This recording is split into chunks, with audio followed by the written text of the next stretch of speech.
Hey grade 12s and welcome to this video.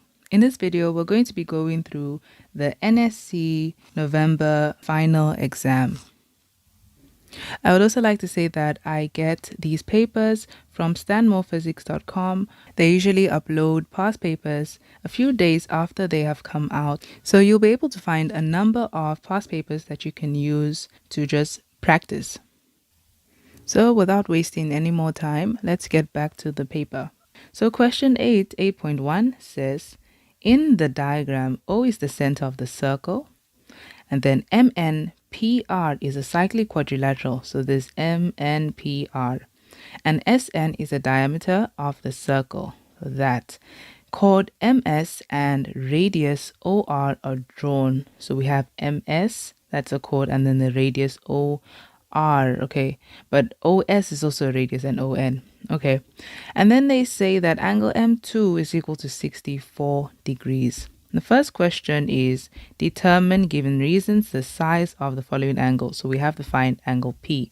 Remember that they told us that this MNPR, that is a cyclic chord. So that is a cyclic chord. And what we know about cyclic chords is that the opposite angles of cyclic chords add up to 180 degrees. So to find angle P, we're just going to say this is 180 degrees minus angle M2, which is 64 degrees. And so angle P is equal to, that gives us 116 degrees. So angle P is equal to 116 degrees, and it's because of the opposite angles of a cyclic chord add up to 180 degrees. And that's the first one. Okay. Second question, they want us to find the size of angle M1.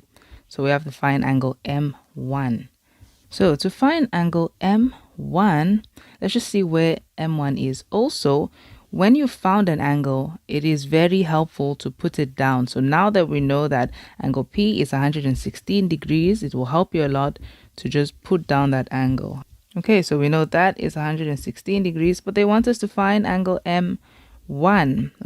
So depending on where it is at the circumference, and we know that, or they told us that we had a diameter. So another helpful thing that you can do is always look back at the scenario just to see anything that you might have missed. So they told us that SN is a diameter. So since SN is a diameter, the angle supported by a diameter in a circle is always 90 degrees. And so since SN is our diameter, it means that this angle here is 90 degrees. That whole angle, this adds up to 90 degrees. And so to find M1, we can simply just say angle M1 is equal to 90 degrees minus this angle 64 degrees.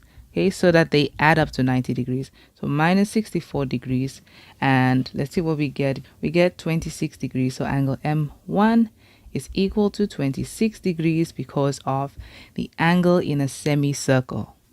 Okay, so moving on, last question in this 8.1. We have 8.1.3. We have to determine the size of angle O1. So remember that we have this angle over here now. M1 is 26 degrees, which we found, 26 degrees. And now we have to find O1. Okay, so if you look at M1 and angle O1, you'll see that these two angles are being supported by the arc SR. And so since angle O1 is the angle at the center, and this is the angle at the circumference supported by the same arc, O1 will be double the size of M1. So O1 is actually equal to 26 degrees multiplied by 2, which is 52 degrees. So you can even just go ahead and say O1 is equal to 52 degrees because of the angle at the center being twice the angle at the circumference supported by the same arc. And I'm just specifying the angles and the arc. Okay, next question. So now we are on 8.2. Okay. So in 8.2, this is what we have been given. They tell us that, so in the diagram, ABG is drawn. So this is ABG. D and E are midpoints of AB and AG. So D and E are midpoints. And then we have that AG and BG are produced to C and H respectively. F is a point on BC such that FG is parallel to CH. So these two lines are parallel.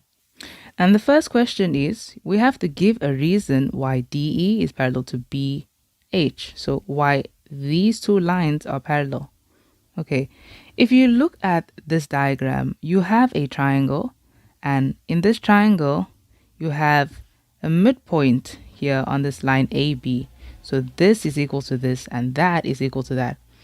This is the converse of the midpoint theorem. This is what can be used here. So if we have to tell them why those lines are parallel, 8.2.1.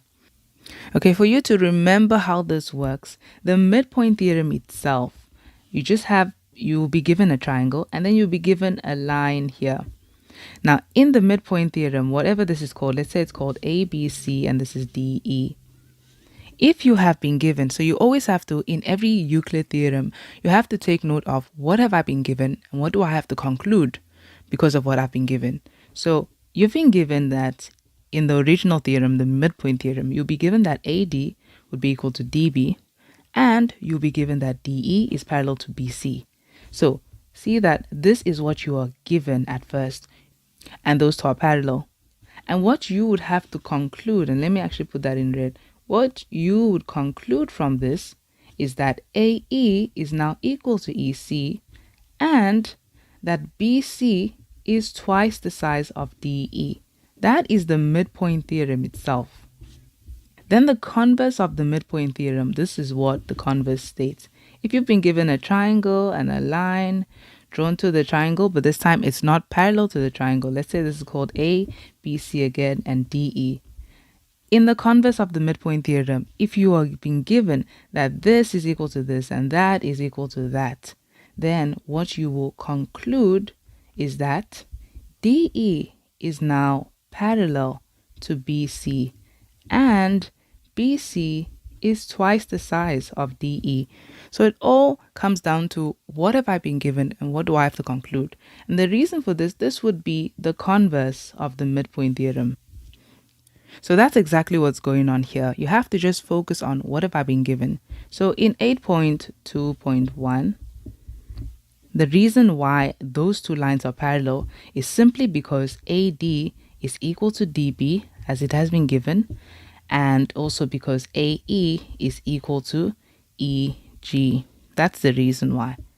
The minute you have given them a reason why these two lines are parallel, you can go ahead and say that they are parallel so that you will remember to use them like that. Okay, next question. We have that 8.2. If it is further given that FC over BF is equal to 1 over 4. So FC over BF. Okay. So immediately they start giving you ratios. It is better to put it on the diagram since they said FC over BF. So we're looking at FC, and that is 1. It's not the length of FC. It's just the ratio. When you take FC and you put it over BF, it simplifies to 1 over 4. So it's just really speaking about how these lengths are being shared in this line of BC. Whatever the length of the line is, FC is taking 1 part and BF is taking 4 parts. That's all it's saying. So how you can put that down for you to remember, we can call this, so let's actually just call this 1A, and then we'll call BF, that length, we'll call it 4A, meaning it just has 4 parts, 4A. Okay. And then let's see what else they say. They also say that DE is equal to 3x minus 1. Now notice this is not a ratio. It's not a ratio because it has not been put as a fraction or as a ratio as like 1:4, something like that. This is just the length of something, but then we don't have x. So DE is equal to 3x minus 1. So DE 3x minus 1. Okay. And then they also tell us that GH is x plus 1. GH, this, okay, is x plus 1. So x plus 1. And then they say calculate, given reasons, the value of x. Okay.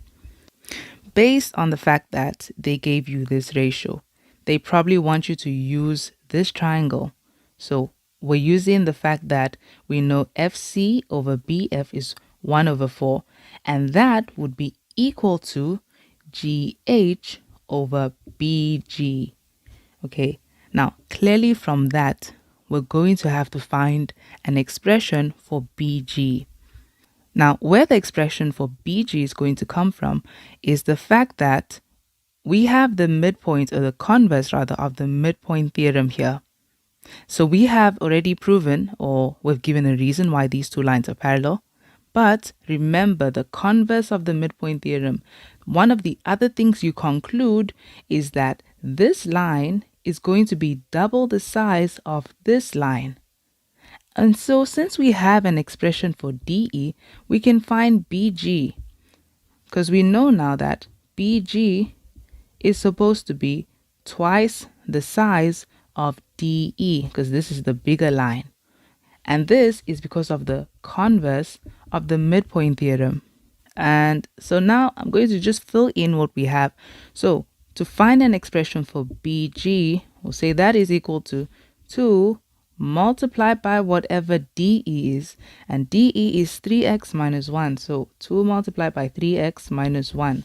And so BG is equal to, if we multiply in, we're just going to get 6x minus 2. Okay, so that's what BG is. Now we know that this is 6x minus 2. And now back to these ratios, because they gave you the ratios for a reason. We have a triangle here, and we have one line being parallel to one side of the triangle, so we can use these ratios. Okay, so I'm going to just use it in the same way they used it. They said FC over BF, so I'll just stick to that. So now we can say that FC over BF is equal to, what other lengths also have the same ratio? If we say FC over BF, we have to say GH over BG. And this is because of the proportionality theorem, or you could say because of a line drawn parallel to one side of the triangle. If you like, you can even say line parallel to one side of triangle. That is fine. So that is the reason why these ratios are equal. And now we already know the ratio of FC over BF. That is 1 over 4. So 1 over 4 is equal to, and then we're also going to take these lengths and put them over each other. GH is the x plus 1 over BH, which is 6x minus 2. 6x minus 2. And then now we can go ahead and just solve for x. So we can simply cross multiply. So this times that, and that times that. Okay, so you can start with the 1. It's easier. 1 times 6x minus 2 just stays 6x minus 2. When you're saying 4 times x plus 1, remember the 4 needs to multiply into both values, both terms in this. So we're going to have 4x and then plus 4. Now we just have to solve for x. So we're going to take 4 over, so that's like saying 6x minus 4x is equal to, and I'll take this negative 2 over, it becomes a positive 2, and we still have a plus 4. So we get 2x is equal to 6, and if you divide both sides by 2, finally, x is equal to 3. So that's the value of x. Okay, now moving on to the next question. Now we are on a proof. So question 9. So question 9.1 says, in the diagram, O is the center of the circle, OD bisects chord AB. This line from the center is bisecting this chord. Okay, they want you to prove the theorem that states that the line from the center of the circle that bisects a chord is perpendicular to the chord. So this is the converse of the first theorem. They want you to prove that. Okay, so here is our diagram, and we have to prove that OD is perpendicular to AB. Okay, so to prove these lines are perpendicular, I'm not sure if these proofs are in textbooks, if the converse proofs are in textbooks, but then we just have to think about it in this direction.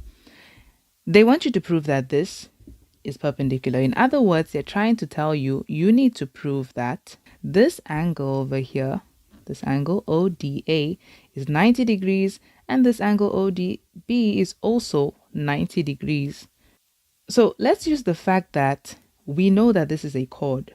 So it's also a straight line still. And we know that the angles on a straight line should add up to 180 degrees. Okay, so I'm just going to make this simpler. I don't want to be calling this ODA and ODB, so I'm going to just say just to inform them, I'm going to let ODA be equal to angle D1, and I'm going to call ODB angle D2. Okay, so I'm just renaming those D1 and D2. So the fact that we know the angles on a straight line add up to 180 degrees, that is going to probably help a lot here. We're going to say that angle D1 plus angle D2 should give you 180 degrees. Okay, because angles on a straight line add up to 180 degrees. Okay, and now that we have that, all we have to prove, you see, just because they add up to 180 degrees, it does not mean that this is 90 and that is 90. We can't assume that. We can't assume anything right now. So the next thing, or the next goal that we're going to have to reach, is to show them that these two angles are equal. So that's really what we're going to be required to prove. If you can show them that angle D1 is actually equal to D2, then by default that means that that's 90 and that's 90, so that it can add up to 180 degrees.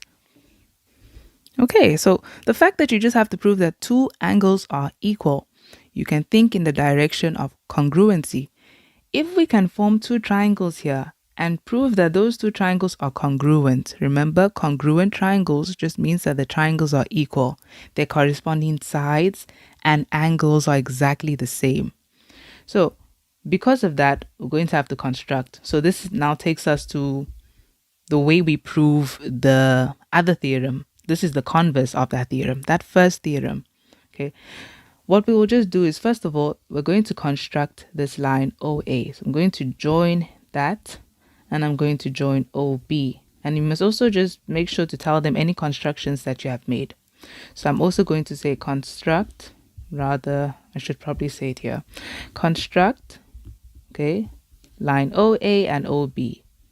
Okay, so now that these lines have been constructed, let us prove that these triangles are congruent, and so it would mean that all their corresponding angles and sides would also be equal. Okay, so to prove that these triangles are congruent, we'll just start by saying in triangle, and the first triangle is OAD, so OAD and triangle OBD, so OBD.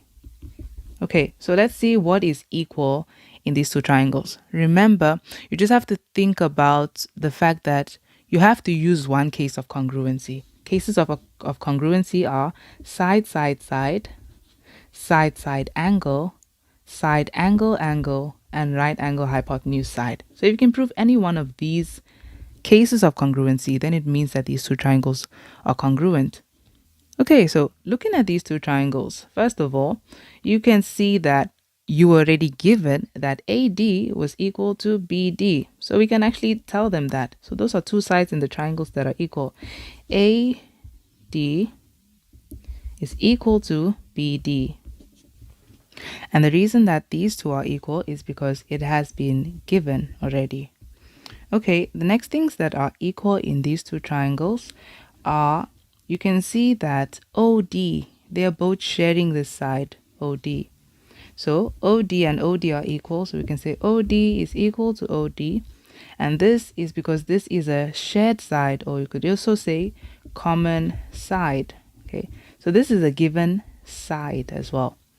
And then the last thing that is equal in these two triangles is, if you look at OA, that is a radius, and OB is also a radius because they both drawn from the center of the circle to the circumference, so they are equal. So we can say that OA is equal to OB because their radiuses are radii, so radii, okay, which is also a side. Okay, so the reason why these two triangles are congruent, or we can say therefore triangle OAD is congruent to triangle OBD because of side, side, side. Because we have three corresponding sides being equal. And because they are equal now, because all these sides are equal, the triangles are congruent, it means that their corresponding angles are also equal. And so now because the triangles are congruent, it means now all their corresponding angles as well are also equal. So their corresponding sides are equal and angles. So this angle over here, AOD, is equal to BOD as well. And this angle over here would be equal to this angle. And so lastly, these two angles would also be equal. This angle would be equal to this angle. And so now we can conclude these two angles D1 and D2 are equal because of congruent triangles. So therefore angle D1 is equal to angle D2 because of congruent triangles. And now because they are equal, remember at start in the beginning we said that angle D1 plus angle D2 should give you 180 degrees. We can now say that again. So angle D1 plus angle D2 is equal to 180 degrees. And because they are equal, they have to add up to 180 degrees. So that would conclude that angle D1 would be equal to 90 degrees and angle D2 would be equal to 90 degrees. Okay, so that is how you can prove that theorem. Okay, moving on to the next question. The next question says, in the diagram, E, B, F, S, and P are points on the circle centered at O. GB is a tangent to the circle B. FE is produced to meet the tangent at G. OT is drawn such that T is the midpoint of EF. Okay, so this is the midpoint of EF. And then they also tell us that GO and BO are drawn, BS is drawn through T, and lastly PS is parallel to GF. Okay, so that's another important point. So I'm only looking for points like midpoints, things that are equal, parallel lines, tangents. Those are the most important things to look for. Okay, now they tell us that we have to prove given reasons that OTBG is a cyclic quadrilateral. Okay, let's highlight that cyclic quadrilateral. That thing that we have to prove is a cyclic quad. Okay, so we have to prove that this shape that I've outlined in red is a cyclic quad. Okay, so to prove that something is a cyclic quad, there are three theorems, three ways. First theorem is the case of when you have a chord that is supporting two angles at the circumference, so angles in the same segment. If that is equal to that, you can prove that this is a cyclic quad. So like if this was C and E, then that would mean that CABE is a cyclic quad if you can prove that these two angles are equal. Then there's also the theorem where you have a quad. I can't call that a cyclic quad yet. And if you can prove that the exterior angle is equal to the opposite interior angle, then it means that this shape is a cyclic quad. And then the last way to prove that something is a cyclic quad is if you have a quad inside the circle and then the opposite angles of the quad add up to 180 degrees, then this is a cyclic quad. So you can see that there are three ways to prove this, but then we have to look at which one would be the best way to use for this shape. So you have to use a way that suits the shape you have. And I'm already straight away going to go with this one because of the fact that we have lines intersecting like this. And here we also have lines intersecting like that. So it fits the shape more. So I'm going to use this one. So if we can prove that we have angles at the circumference, okay, being supported by the same chord that are equal, then this is a cyclic quad. So there are many ways to look at this. You could have tried to look at the fact that maybe this angle was equal to this angle. Or you can look at the fact that maybe this angle is equal to this angle. Or you could look at it in this way, these two angles. Or it could be in this way, this angle and this angle. And honestly speaking, this one seems more promising because of the fact that if you zoom in, they told us that this line EF, right, its midpoint is T. So we have a chord. It's definitely a chord. It's not passing the center. So we have a chord and we have T being the midpoint of the chord. So you can use the converse of the first theorem, that line from the center of the circle to the midpoint of a chord is perpendicular to the chord. So we can find out that this angle in the cyclic chord, this angle OT all the way to G, this angle OTG is 90 degrees.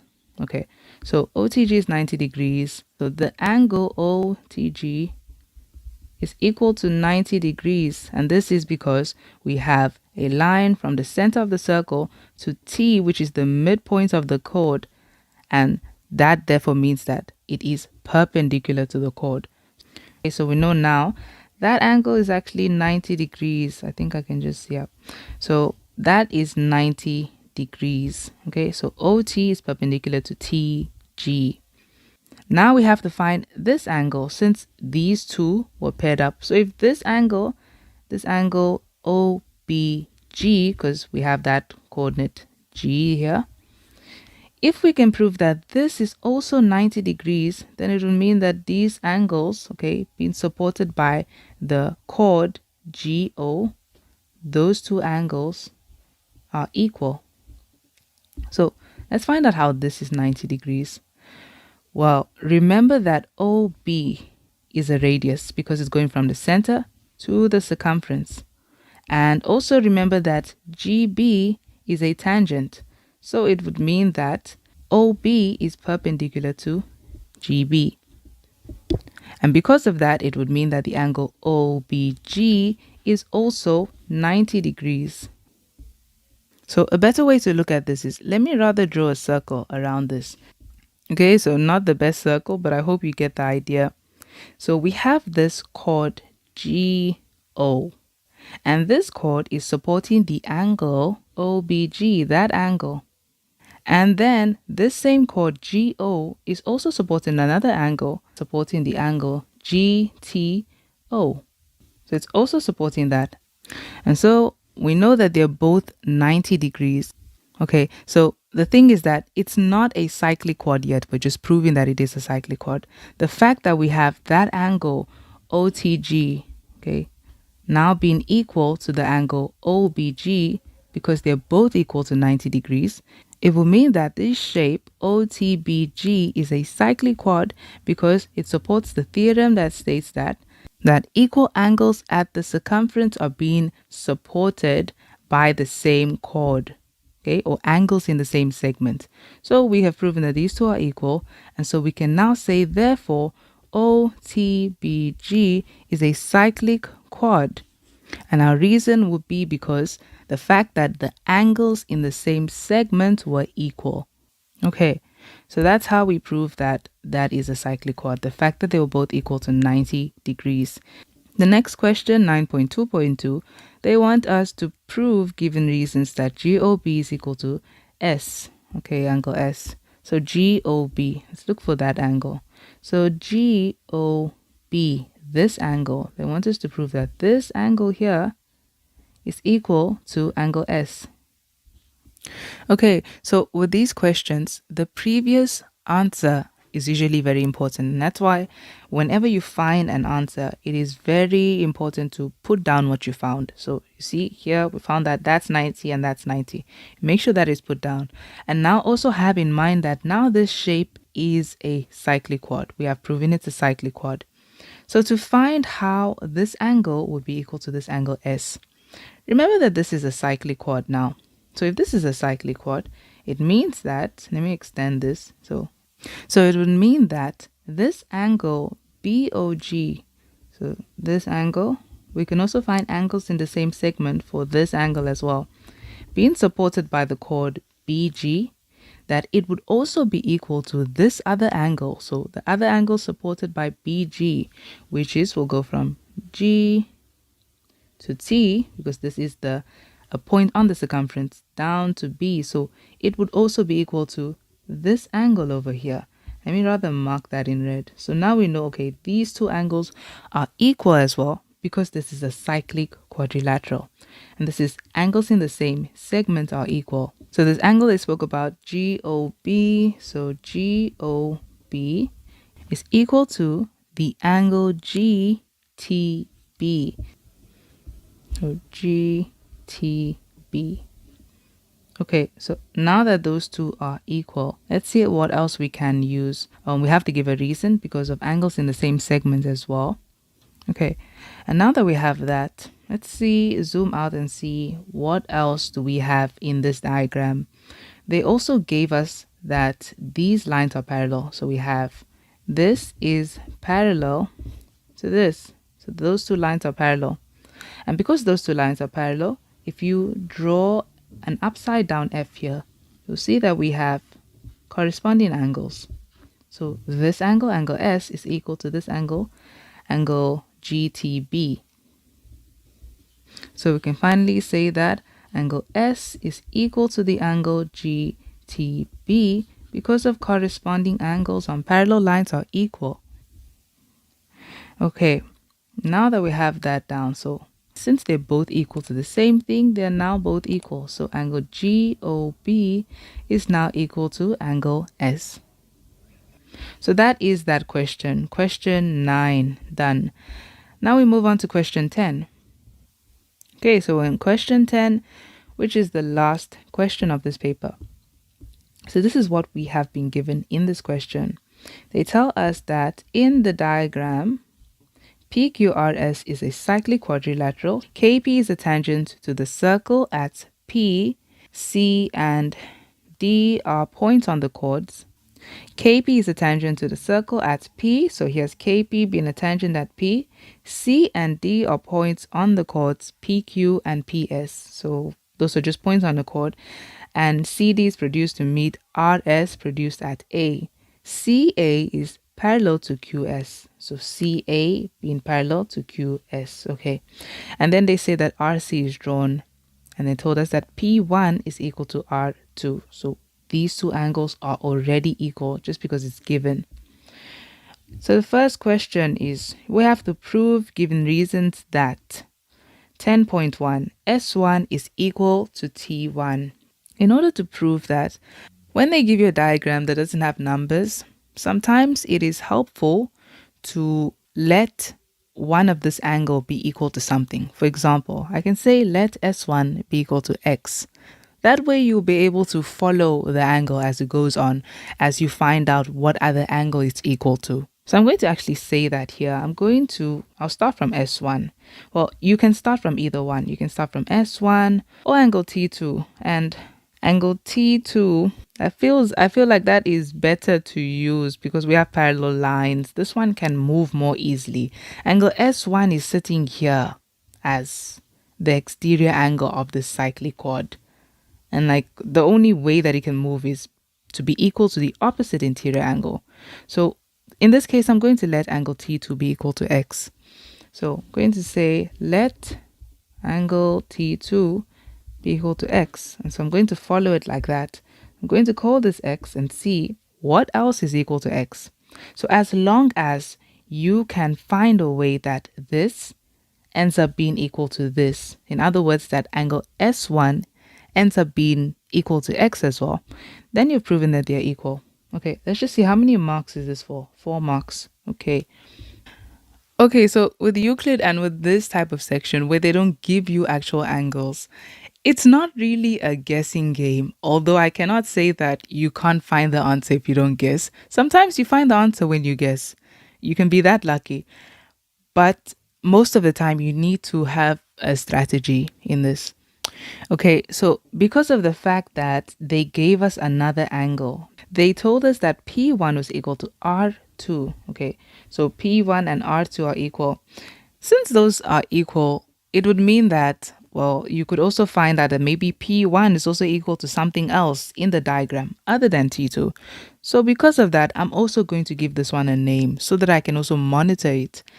I'm going to call P1 Y. So I'm still going to tell them and. So let T2 be equal to X and angle P1 be equal to Y. And so because angle P1 is Y, by default, it would mean that R2, I can also call that Y. So the whole goal here is to find this angle. Okay. And basically this angle should say X. It should be equal to X. Okay, so there's two directions that you can look at this thing. You can look at this angle and try to make it equal to other angles. Like we have parallel lines here, and this now will be equal to this. But then that would be like guessing, because then now we're just, okay, this is equal to this. And then we're just trying to see what else is equal to what and hope that we somehow find this. But it would be better to actually work with a plan. And this is where the plan comes. We know that we have to find out why this angle is equal to this angle. But we also know that this is the exterior angle of a cyclic quad, and so it's going to be equal to the opposite interior angle.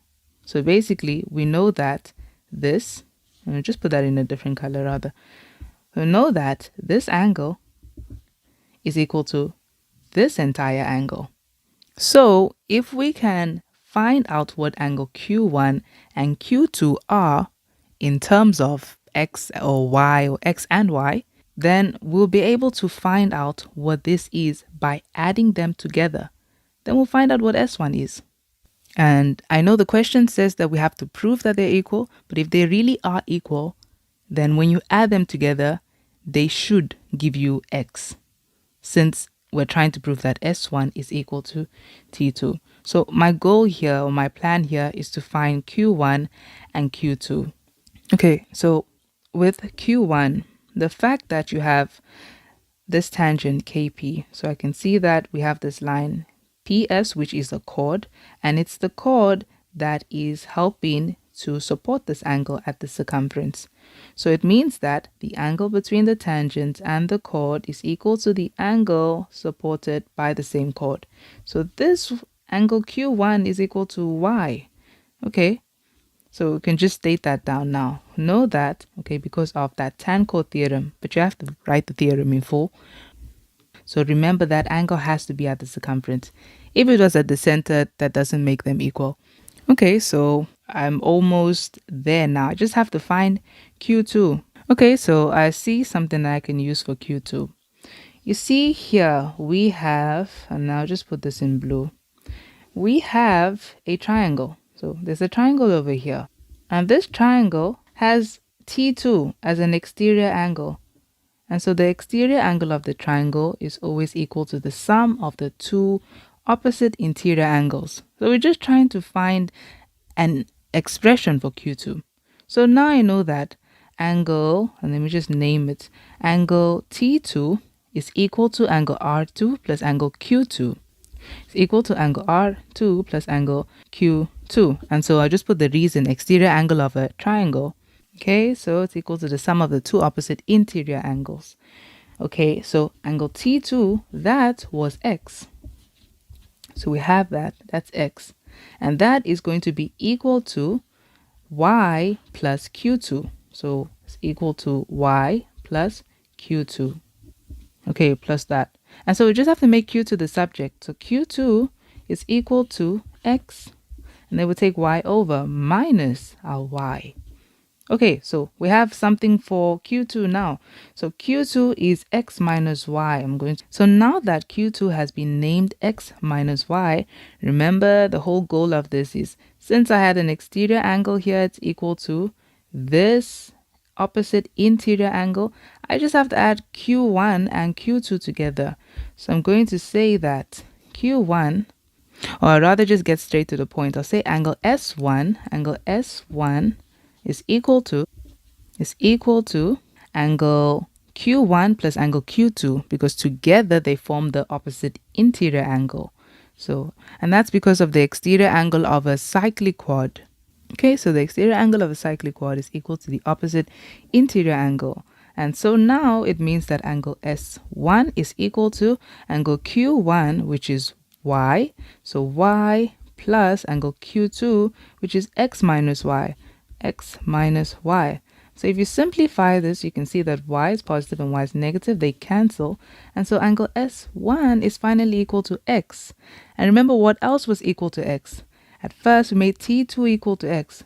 So it means that, therefore, angle S1 is equal to angle T2. So there we go. That is how we prove that one. So you see, it's not really a guessing game. You have to form a strategy as you're going on. So now I'm going to go ahead and call this X, just so that everything is sorted out for the next question, because the next question may have a lot to do with what you did here. So the next question is now, okay, so we have 10.2. We need to prove given reasons that AD over AR is equal to AS over AC. So first of all, mark these lines and find out where are they coming from. Are they coming from a triangle? Are they coming from the proportionality theorem? Because we have parallel lines. Okay, so I'm just going to get rid of some lines here, like that triangle. Okay, so let's mark these lines. AD is this line, AD, and they're telling us over AR. So AR is this line, and then AS is here, AS, the shorter line, and then AC is just that long line here. Okay, so the thing about this, where you have proportions being over each other, you have to find out, is it part of two triangles? Because if it's part of two triangles, it's probably a case of similarity, where you first have to prove that the two triangles are similar and then put their proportions over each other. So if you look at the lines that have been named, we have AS, and AS is part of this triangle ASD. They also named AD, so that's two lines in this one triangle ASD. Then they also named the line AR and AC, and we can see that that is part of the triangle ACR. Okay, so it's probably a case where these two triangles are similar. Now, the good thing about this is that they are sharing one angle. They have a common angle here, a shared angle. So we have to find out how these two triangles are similar. So I'm just going to outline the two triangles. Okay, so it's the blue and the red triangle. So we're going to have to find out, how are these two triangles similar?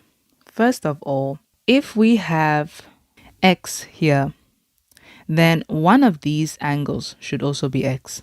So if we look at this one, angle R1, well, if these two lines were parallel, then, that would be X, but it's not. So it could be R1, but it could also be C2. They don't always put it in the right order for you. They will not always put it as, okay, if these two angles are the same, then these two angles are the same. They won't always do that. So which of these two angles can easily become X? It will actually be C2, because here we have X, we have parallel lines. If you see that we have alternate angles here, it would mean that T2 is equal to C2. And so this would also be X. So we can actually state that down first. So I'm going to put these two triangles and let's see how they can become similar. So this one is definitely also going to be X. And because this one is X and we have a common angle, it will mean that angle R1 and angle D1 is just the third angle in both triangles. So the fact that we have it in this order, it means that these triangles are similar like this. ASD is similar to triangle ACR. You see, from the common to the X to the third angle, common to the X to the third angle. So we can go ahead and start proving that these two triangles are similar. So in 10.2, I'm saying that in triangle, and I'll name it in the right order since I can see that they are similar in that order. In triangle ASD and triangle ACR. And now we can start proving that these triangles are similar. Okay, so first of all, we have a common or shared angle. So angle A is equal to angle A. We can say shared angle. The next thing that is equal, we have this being equal to that. Now, I know I just put an X here, but I have to actually tell them why they're equal. So I'm going to tell them that angle C2 is equal to angle T2. So angle T2. And the reason was because of we have alternate angles on parallel lines being equal. And now that they are equal, I can now therefore say that now angle C2 is finally equal to angle S1. Okay, and the reason they're equal is because we've already proven above that T2 was equal to S1. So here I'm just saying therefore these two are equal. Okay, so we have this and it's really just proven. Now the last angle in the triangles that are equal would be this angle in the blue triangle D1 and angle R1. Okay, because they are the third angle in the triangle. So D1 is equal to angle R1 and its third angle in a triangle. Okay, so therefore triangle ASD is similar to triangle ACR, and the reason that they are similar is because of angle, angle, angle. Okay, and now that they are similar, I can use these lines that they've given. Now that I have that, I'm going to only pick the lines that are in here. I first see AD, so I'm going to take AD. Now AD has to go over whatever corresponds in the next triangle. So if I say AD, I have to say AR. So it has to be over AR. And that's going to be equal to, I have AS here. So I'm going to pick AS. I'm saying AS over, and I have to take AC because it has to correspond over AC. And that's exactly what they wanted. And so we're proving this, and the reason why these are equal is because of similar triangles. Okay, so that's 10.2. And then we are at the last question, 10.3. Okay, so let's look at what we have in this. They told us that AC times SD is equal to AR times TC. So one of the things that you can do is look at the triangle that you had and check if these sides are on those triangles. So AC, when we look at AC, AC is here, AC, it's on the red triangle. So, okay, at least this one is here. SD, SD is also on the triangle. Okay, it's on the blue triangle, the smaller triangle. So we have that at least. AR is also on the triangles, the red triangle. And then TC, TC, okay. So that one is the only one that is not in any of these triangles. So I'm going to actually highlight that one. TC. It's probably a situation where we have to find an expression for TC, okay, using something else. So since we know we have these ones in the triangles, let us actually go and find them here in the proportions. So I'm looking for AC, and AC is going to go with, so if I want AC, it's from this triangle, AC, I'm going to have to take AC over AS. So I'm saying AC over AS. Or I can just write down all the proportions. So AC over AS is equal to, we also have an SD. Okay, I'll just continue with this. SD. If you say this triangle, okay, a side in this triangle over this one, you have to continue in that order. So I know I'm seeing SD, but I cannot say SD over CR. That will be wrong. I have to start here. So I'm saying CR over SD, CR over SD. And I just want to see all the things that it's equal to. So I went AC, those two, CR and SD, and then last will be AR and AD. So AR is over AD.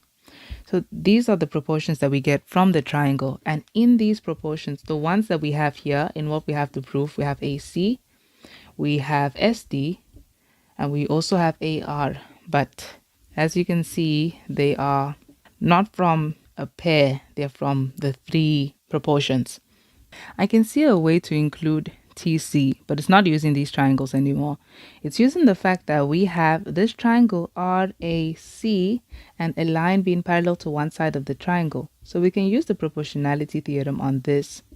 Okay, but let it include lengths that we have here in what we have to prove. So if you look at this as RA or AR, okay, we can take that over AS because here we have AR and we also have an AS.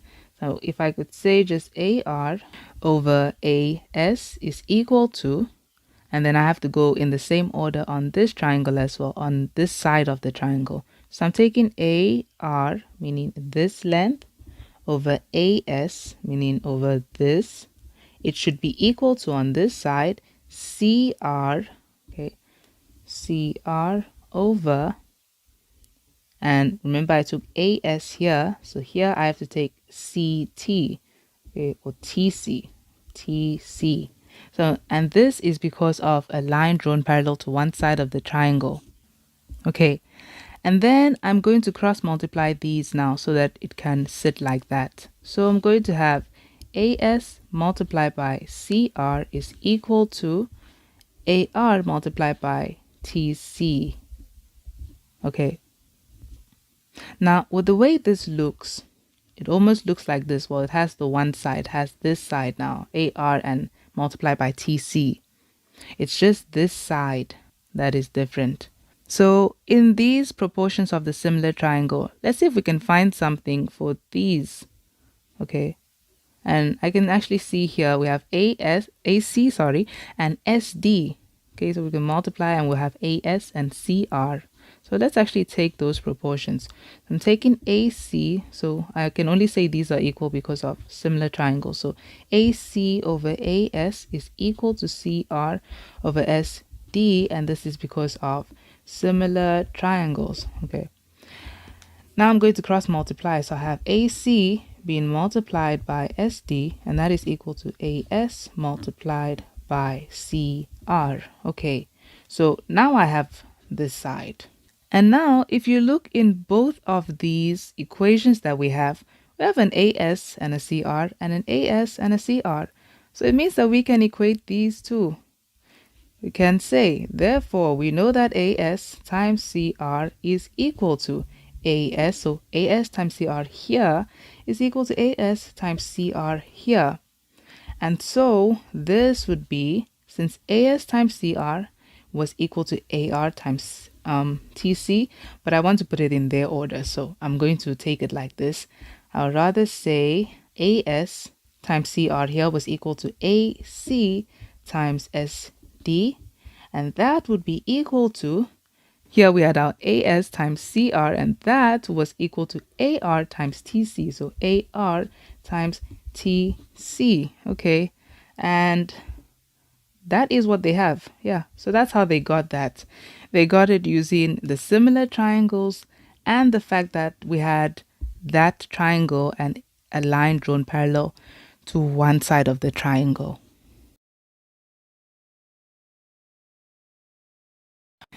Okay, so now we are on question 8, almost done. So question 8 says 8.1, in the diagram, O is the center of the circle. We have K, T, and L are points on the circle, okay?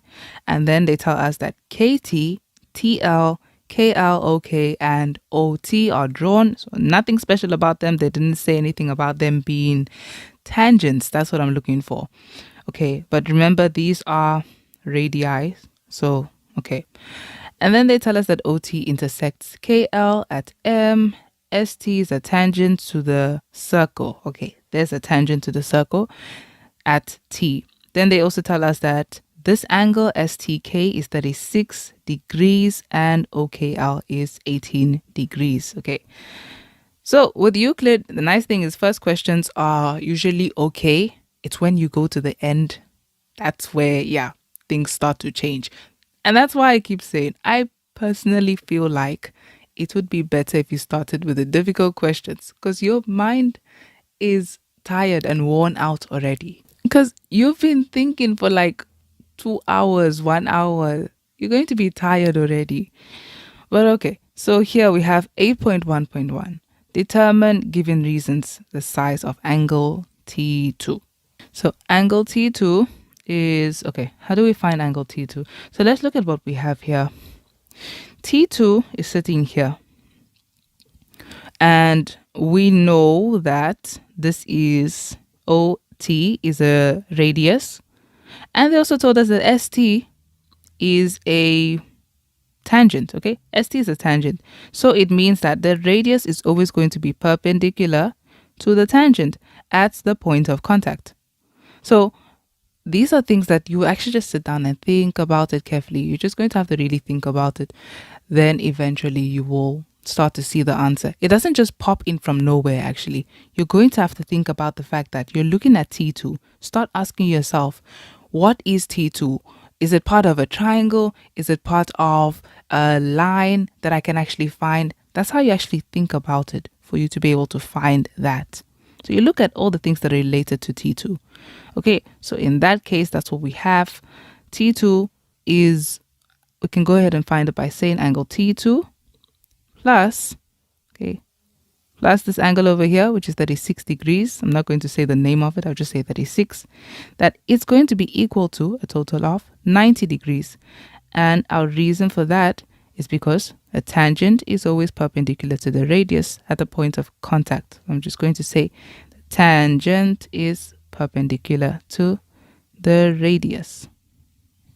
Okay, so we can find angle T2. It's equal to 90 degrees minus 36 degrees. And let's see what that gives us. So T2 is equal to 90 minus 36. And that gives us 54 degrees. Okay, so 54 degrees.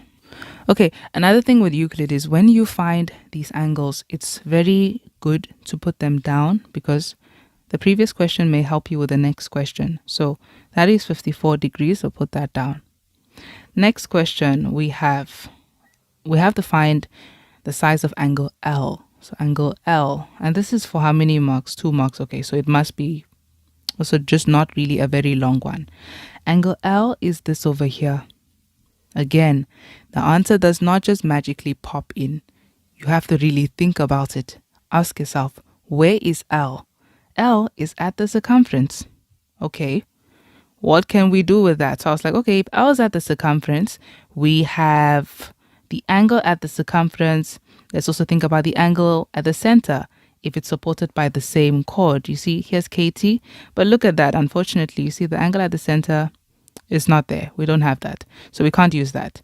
Okay, what other theorems do you know that speaks about an angle at a circumference? There's also the case of that theorem where angles at the circumference supported by the same chord are equal. But unfortunately, this is the only one at the circumference supported by the chord KT. So we can't use that. What other theorems do we have? There's also the angle between the tangent and the chord is equal to the angle at the circumference supported by the same chord. Okay, so there we go. So we can see now that this angle is actually going to be equal to this angle. So this will also be 36 degrees, okay, because of the tan chord theorem. I don't think you're allowed to say tan chord theorem anymore. I'm not really sure about that, but I do know that there was a time that they said you must write the reasons in full. So here we go. We can say angle L is equal to 36 degrees. And I'm just going to put the reason down. Angle between tangent and chord. Okay, so there we go. So put that in and so we know what angle L is now. Moving on to the next question. The next question says we have to find the size of KOT. So let's look at where KOT is. Okay, so looking for KOT, yay, okay, it's the angle at the center. You see why when you think it through, it actually helps you find other things in the question as well. So KOT is here. It's the angle at the center supported by the chord KT.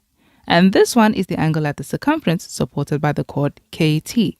Remember, the angle at the center is always twice the size of the angle at the circumference supported by the same chord. So if this is 36 degrees, we'll find this by saying 36 degrees times 2. Okay, so how would I just put it here? I'll just say that KOT is equal to 36 degrees multiplied by 2. And so finally, KOT, 36 times 2 is 72. So 72 degrees. And you're, of course, going to have to put your reason. The angle at the center is twice the angle at the circumference supported by the same chord.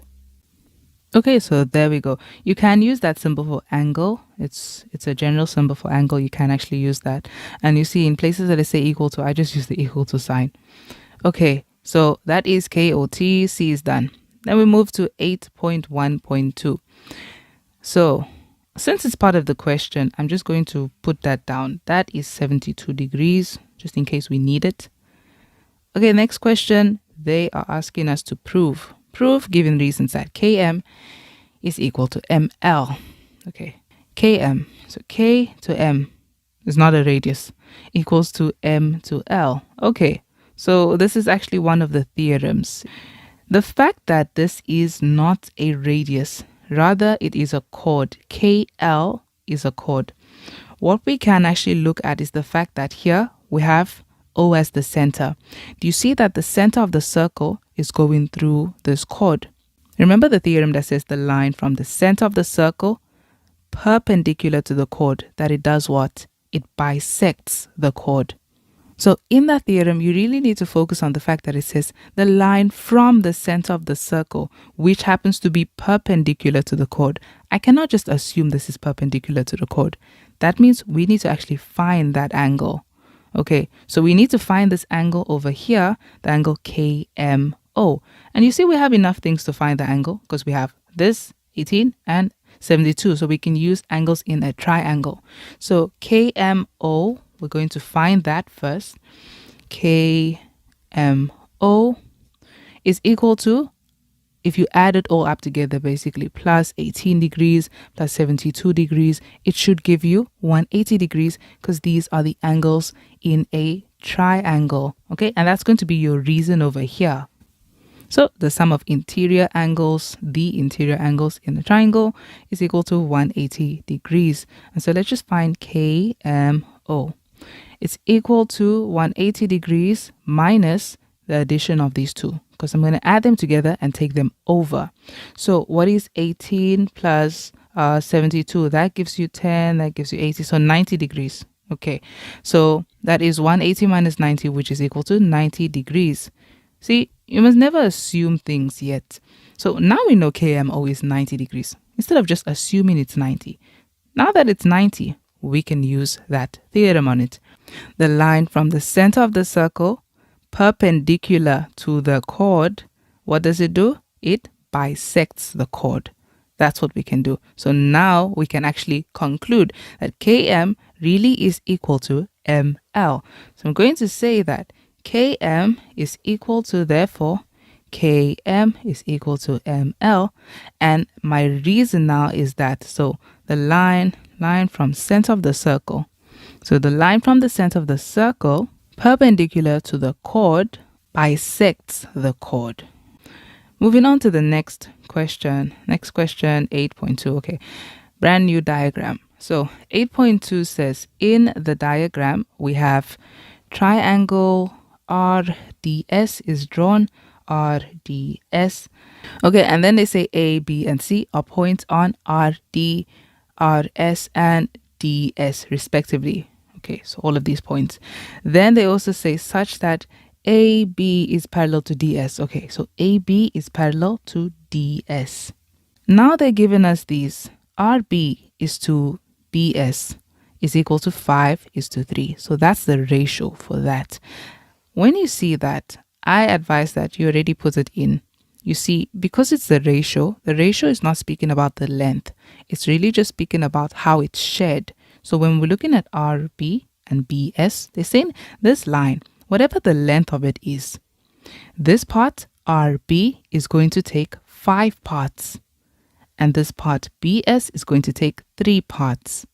So what I'm going to call it, I'm going to call this 5A. Now I'm going to call it K. I like calling it K. And then 3K. So the K really just stands for parts. So I'm already putting that down. Then they say that DC is 20 units. So DC is 20 units and CS is 12 units. Okay. The first question is to prove, given reasons, that BC is parallel to AD. And this is for 3 marks. Okay, so how do we prove that BC, this line, is parallel to AD? Okay, so if it's parallel to AD, remember, it's really just the same thing as being parallel to DR, because they are on the same line, they're collinear. So how do we prove these 2 lines are actually parallel? Looking at, if you tilt your head and you look at this as a triangle, so imagine this is the top of the triangle, SRD, that triangle, right? You're going to notice now, here you have ratios, here you actually have dimensions, the actual lengths of those sides. That's perfect, meaning we can actually find this. This is using, we have to think about the proportionality theorem.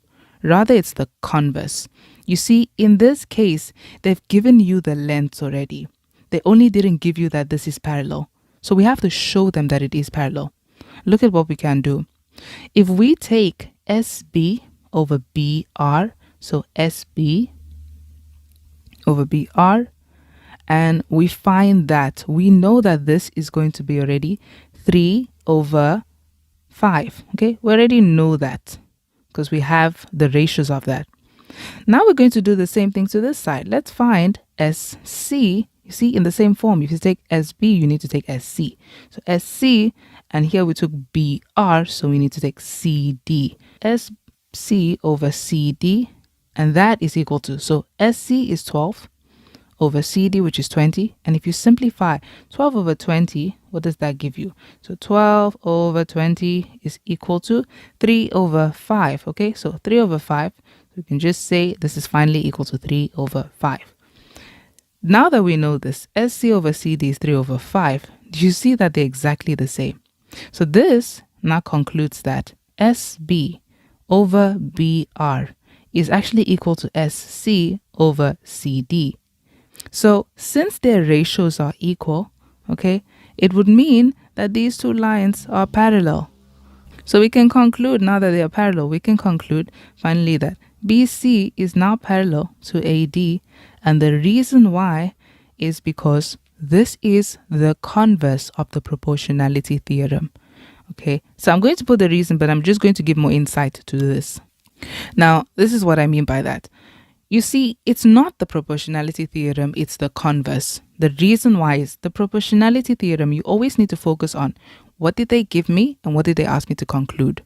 In the proportionality theorem, you're given a triangle, for example, and let's say it's ABC, and let's make this DE. They always tell you in the proportionality theorem that these two lines are already parallel. You see, that's what you have been given, that DE is already parallel to BC. Now, what you would have to conclude is that AD over DB is equal to AE over EC. That's what you would conclude. Then your reason would be proportionality theorem. But if you've seen what they gave us, they didn't give us that those two lines were parallel. They just gave us a triangle. They didn't tell us that they were parallel. And all they did was they actually gave us the dimensions and the ratios. So they gave you, like that was 3 and that was 5, and they gave you 12 and 20. You see, it's the opposite. It's backwards. Instead, they gave you here the conclusion. Okay? They gave you that conclusion. And so you're going to conclude this time using what you have been given here. So now your conclusion would be that DE is actually parallel to BC. They work the other way around. You see, here you are given that they are parallel. You had to conclude that they were in proportion like that. Here you are given that they are in proportion. You'd have to conclude that they are parallel. That's why this is the converse. This is not the actual proportionality theorem. Okay, moving on to the next question. Okay, so I'm also just going to say that they are parallel now, since we found out that they were parallel. Okay, so those two lines are parallel. Moving on to the next question. Yeah, I see I need space here. Hold on. Okay, so the next question, the last question for question 8 is, if it is further given that RD is equal to 48 units, calculate, given reasons, the value of the ratio AD is to AB. So this is what we need to find. They've only told us that RD is 48 units. Okay, let's see. So RD all the way here, that is now 48 units. And we have to find AD to AB. Okay, so we need to find AD to AB. Okay, looking at that, we have to actually find that, we have to find the length itself. But never get too worried with these ones, okay? Always just try to see, there's probably a bigger hint in this. The previous question always has a lot to do with the next question. In the previous question, we showed them that these two lines were parallel. So think about it like that. And now that I look at it like that, I'm actually starting to see why they purposely said BC is parallel to AD. They wanted you to say it's parallel to AD instead, because they were trying to make you focus on this line, AD. Look at this. AD is parallel to BC, right? We already know that AB is parallel to DC. They told us that already. What kind of shape does that form? That is a parallelogram.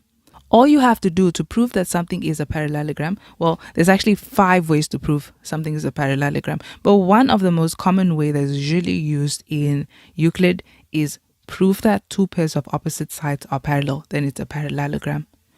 So we're going to use that. If it's a parallelogram, we are allowed to use every other thing we know about parallelograms. So that means that, remember, we're really just focusing on finding AD and AB. That's all we need. If this is a parallelogram, let me actually just state that down. I'm just going to say that ABCD is a parallelogram, and I'll say why it is a parallelogram. Okay, and the reason is because 2 pairs of opposite sides are parallel.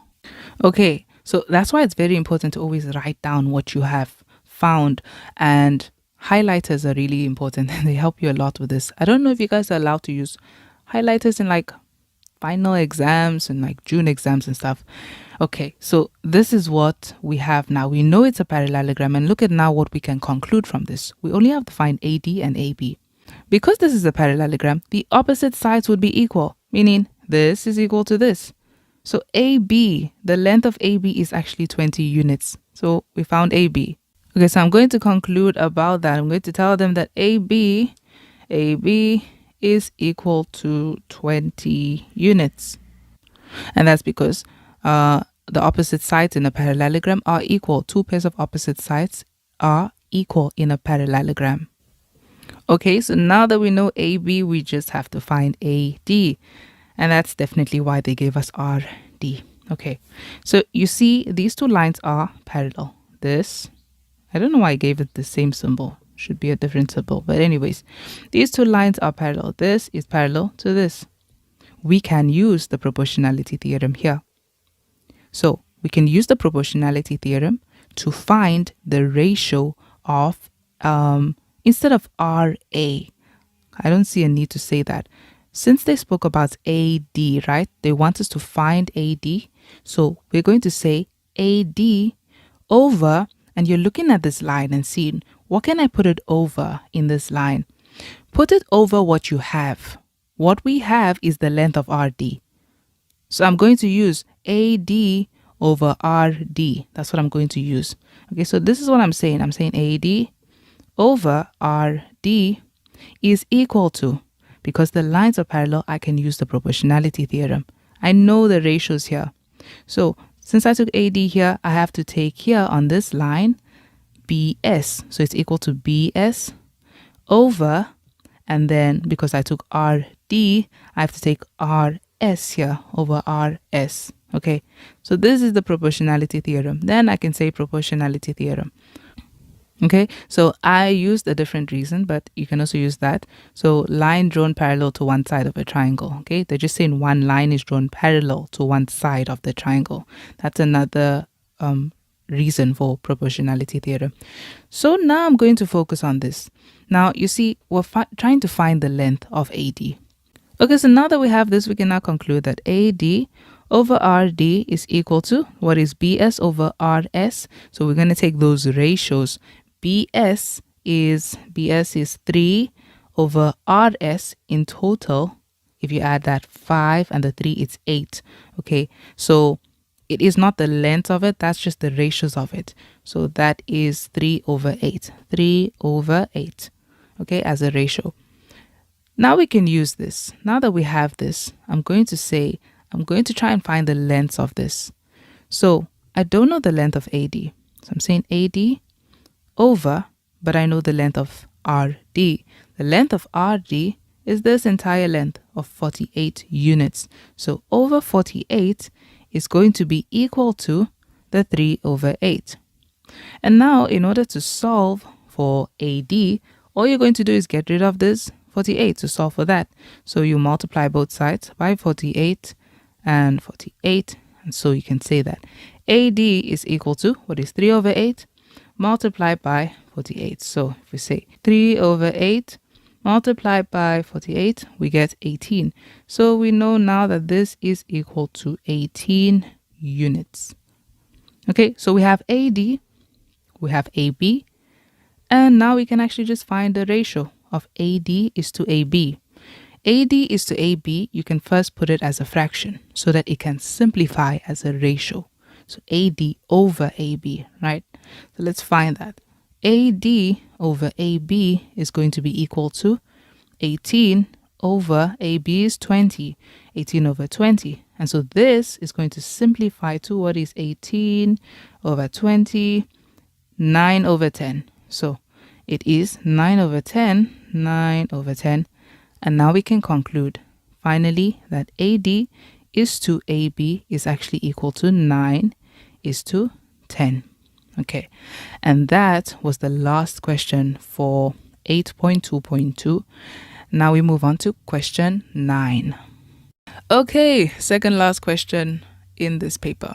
We are on question 9. 9.1 says, in the diagram, O is the center of the circle, A, B, C, D is a cyclic quadrilateral.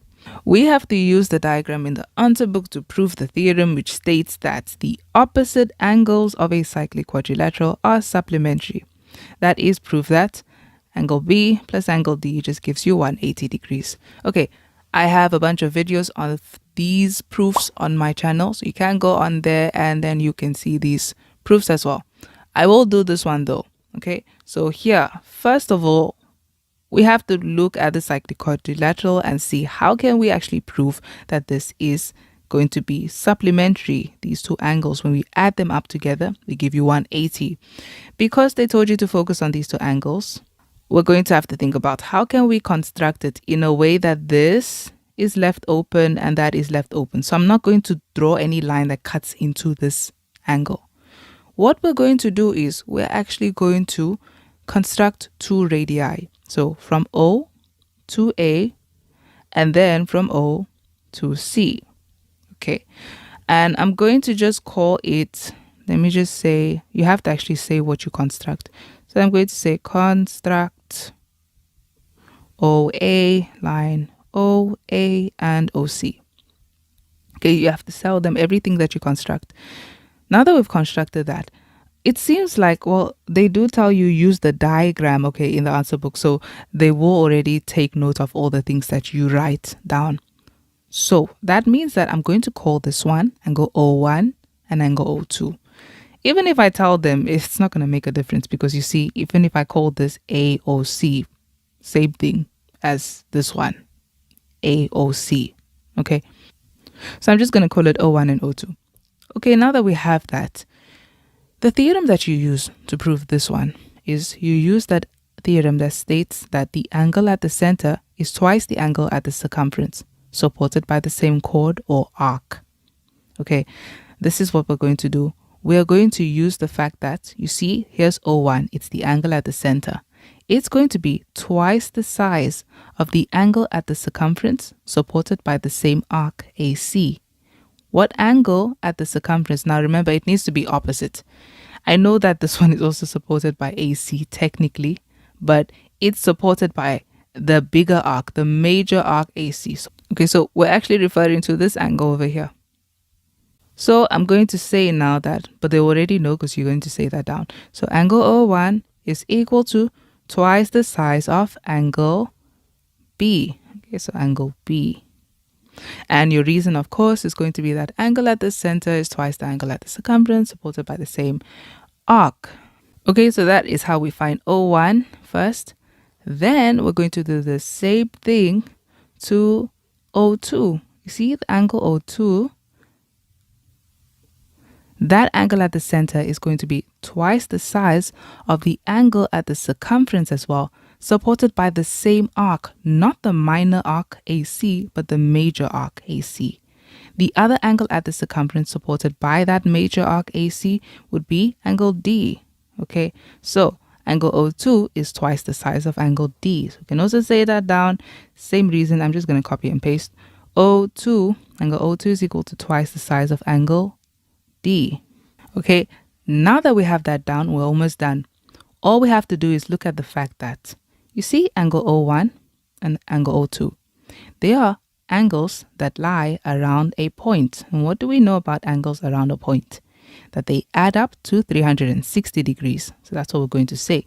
Angle O1 plus angle O2 is equal to 360 degrees, and that's because angles around a point add up to 360 degrees. And now we already have equations for O1 and O2. Angle O1 is equal to 2 angle B. So I'm going to replace that. It's 2 angle B plus angle O2 is 2 angle D. So angle O2 is 2 angle D. And that is equal to 360 degrees. Then you'll notice that we have a 2 here and a 2 here. That is common. What we can do is to simplify this further, just divide both sides of the equation by 2. And so this finally concludes that angle B plus, because that divided by 2 is just angle B, and then this divided by 2, the 2's cancel, is angle D, and it's finally equal to 180 degrees. And that's how we prove that. So that one is a nice proof, nice 5 marks that you can get. It's actually one of the simplest proofs that we have in those circle theorems. Okay, moving on to the next question, 9.2, which has one question, which is like 4 marks. Okay, they say 9.2, in the diagram, we have G, E, F. What am I reading? Sorry, they say in the diagram, D, E, F, G. Okay, D, E, F, G. Okay, is a cyclic quadrilateral such that EF is parallel to DG. So EF is parallel to DG. H is another point on the circle, okay, such that DH is parallel to FG. So DH parallel to FG. A lot of parallel lines. Chord EF is drawn, and you need to let angle D1 be equal to X. So there's X. This one is just a chord, so I'm not really focusing too much on it. Okay, so that is X. They want you to prove with reasons that D1 is equal to D2. Okay, angle D1 equals angle D2. You see, with these questions, you should be happy the minute you see they give you something is equal to X. Because when you have an angle equal to X, it's easier to monitor the angle.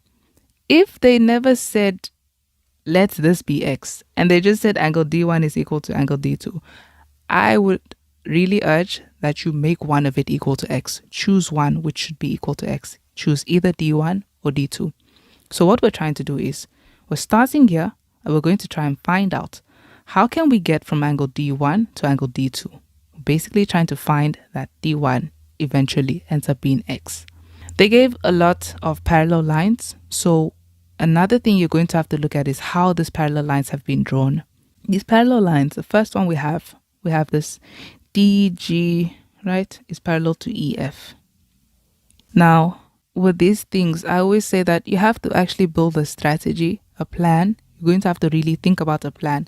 Don't just find random things, because then you end up finding things that you don't need, and they won't give you marks for that because it wasn't part of the marks that you were supposed to get to find the answer.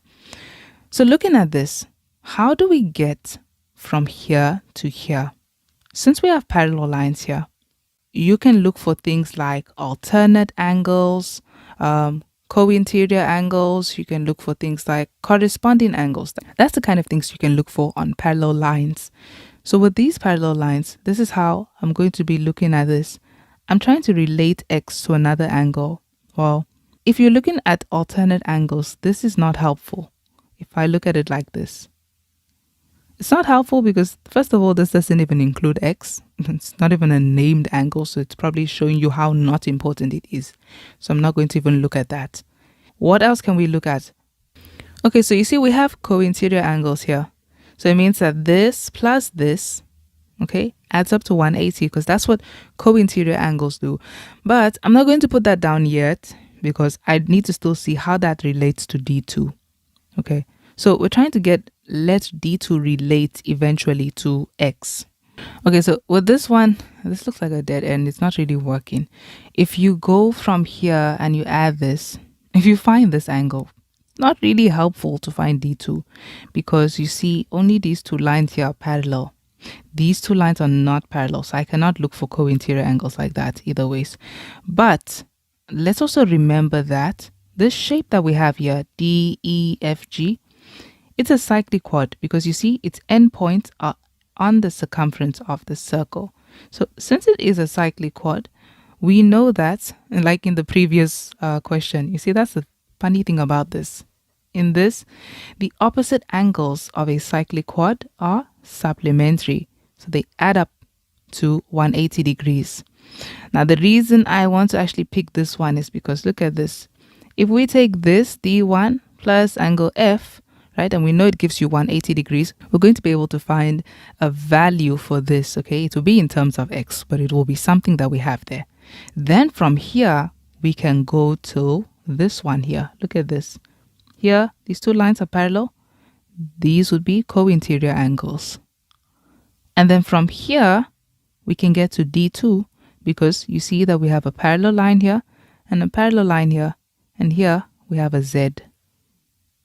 So this angle is actually equal to this angle. Okay, so that is the routes that we can take. So we can start from D1. You see, you're going to have to try and create some sort of pathway from this to reach to D2.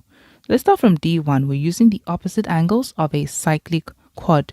So angle D1 plus F is equal to 180 degrees. Okay, so it's opposite angles in, okay, a cyclic quadrilateral. That they are supplementary, okay, or they add up to 180 degrees. Angle D1, they told us, is X. So angle F, we don't really know what that is. That's just all F. We'll make that the subject. Is equal to 180 degrees. So this means that angle F is equal to 180 degrees minus X. Now we have something for that. So I've used that. I can erase that. I'm going to say this is 180 degrees minus X. Okay, so now that we have that, we can say that this angle, angle F plus angle G, that they will add up to 180 degrees because they are co-interior angles. You see? Here's your parallel lines. So angle F plus angle G equals 180 degrees. Okay, so that's because co-interior angles on parallel lines are supplementary. You can use that symbol for parallel. Okay, angle F, we know that is 180 degrees minus X, and then plus angle G is equal to 180 degrees. If we simplify this, we're saying that angle G is equal to, we still have 180 degrees here. I will take this one over minus 180 degrees, and I'm taking the negative X over plus X, and so angle G is equal to X. Okay, so this is what G is. G is X. Erase that. I don't really need that anymore. And then lastly, we can also see now that G is going to be this over here. Here's alternate angles. So angle D2 is equal to angle G because of alternate angles. So we can say that. Again, this is because alternate angles on parallel lines are equal. And so I can go ahead and say that angle D2 is actually equal to X. Okay, angle D2 is equal to X because that's what G is. And now, since angle D1 is equal to X, it means that these two are equal. So you can put that if you want, just like a conversation. Since angle D1 is equal to X, it means that angle D1 is therefore equal to angle D2. So there we go. And that is how that is solved. So you see we have 3 steps here, 1, 2, 3, and a conclusion. So that's probably where the 4 marks is going to. Okay, that is the end of question 9, and we move on to question 10. Okay, we're finally on the last question, question 10. So question 10 says, in the diagram, TR is a diameter of the circle, and then we have TR, that's a diameter, very important. And then we have PRKT is a cyclic quadrilateral. Okay, we have a cyclic quad, so we can use all the properties of a cyclic quad on that. Then chords TP and KR are produced to intersect at S. They're chords, so they're just lines, okay? And then we have chord PK is drawn such that PK is equal to TK.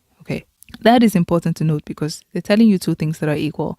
So PK equals TK. PK is equal to TK.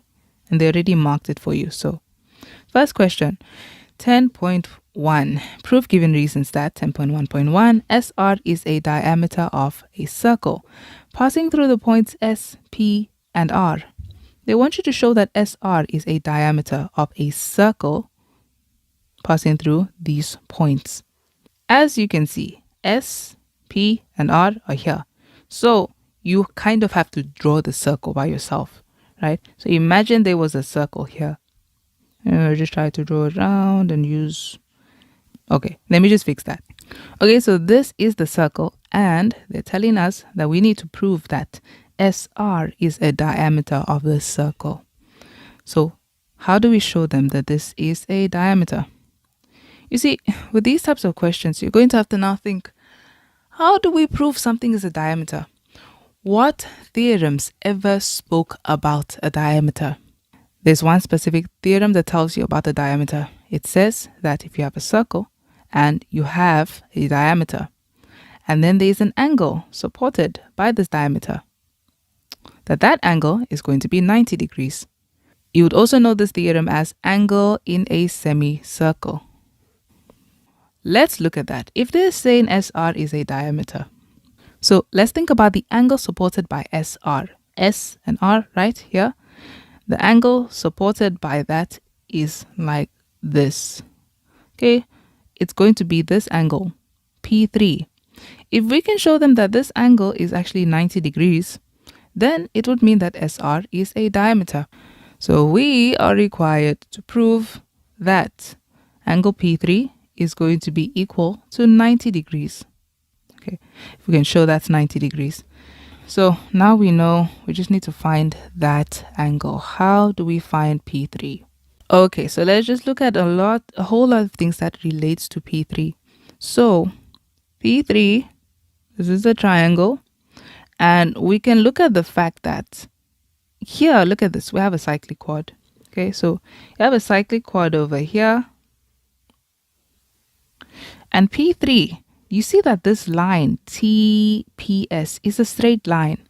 So this would be the exterior angle of the cyclic quad. The exterior angle in a cyclic quad is always equal to the opposite interior angle. So this entire angle. Okay, so our goal is to find P3, to actually show it's 90 degrees. If it's equal to this, then this one is also equal to 90 degrees. So let's find out, how can this be 90 degrees? Okay, let's look at that.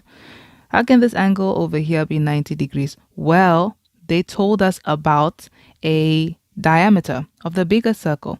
TR is the diameter of the bigger circle. Since this is the diameter of the bigger circle, then this angle is 90 degrees. Okay, so you see, it's you start from somewhere, you start moving. Okay, don't try to find random things. Try to focus on that goal. So I'm actually going to start by saying angle K, okay? Or you can say K1 plus K2. I'm just going to call it K because it's the full angle. Angle K is equal to 90 degrees because of angle in a semicircle. Okay, angle in a semicircle is equal to 90 degrees. That's a shorthand way. You could have said angle supported by diameter is equal to 90 degrees, but that is longer. Okay, so this is what we have now. I know this is now 90 degrees. Okay, and we've already figured out that this PRKT is a cyclic quad, and this is the exterior angle of that cyclic quad. Okay, that's the line, and it's equal to the opposite interior angle. So that's what we're doing now. P3 is actually equal to K, angle K, okay, which is 90 degrees. So P3 equals angle K. Angle P3 is equal to angle K, and angle K, the reason why is because of the exterior angle of a cyclic quadrilateral being equal to the opposite interior angle. Okay, and so now I can conclude that angle P3 is actually equal to 90 degrees. And there we go. Remember, I said that in order for you to show that SR is actually a diameter, you have to show them that that is actually 90 degrees. Okay, so because of that, I can conclude and say that SR is a diameter passing through, and of course you're going to say the same thing, passing through the points S, P, and R. Okay, and the reason, technically, this is it's more of the converse of this, because usually in this theorem, you are given that this is a diameter, and then you conclude that that angle is 90 degrees. But in this one, we found that this angle was 90 degrees, and we are concluding that this is a diameter. So I'm just going to try and switch the words a bit for you to really just say it like it is a converse. Okay, so I just decided to use the same reason. The angle supported by a diameter in a circle is 90 degrees. Okay, so that's how we prove that SR is actually a diameter. Moving on to the next question. How many more questions do we have? 3. Okay. So moving on to the next question, we have 10.1.2. We have to prove that angle S is equal to angle P2. Okay. Angle S being equal to angle P2. So just keep everything that we found. We found this was 90 degrees. We found that that is 90 degrees. So how do we show them that angle S is equal to P2? So S is over here. Okay. S must be equal to P2. P2. Okay. You can start from either one of it and then start working your way to it. So starting from, you can choose anyone to start from. I feel like P2 can move around more freely. So I'm going to start from P2 because you see I have lines crossing like that. So we can use that theorem that looks like a butterfly. The theorem that states that the angles at the circumference supported by the same chord are equal. So it means that P2 should be equal to this angle over here, T2. See, because they're both being supported by KR. Okay, so I've just moved from P2 to T2. I need to move from T2 eventually to get to S. Okay, so with T2, this might not actually work. So I'm seeing a dead end. I can't really move this T2 anywhere else. Okay, so let's use something that includes angle P2. Okay, so we're just trying to look at angle P2. If we look at angle P2 and angle P1, right, those angles together, they're going to give you, because this is a straight line, if this one is 90 degrees, this is also 90 degrees, okay? When we add them together, we get 90 degrees. Okay, so in other words, they're also equal to this angle over here. They sum up to 180 degrees together. So they're both 90 and 90. Okay, so I'm going to use angle P1 plus angle P2 is going to give me this entire angle K, right? But I know it's equal to 90 degrees. Weirdly enough, we have two lines that are equal here. Okay, but we always have to see how does this relate to S. If these two, okay, P1 plus P2 is equal to 90 degrees. Okay, so that P1 plus P2, of course, their angles equal to 90 degrees. And I'm using this because it has P2, which is what we want to find. But because we have two lines that are equal here, this line is equal to this line, right? It would mean that their base angles are equal. So we have an isosceles triangle. This angle is equal to this angle. Okay, if you have a triangle and this is equal to this, then these two angles below it would be equal. Okay, so this really just means that angle P1 is going to be equal to the angle T. Now, if we relate this to the angle T, there's a 90 degrees in this, okay? So in place of P1, we'll put T instead. So we have T plus P2 is equal to 90 degrees. We're trying to find that P2 is actually equal to S. How does this relate to S? Well, if we look at this triangle, this entire triangle, you see that this entire triangle has a 90-degree angle and it has angle T. So we can definitely relate that. Okay, so I'm going to start like this. I will first start by saying that angle P1 plus angle P2 is equal to 90.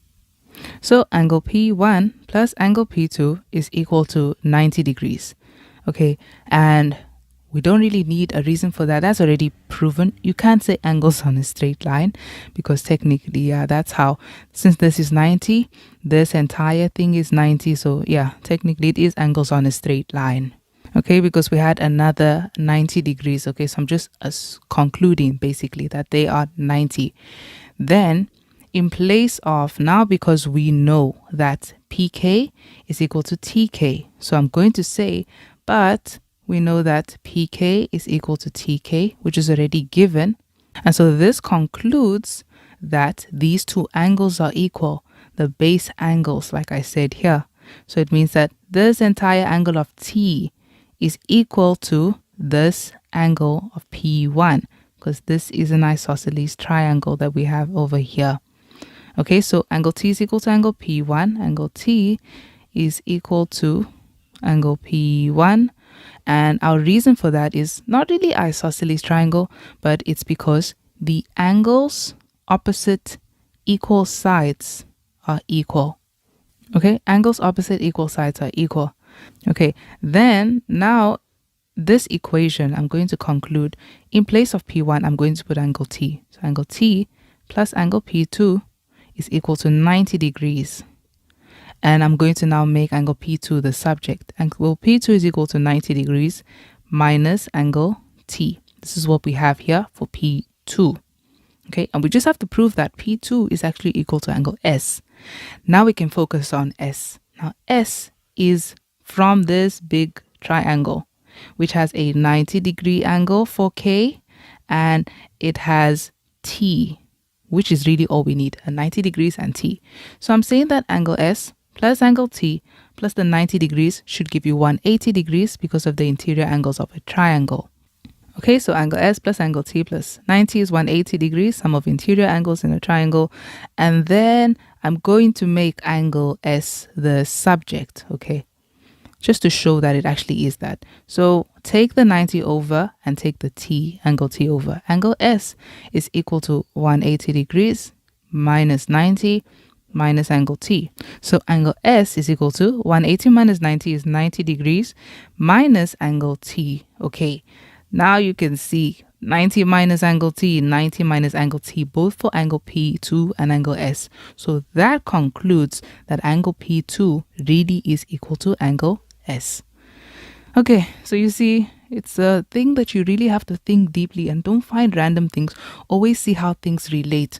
I was actually even showing you how I thought about it. At first, I thought, okay, maybe we should use the angles at the circumference supported by the same chord. But you saw that didn't even work out. Okay, and you see where you can't really use something. Where you see it can't even go further than that. Then you leave it and try something else. Okay, moving on to the next question. I think it's still related to this. Yes.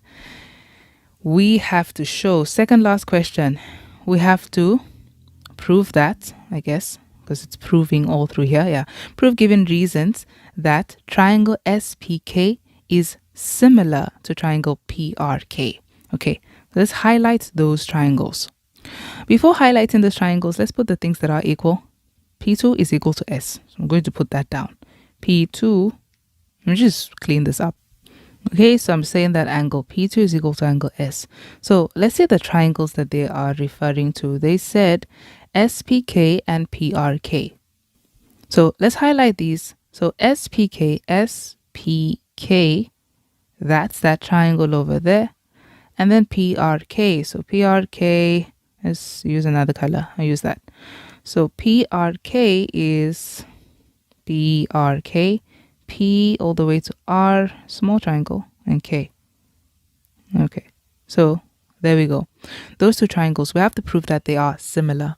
Okay, so to prove they're similar, we have two ways, the two methods to prove two triangles are similar. You can either prove that all their angles are actually equal, or you can prove that all their sides are in proportion. In this situation, they have not given you any lengths, nothing like that. So we have to go with the angles. We have to show that all the angles in these two triangles are equal. You see, the way they name the triangle is very important. The minute they name the triangle for you, they're already doing half the job for you. Triangle SPK, right? And triangle PRK. From S to P to K. It means they're speaking about this angle S, right? It's probably equal to the angle P in that blue triangle. So PRK, so speaking about P2. Okay, and you can see those are already equal. We can already start stating that. And then we have, after S, we have P. So S, P, then K, right? So this P is referring to P3 all the way to P2, that huge angle, right? And they're saying that, well, we're tying it to this. So when we have PRK here, I'm going to look at it as PRK. So the second angle here is this entire thing. So it's probably that these two are also equal. But let's just see, maybe the third one is equal. You see SPK, that's at K2. And PRK is also ending at K2. That is a common angle that you have. So this one is going to be very easy to prove that they are similar. Always start by introducing the triangles. You're saying in triangle SPK and triangle PRK, let's say the things that are equal. First of all, we see that we already have that angle S is equal to angle P2 in both triangles because this has been proven already. So we can say that angle S is equal to angle P2, and I'm just going to say proven. That's the reason. Then the second angle that is equal was this common angle of angle K2, okay? SPK, PRK, ending at the same thing. Angle K2 is equal to angle K2. So we can say the angle K2 equals to angle K2, and the reason is because it's a shared angle. You can say common angle or shared angle is still fine.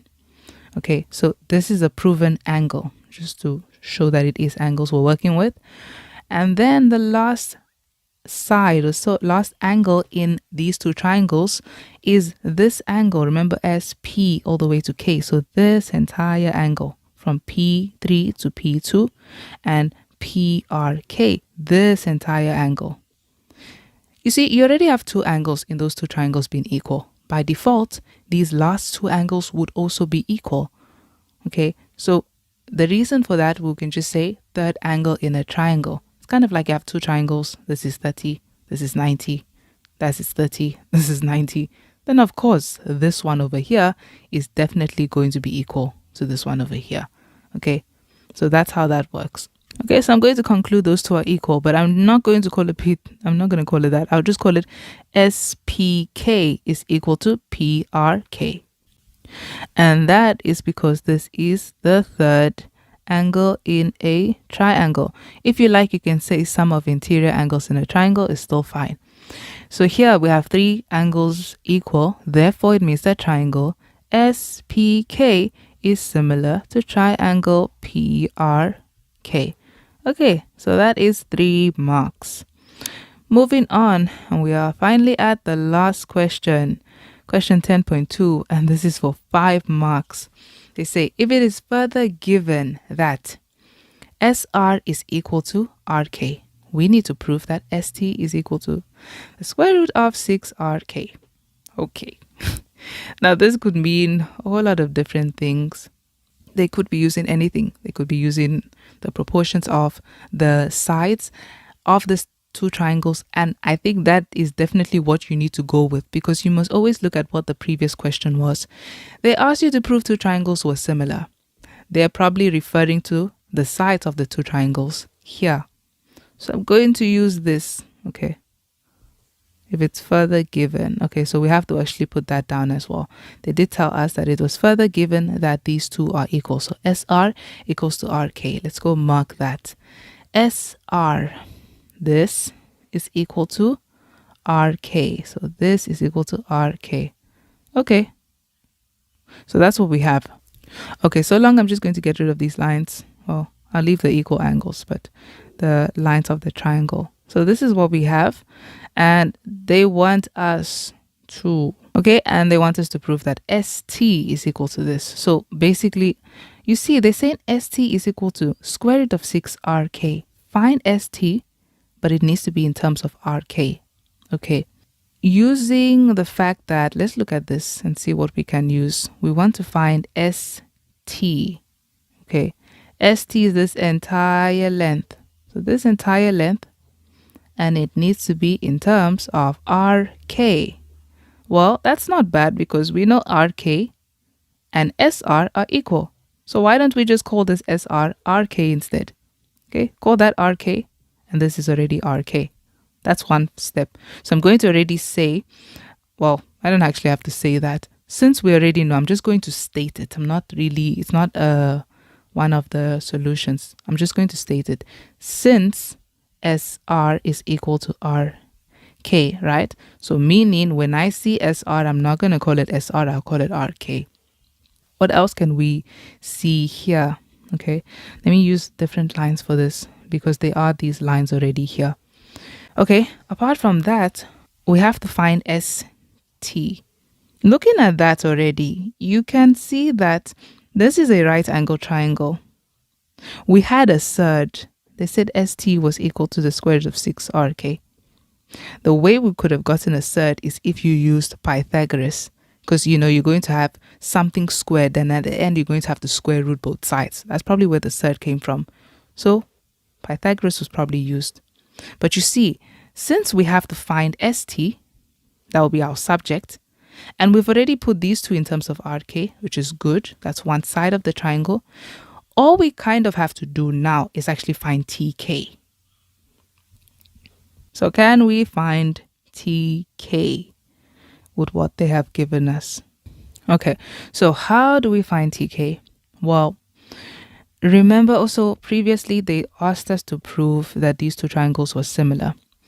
Let's try and use those proportions, but we will include TK in it. We can include TK. But the thing is, TK is not really here. Okay, so let's use these proportions and let's see what we can use from it. Okay, something we should also remember that PK is equal to TK. And we know that PK is part of this triangle that we were proving basically is similar. So let's use the proportions of that triangle, but we're going to include PK, right? And then because our solution, the thing that they asked us to find, includes RK, we will use this entire side, okay, SK. Okay, so this is what I'm saying. You see, we've proven that these two triangles are similar. So since these two triangles are similar, I'm trying to use things that actually have what we have here. We have ST, we have RK. That's the kind of things they kept mentioning in these triangles, okay? Now, ST, we'll find that on our own. That is a separate side. Here, let's focus on the things that have RK. In these two triangles that we had to prove are similar to each other, it was this bigger triangle and this little triangle over here. Look at the sides that we can use. So in the bigger triangle, SPK, we can use this side PK. It's going to be one of the sides we include. Now, if you're using PK, you're going to have to use it with RK. See, because it's the second and the third point. Second and third point in the other triangle that it's similar to. So I'm using PK over RK.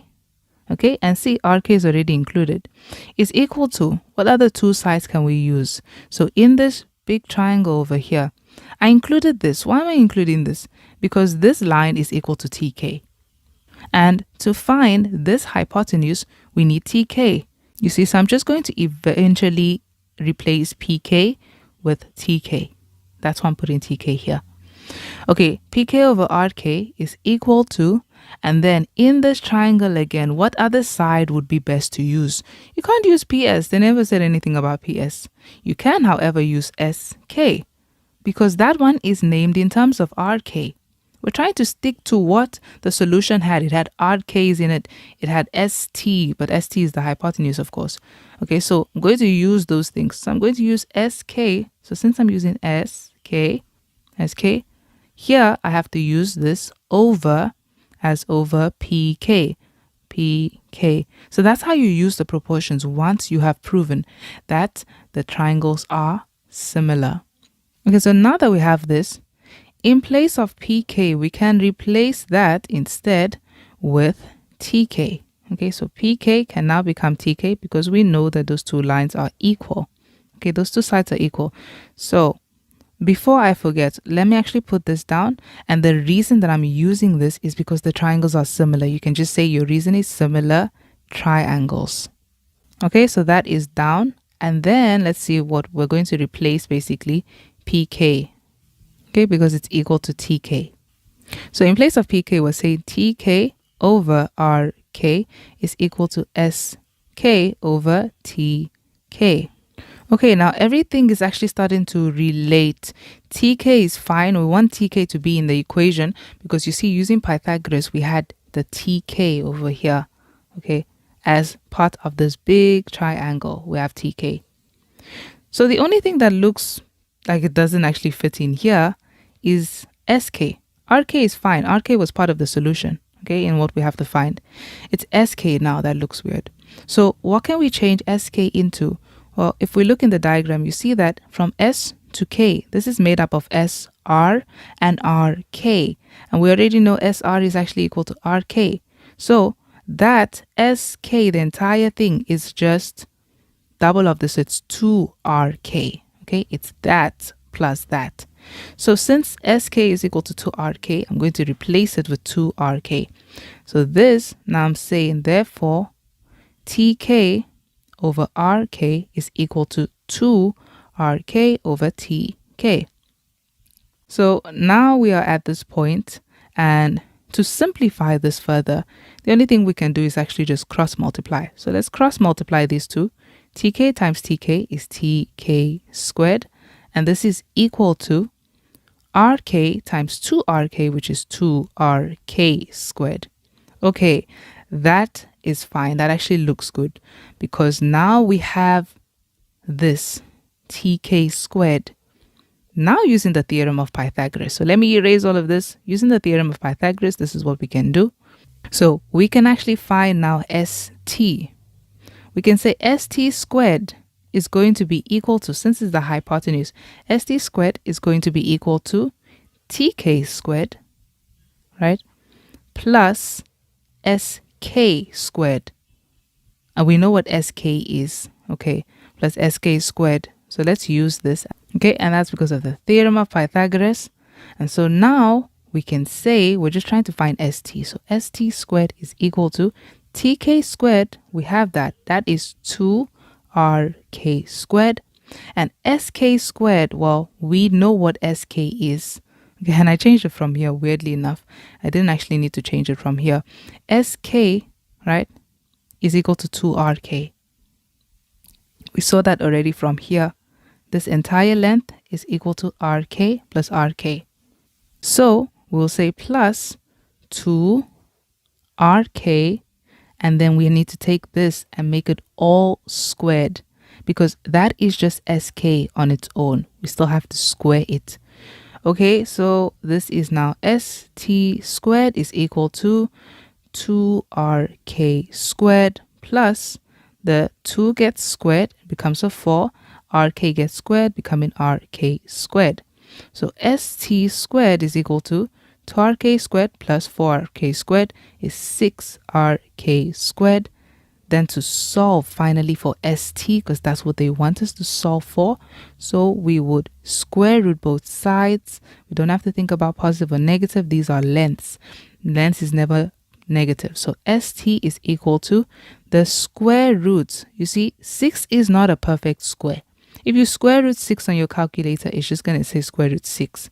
But if you square root RK squared, it's like square root in X squared. It will give you X. Same way, this will just give you RK. And that's how we find out that ST is equal to square root of 6 RK. So in this video, we are going to be working on the Euclidean geometry section of this paper. So this is the last video for this particular paper. Okay, so we're on question 8, and question 8 says, in the diagram below, P, Q, R, and S are points on a circle with the center O. So those are just the points that you have on the circle. Then they tell us that OT bisects chord QR at T, and they also tell us that XRY is a tangent to the circle at the point R. Then OZ is produced to meet at Y, where OY is parallel to QR. So that is a very important thing to look at there. Then ROY, ROY, that angle, ROY is 20 degrees, as we can see there. Then SRO is 10 degrees, as we can also see there. And lastly, SZ is a chord that we have. Okay, so the first question is, we need to calculate with reasons the size of the following angles. So the first angle is angle S1. So let's go ahead and look. Here we have angle S1. Remember, when you look at your angle, you don't just stare at it and hope that you see the answer. You start asking yourself questions like, where is this angle? Okay, first of all, I can see it's at the circumference. So I'll try to relate it to rules about angles at the circumference that we know. we know, yes, the angles at the circumference, if they're supported by the same chord, that they're going to be equal. But unfortunately, as you can see, the chord, or the arc rather in this case, RZ, that is supporting this angle, is literally the only arc supporting this angle at the circumference. But we also know about the rule that states that the angle at the center is double the size of the angle at the circumference as long as they're supported by the same chord or arc. And I can see that over here. This is supported by RZ, but we also have another angle at the center supported by RZ. So if this is 20 degrees, it's double the size of this one. So that will therefore be 10 degrees. So that's what we have over there. Let me just put it in another color. So we have 10 degrees over there. And that is because the angle at the center is twice the angle at the circumference. Okay, so that is it for that question. And moving on to the next question. The next question, we have to find the size of angle R3. Okay, where is angle R3 first of all? So angle R3 is over here. So let's think about the things surrounding angle R3 that we can see. So I see parallel lines. You see these two lines are parallel. And then we have a line here, which we'll call our transversal, because that is the line that joins the parallel lines together. It goes from one parallel line to the other parallel line. It doesn't really join them. But you see what happens over here. So it means that we can actually look for fun angles here. And immediately we can already see that this forms a Z or an N. So it would mean that angle R3 should be equal to this angle, angle O1, which is 20 degrees. Okay, so that means that angle R3 is actually equal to 20 degrees, of course, because it's equal to angle O1. And this is because of we have alternate angles. Okay, so alternate angles on parallel lines are always equal. Okay, another thing that you can do after telling them it's alternate angles is tell them the lines that are parallel. So as you can see, it was RQ being parallel to basically what they said. Okay, OY being parallel to RQ. That is fine to say. Just make sure you tell them that OY is parallel to RQ. Okay, so that is it for that question. Moving on to the next question. The next question, we have to find the size of angle P. So let's go ahead and see. So angle P is over here. So how can we actually find the size of that angle? Well, as you can see, it's taken up a really big space. So the best way to actually find it is using a shape like a triangle, or looking for if you have a quad, okay? Because the triangle is not very helpful. So let's actually see. So you see, if you go like this and you try to draw a quad within the circle, which is a cyclic quad, do you see that we actually do have a cyclic quad? And what do you know about angles in a cyclic quad that are opposite each other? They add up to 180 degrees. So it means that to find angle P, you're going to have to take the opposite angle, okay, and subtract that angle from 180 degrees. So it means that to find angle P, or you can look at it like by saying 180 degrees minus this angle, since they must add up to 180 degrees. That is 20 degrees and 10 degrees. So it's actually minus 30 degrees. These calculations don't really mean that much, because when they see the answer, they will know, okay, you did that calculation and your reason will back that up. So it means that that answer there is 150 degrees. And that's of course because opposite angles in a cyclic quadrilateral are supplementary or add up to 180 degrees. Okay, so that is it for that question. And always just make sure that as you are working through these, be filling in the angles that you find, because it's going to probably help you with the next question. Okay, moving on to the next question. The next question is we need to find the size of angle S2. Okay, so angle S2, let's see. So this is over here. How can we actually find the size of this? So we can look at the angles that it is a part of. You see that together this create one angle, but that doesn't really help us to find anything. Let's actually try to look at it like this. It is at the circumference, right? So we can apply rules about angles at the circumference. However, the chord that is supporting it is this chord. And as you can see, that chord is not supporting anything else. So there's one rule that we always don't even think about when we think about angles at the circumference. And that rule is the tan chord theorem because it relates to an angle at the circumference. Okay, it says the angle between a tangent and a chord is equal to the angle opposite that chord, okay, or supported by that chord. But do you remember that that angle must be at the circumference? So we can think in that direction. This is an angle at the circumference. This is the chord supporting it. So the angle between this tangent, okay, and that chord would be angle R4. And so it means that angle R4 would be equal to angle S2. So our goal is now to find angle R4. How can we actually find that? And now that I think about it, you see the mark allocations here is 4. So it's going to actually take you longer to find it. There's more steps that you need to take to find that. To find angle R4, do you see that we have a radius over here?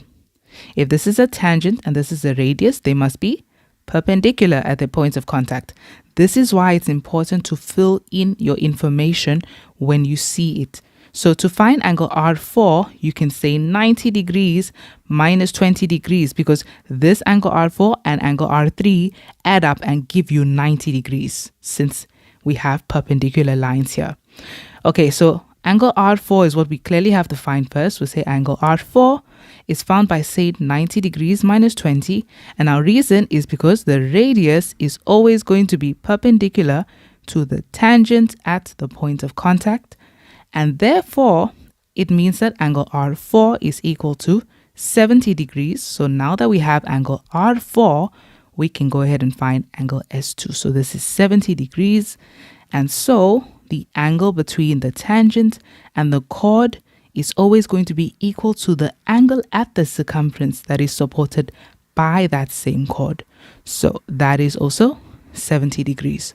Okay, so we just have to write that down. Tell them that angle S2 is therefore equal to angle R4. And so that means that angle S2 is equal to 70 degrees as well. And this is because of the tan chord theorem. You don't have to actually write the full tan chord theorem. You can follow the reasons that they use in the memo. If they can use it in the memo, then you can use it. Okay, so that's because of the tan chord theorem. There we go. Okay, so that is it for the little bits of questions that they're asking. We have one more bigger question after this concerning this diagram. Okay, moving on to the next question. Then the final question in this diagram, and actually in question 8, yes, is prove that XRY is a tangent to the circle passing through RT and O. Okay, so we're going to have to look at this. They want us to prove that this XRY is a tangent to the circle passing through RT and O.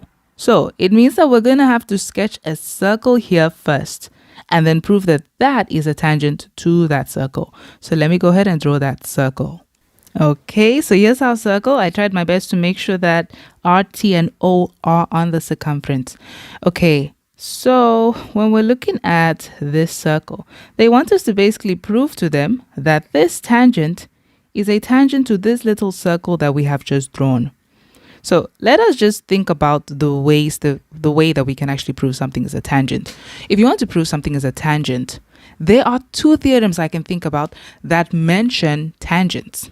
The first theorem we have is that tan chord theorem, which we just worked with now. So if you ever have a tangent and you have an angle, right, between the tangent and the chord, and you have another angle over here, if this really is a tangent, right, for it to be a tangent, then the angle here must be exactly equal to that angle over there.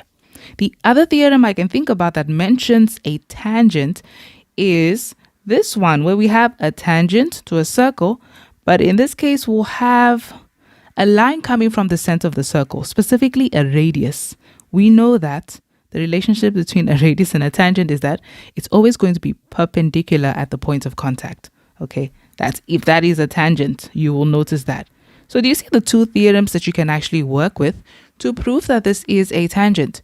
This is how you guys can be thinking about this grade 12s.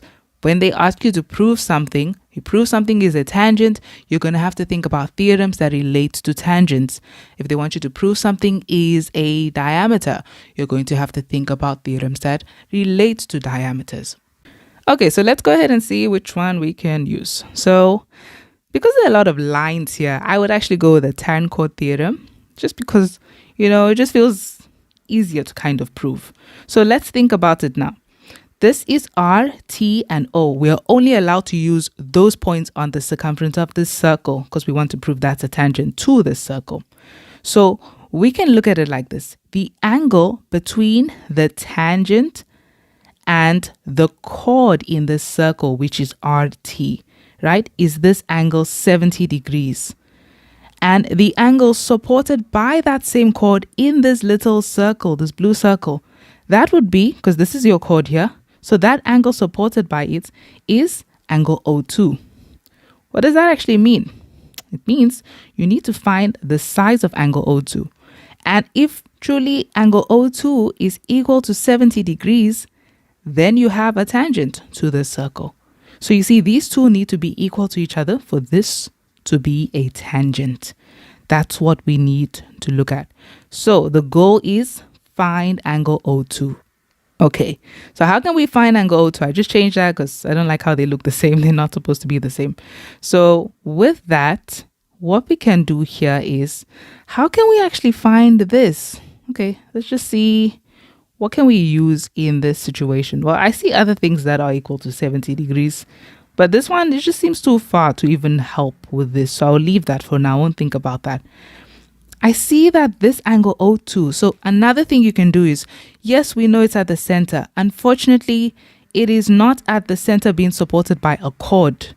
You see, if you look at the bigger circle, this is the full chord. Unfortunately, this angle O2 is only being supported by that little thing. Okay, so what we can do in this situation is, why don't we look at O2 as in what is it part of? Do you see that it's part of a triangle? So in this triangle, sorry about that, in this triangle, all you have to find is the angle T1. Okay, if you find angle T1, then you find angle O2.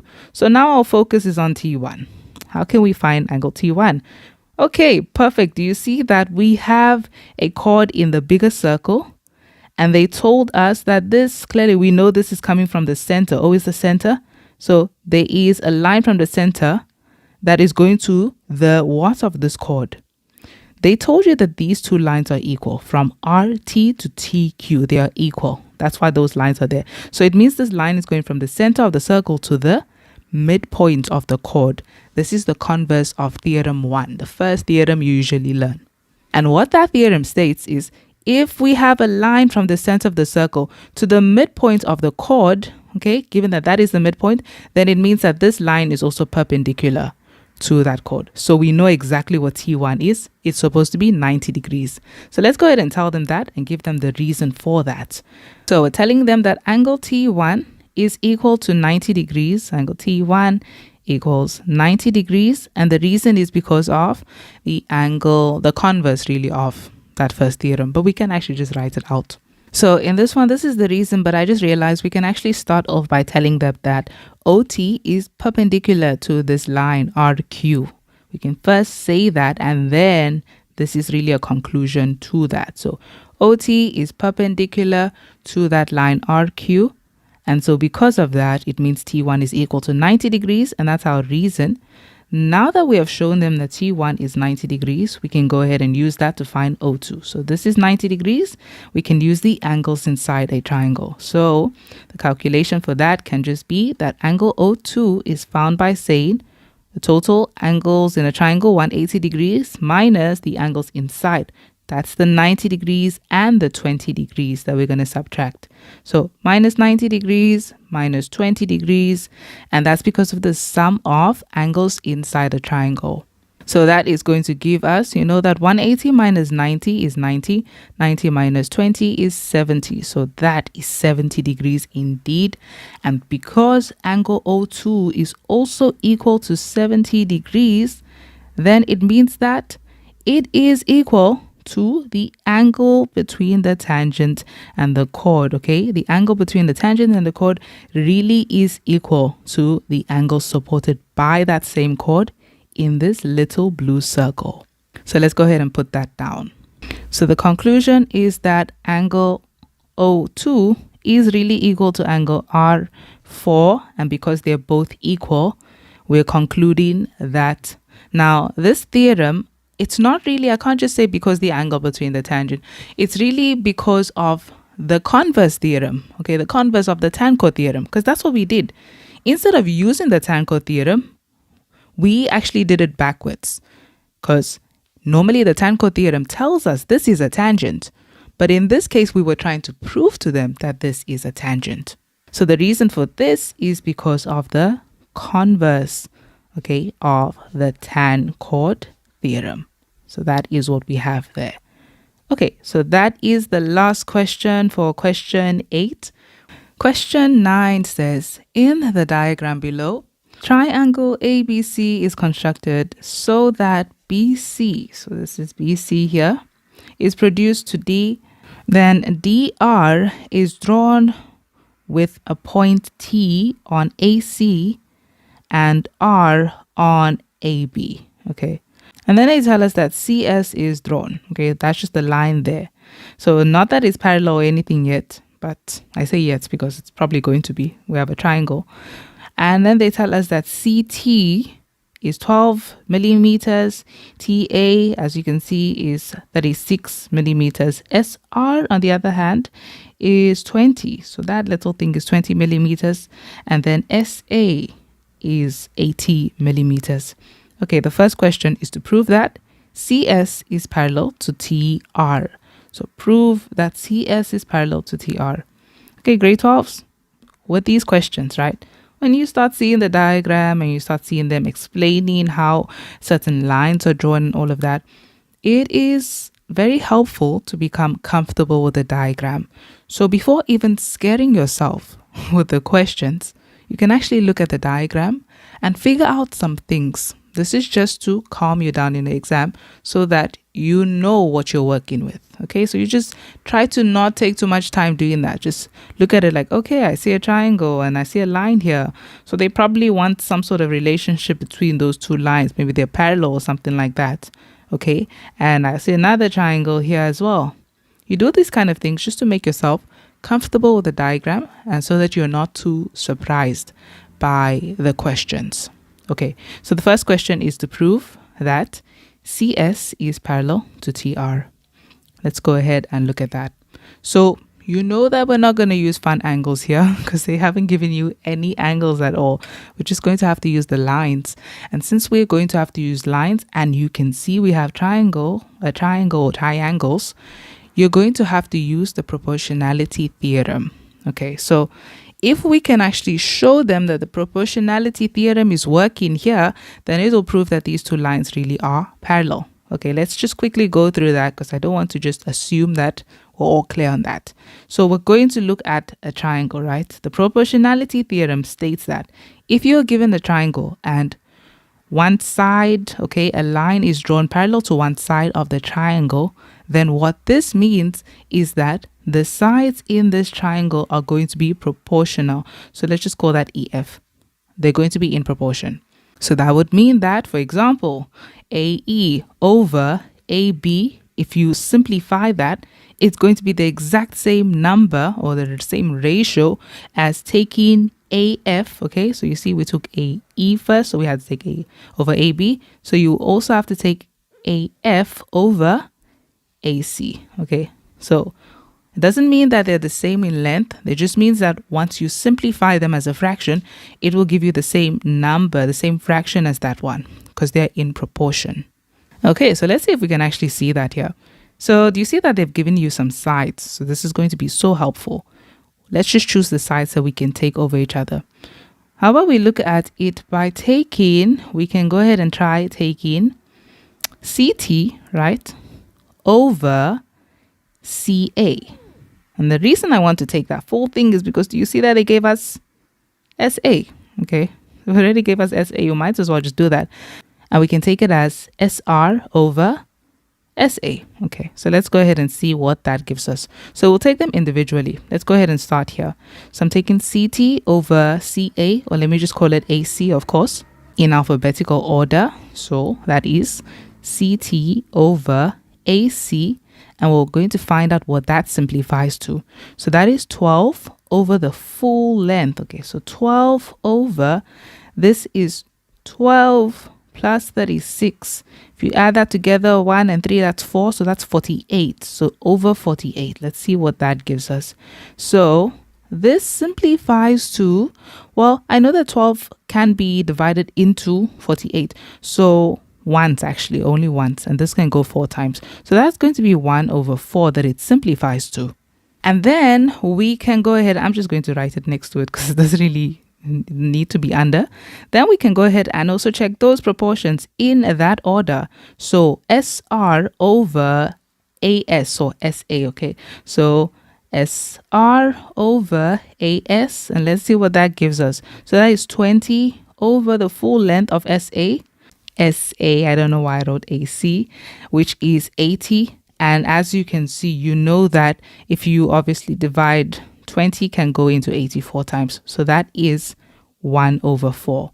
Now, because we see that they end up being the exact same thing, it would mean that CT over AC is indeed equal to SR over SA. And so that means that these lines are parallel since their sides are in proportion. So therefore, it means that CS really is parallel to TR. And the reason it's parallel, well, it's really the converse of the proportionality theorem, but I don't like to use that word proportionality theorem. I like to use the meaning of it, right? So the proportionality theorem states that we have a line drawn parallel to one side of the triangle, right? But we were not told that these two lines are parallel yet. So instead of saying that, I can tell them that this line, right, instead of saying it was drawn parallel to one side of the triangle, I can say that this line divides the sides of the triangle proportionally. So that is the reason I'm going to use. So it's sort of the converse theorem of the proportionality theorem, but I'm just not using that word converse.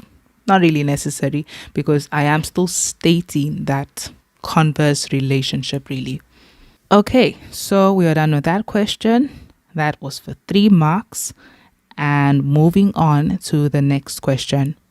The next question, 9.2, says it is further given that AR is equal to 2 over 3 RB. Okay, we need to just be putting these down. And they tell us that BC is equal to 2x and CD is equal to this also in terms of x. We need to calculate the value of x. Okay, let me bring the diagram down. So let's put down what they have told us. So they said AR is equal to 2 over 3 RB. Let's go ahead and fill that in. So this is AR. It is 2 over 3 RB. So 2 over 3 RB. They're calling it RB. So we might as well look at what else is, where is RB? Okay, so RB is here. You see RB. So that's going to be very helpful. Okay, and then they tell us that BC is 2x. BC, so here to here, is just 2x. And then CDs are half x plus 1. So half of that length plus 1. 1 over 2x plus 1. Okay, so since we know all of that, the question is you need to solve for x, so find the value of x. Okay, let's just look at this. Well, there's one thing we know now that I didn't even put down. You see, we've already shown them that these two lines are parallel. So we can go ahead and tell them these two lines are parallel.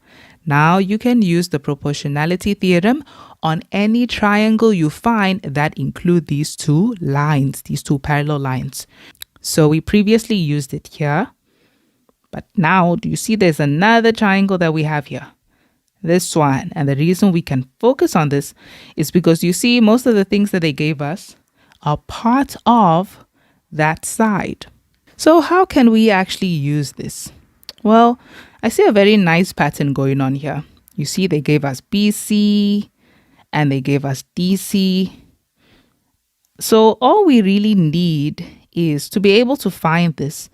Can't we just use DC over DB and say that because we have parallel lines, that proportion should be equal to RS over RB. Okay, and the reason RB is going to be very helpful here is because they told us something about RB. They said that this little length over here is equal to 2 over 3 RB.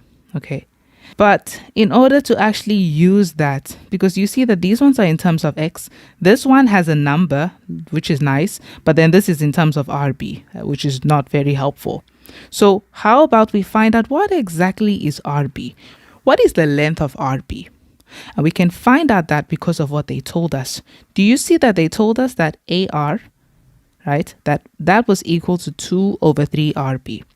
If they told us AR is equal to 2 over 3 RB, let's find out exactly how much AR is. See, look at this. They told you that SA was equal to 80 millimeters.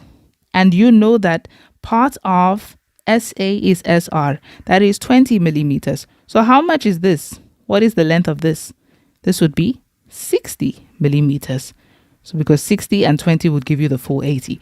So they told us that AR, we just calculated that AR is equal to 60 millimeters. If you like, you can show them the calculation, but you see, we can just look at that and actually subtract. We don't really need a reason for subtraction because subtraction is more like a fact than a theorem. Okay, so since we now know the size of AR, and they also told us that AR equals 2 over 3 RB.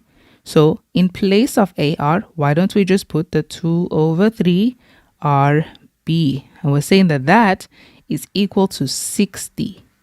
And now we can actually just use this equation to solve for RB. So to solve for RB, you see you have to get rid of the 2 over 3. So we can divide both hand sides by 2 over 3. So therefore, it means that RB would be equal to, 60 divided by 2 over 3 is like saying 60 times 3 over 2 because we tip and times when we divide. And so if you're dividing, you can look for what you can cancel across. Because with Euclid, you don't really need a calculator though. So 60 and 2 have 2 in common. 2 divided by 2 is 1. 60 divided by 2 is 30. So this is actually 30 times 3, which is 90. So now we know that RB is equal to 90 millimeters. Okay, we just use that information they gave us here to solve for RB. And now that we know what RB is, our job here becomes so much easier. So this is 90 millimeters. And now we can go ahead and use this proportionality theorem over here. So remember, because they already gave us 20 and they also gave us DC, we can tell them this.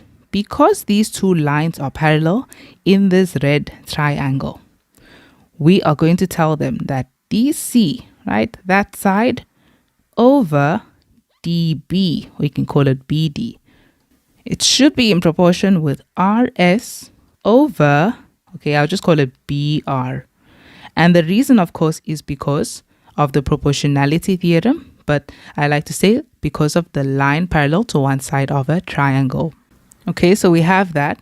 And now we can go ahead and substitute the values that we have in these proportions. So DC is what? DC is a half, so a half x plus 1 over BD. Now BD is the full length, so from here all the way to there, we can actually just calculate what exactly that is.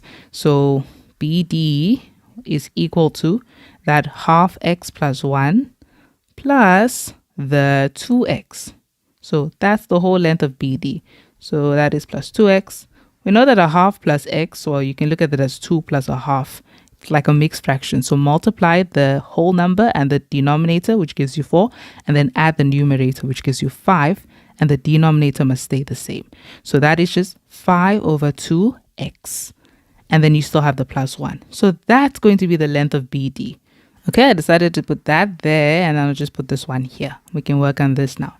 Okay, so we're saying that DC, which we have, over BD, which we now found to be 5 over 2x plus 1, that should be equal to RS. And what is the length of RS? RS is 20 units that we had there. So that's 20 over RB or BR, which is the full 90 millimeters. So 90 then millimeters. Okay, so do you see that this is an equation and you just have to simplify because you have a fraction and an equal to sign, just cross multiply. So we're going to cross multiply. Remember, you have 2 terms here and 1 term. So this 90 needs to multiply to this and that. 90 times a half, that's just half of 90, which gives you 45. So that's 45x. And then 90 times 1 is still positive 90. And this is equal to, cross multiply, going to say your 5 over 2x times 20. Let's just see what that gives us on the side. So times 20. I see that across we have common factors. So divided by 2 is 1. Divided by 2 is 10. So that leaves us with 5 times 10, which is 50. So we have 50x there. And then we have the 20 times 1. Okay. And 20 times 1 is just positive 20. Okay, so this is a linear equation. We just have to solve for x. So because this is smaller, I'll take it over. So that's 50x minus 45x is equal to 90. And then the 20 comes over and becomes a minus 20. 50x minus 45x is finally just 5x is equal to 90 minus 20 is 70. And then divide both sides by 5 to solve for x, and x is therefore equal to 70 divided by 10 is 7, so this is just twice the size, so it's 14. So it's equal to 14, and that is your answer for x in this question. Okay, so that is that question. It was a little bit long because it's like a whole 6 marks, but it's good for practice. Okay, so that is it for that question, and that is question 9. We move on to question 10, which you can see is a proof. We're on question 10, and 10.1 says, in the diagram below, we have triangle ABC and triangle DEF are drawn such that we have angle A being equal to angle D. Okay, so these two are equal already, and angle B is equal to angle E, and angle C is equal to angle F. Okay, so these are things we don't have to prove. It's things that have already been given. So you need to prove the theorem which states that if two triangles are equiangular, then the corresponding sides are in proportion. That is, AB over DE must be equal to AC over DF. So we can just focus on that part only, okay? We don't have to prove that this is also equal to BC over EF, okay? We just have to focus on what they told us to prove. Okay, so one of the proofs that I already have on my channel, but I will still explain it in this video. So 10.1, okay, we have in this diagram, how do we actually prove this? Well, with this, let me actually just explain the idea behind it. With this, should I say it's kind of like the proportionality theorem? Because what we're really just doing is we're creating another version of this triangle, right? Another one of that triangle. And we're sort of actually picking that up and placing it on here. And what we're trying to prove is that AB, like they mentioned, over DE, okay? And do you see that the equivalent or the thing that is equal to DE here in this blue triangle would be this little thing here? We're trying to show them that AB over that little thing is equal to AC over, and they say DF, this part, which is really just this little part in our triangle. So that's what I mean by it's kind of like the proportionality theorem, really. Now, for us to do that, we first of all need to have points here, right? And we're going to call these points two different things. I'll just choose PQ just because they're very different from every other letter that is here. Okay, we're going to call those PQ. And the first goal, in order for us to actually do this, aka prove the proportionality theorem indirectly, right, is we are going to just have to, first of all, show them that these two lines are parallel. If those two lines are parallel, we can just use it. So it's not really proving the proportionality theorem, it's using the proportionality theorem on this. Okay, so that's what I mean by that. So the first thing we're going to do is we're going to put down these points. So you're putting it, I should have left that there. Yeah, we're putting it in a way that these two are equal. So we are drawing down point P on AB in such a way that AP is exactly the same length as DE. And then we're putting down a point Q on this line AC in such a way that AQ is exactly equal to DF. That's what we're doing in that part. So we're first going to go ahead and write down everything we are doing. Okay, so now that we have done that, the next thing we're going to do is actually join these. So we're going to join these two together. I'll just create a construction line. Okay, so that is it for the construction. And now we can go ahead and prove. Okay, so what we're trying to do is just show them that these two lines are parallel. So we're just focusing on this as a whole. Then we'll include that one afterwards. So how can we show them that these two lines are going to be parallel? Well, do you remember that they told you initially that angle B is equal to angle E, right? So the goal here is if we can show them that this one is also the same thing, then do you see that you have corresponding angles? And corresponding angles will always lie on parallel lines. So that's how we're going to do that. Okay, let's go ahead and start with that. So for us to actually show them that those two angles are exactly the same, we are going to focus on these two triangles now. For us to show them those angles are the same, all their corresponding angles are exactly the same, we can show them that these two triangles are actually congruent. So that is our first goal. So let's go ahead and draw or write down these triangles. Let's introduce the triangles. So we say in triangle APQ, and the second triangle that we have is DEF. We are going to try and prove these two triangles are congruent. Okay, so let's look at these two triangles and let's just see the things that are equal. So first of all, we see that AP and DE are exactly the same. And they're exactly the same because of our construction. So we can actually tell them that AP, first of all, is equal to DE, and that is just by construction. You see that we drew that point P in such a way that AP was equal to DE already, okay? So by construction.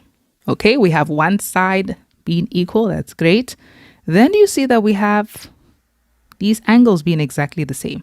So we can also tell them that angle A is equal to angle D. But this one is not by construction. We didn't cause this. This was something that they told us initially. So we can tell them that this is just given. Okay, so given. And remember, that's an angle. So it's a given angle that we have there. And then we can also see that in these two little triangles on top, AQ is equal to DF. So we can put that down as well. So AQ equals DF. And the reason for that one is not given. We caused that to happen, okay? That was by construction. So again, we'll use this exact same reason. That is by construction. And now you see you have three things already being equal in these two triangles. So it means, therefore, that triangle APQ really is congruent to triangle DEF. And the reason for this is a side, this is an angle, and this is a side. Okay, so you can tell them it's side, angle, side. That's the reason. Okay, now that these two triangles are congruent, so in other words, exactly the same, their corresponding sides and angle are all equal, it means now their angles are also equal. So this means that this angle over here, that P, but we'll call that APE, is equal to this angle over here. So we can conclude now. Tell them that angle APE is finally equal to that angle E. Okay, so angle E. I realized that I called this E, it should be Q. Sorry about that. So that is APQ. Okay, that it's equal to angle E. Okay, so now we know these two angles are equal. But here's another thing that we need to take note of. Do you remember we said now that these two are equal? But initially we already knew that angle B was equal to angle E. So we're going to tell them that. Tell them, but we already knew that angle B was equal to angle E. So what does that mean about angle APQ and angle B? That would mean that those two angles are exactly the same as well.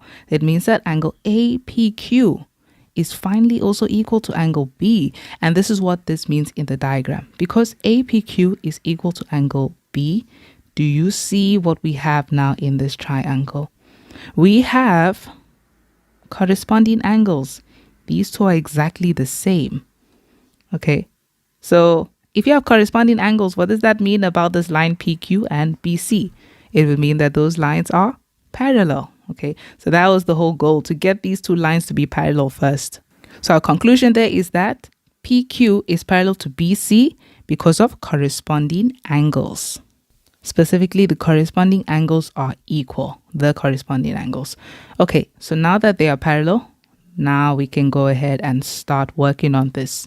So tell them that they are parallel, and now we are going to have to use the sort of proportionality theorem.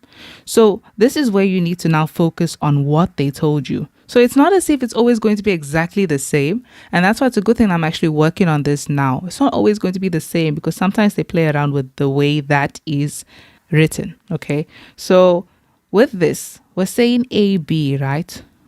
Over DE. Now remember what the equivalence of DE is in this diagram.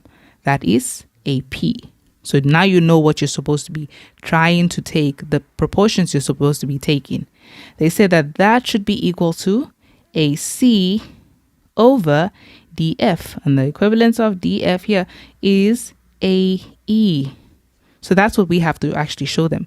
We have to show them that because these two lines are parallel, it means that AB over AP is equal to AC over AQ. Okay, so that's what we have there. And we can go ahead and say that this is because of the proportionality theorem, or really just because we have a line parallel to one side of a triangle. You could just say side of triangle. Okay, so side of triangle. Okay, so now that we have that, here's the thing about this. So how we tried to make sure that this is really just, this construction we have made is really just this triangle fitting onto this triangle. So that's where this is going to come in. Because we already know that these sides are equal, because we already know that AP is equal to DE and AE is equal to DF, we're just going to replace them, okay, with these in our proportions. That's really what we're doing now. So I'll tell them, but I already know that AP equals DE and AQ equals DF. And because we know that, we can actually substitute them here. So AB over, and then I see AP, but we told them that we knew that AP was already equal to DE by construction. So DE, I replace that with DE, is equal to AC, and then in place of AQ, we know these two are already equal, so that is equal to DF. And do you see that we have actually proven that AB over DE equals AC over DF? And that is the proportionality, well, not really, that is the proof for equal angular triangles have their sides in proportion, okay, their corresponding sides. So that is it for that first part of question 10. And then we move on to 10.2, which is on a diagram. Okay, we have 3 questions here. Let's go ahead and start with 10.2.1, but let's read the information first. Okay, 10.2 says, in the diagram below, we have a diameter EMA, right? Diameter of a circle with the center M. So they already told us this is the center. That what it does is that it bisects FAB. So it bisects this bigger angle. Remember, if a line bisects an angle, it means that it cuts that angle into 2 equal parts. So these two are equal already. We know that from the beginning. Then they tell us that MD, right, is perpendicular to the chord AB, which is no surprise because it's going from the center of the circle. Okay, so it's perpendicular to that chord AB. And then they tell us that ED produced meets the circle at C. That doesn't seem that important, but ED produced meets there. And then chord CB, so CB and FE are just drawn. Okay, so those are just chords that we have there. Okay, so the first question is to prove that triangle AEF is similar to triangle AMD. So let's look at those triangles. So AEF, first of all, is this triangle A to E to F. So AEF must be similar to AMD. So AMD. So I'll just mark that in blue. Okay, so as you can see, they didn't give us any, sides, the length of any sides. So we just have to use the angles that we have here. So from the beginning, we can already see 2 angles in each triangle that are equal. So this, because of, that diameter bisecting that bigger angle, that angle A2 is already equal to A1. We can see that already. And, it's better to figure it out here before actually writing it down. You can actually be writing it down, but it just saves time and saves you writing things that are not needed. Okay, so the next thing I see is, yes, this is a diameter. So since it's a diameter, it means that the diameter is always going to subtend or support a 90-degree angle because of angle in a semicircle. So that's 90 degrees, but this is also 90 degrees. So do you see that you have two corresponding angles being equal? So it would mean by default that the third angle in each triangle should also be equal. So that one is not so complicated. It's actually quite simple. We just need to now write it down for them. So let's go ahead and name the triangles. So in triangle, and they already named it for us. So AEF and triangle AMD, that this is what we have. We first of all were told these two are equal. Well, we're not told, but we know they're equal. So angle A1 is equal to angle A2. And that's because that, or we can just say EMA, bisects FAB. Okay, so when it bisects, it cuts it in half into two equal parts. And then we can tell them that angle F is equal to 90 degrees because of angles in a semicircle. Okay, so we can put that down, angle in a semicircle. And so because it's equal to 90 degrees, you already see that D1 was already equal to 90 degrees. So that therefore means that angle F is equal to angle D1. So this is our main conclusion. We're just saying that these two angles in those two separate triangles are equal. Then the third angle that we have is angle E1, which is by default equal to angle M1 because of really the sum of angles in the triangle, or you can call it the third angle in a triangle. Okay, so this is what we have. And since we have these three angles equal, it proves that triangle AEF really is similar to triangle AMD. And our reason, of course, is angle, angle, angle. Three sets of angles are equal in each triangle. Okay, moving on to the next question. The next question, 10.2.2, says, determine the numerical value of AF over AD. The numerical value of AF over AD.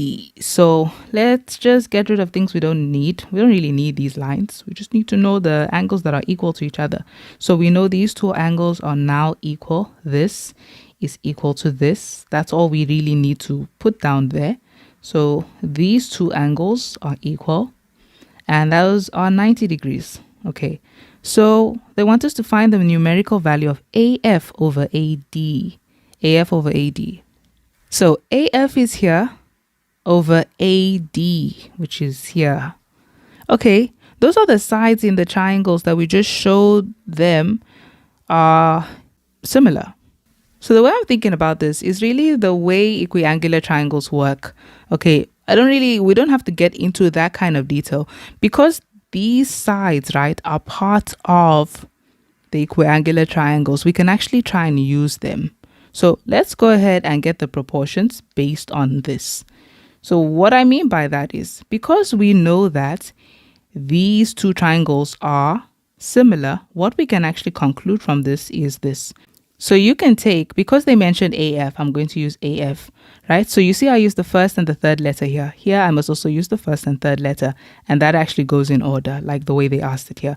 We know that AF, right, over AD, because it's in proportion, it should be equal to EF, for example, over, so I took second and third, you must take second and third here, over MD. So it's equal to EF over MD. And that is also equal to, the only ones I didn't take is AE over AM. So AE over AM. So that's first and second letter. So they're in proportion like that. So because this is what we're trying to find, why don't we just check if we can somehow find a numerical value of any of these other sides? So we're looking at EF and MD. So EF and MD, let me just erase this. I'm not really looking at that yet. EF and MD. And we're also just looking at AE and AM. So AE and AM. So that is AE and AM. So the shorter one. Okay, by already drawing that, I can already see something here. I don't actually need MD and FE. They're not so helpful. Here's the thing. Do you see that AE is a diameter? And from the center to the circumference is AM. Center to the circumference is ME. So why don't we just associate a specific letter to the radius? Why don't we just call MA, for example? Let's call that X. If that's called X, because this is also a radius, it should be X as well. So I'm going to to do this one, I'm going to actually say, let AM be equal to X. Because it's equal to X, these two are equal. So I'll tell them that AM is equal to EM because they're both equal radii. So AM equals EM. Okay, because of radii, I don't really need to say that they're equal, just radii that are equal. And so therefore, it means that if you were looking at the diameter, okay, that AE, that is equal to, if you calculate it all together, that's 2x. We add them. So let's just show them now. That it means that AE is 2x. So here's why this is so helpful, why this line is very helpful. Because we were looking at this side AM and that side AE, those were part of the two similar triangles that we have. And we now have values or letters associated with their lengths. What we can actually do is use that here. So instead of using these two, we don't need that. We can just use this instead. So we're going to tell them that, okay, this means that we're going to say AF over AD is equal to AE over AM. And this is of course because our triangles were similar, so their sides are in proportion. So you can tell them similar triangles, okay? And so I don't need this part. That was just to figure it out. Usually I'll write that in pencil. So this is what we have. And since we have this now, we can go ahead and start substituting. So the whole goal is to find out what AF over AD is. So AF over AD is equal to, AE is what? It's 2x. And AM originally was x. So that's over x. Do you see now that if you simplify this, your x would cancel. And so that concludes that AF over AD is equal to 2. That's the numerical value of AF over AD. Okay, so that is for 3 marks. And then we move on to the next question. Okay, so we are on the last question and it says, prove that AD squared is equal to CD times DE. So with this, we're always just going to mark out the lines that they mentioned so that we can figure out how that, can get to this. So AD, CD, and DE, let's go ahead and mark them out. So that's AD, CD, and DE. Okay, so when you look at that, that just creates a Y. But also just remember that we have AD squared, right? So that was that AD squared should be equal to CD times DE. Since that is the case, let me actually just pull this diagram down. Okay, so when you look at this, it creates a Y, not really a full triangle. However, it seems as if they're using this triangle here and another triangle. So the only triangle that includes DC would be this one here. So let's look at how that is going to work.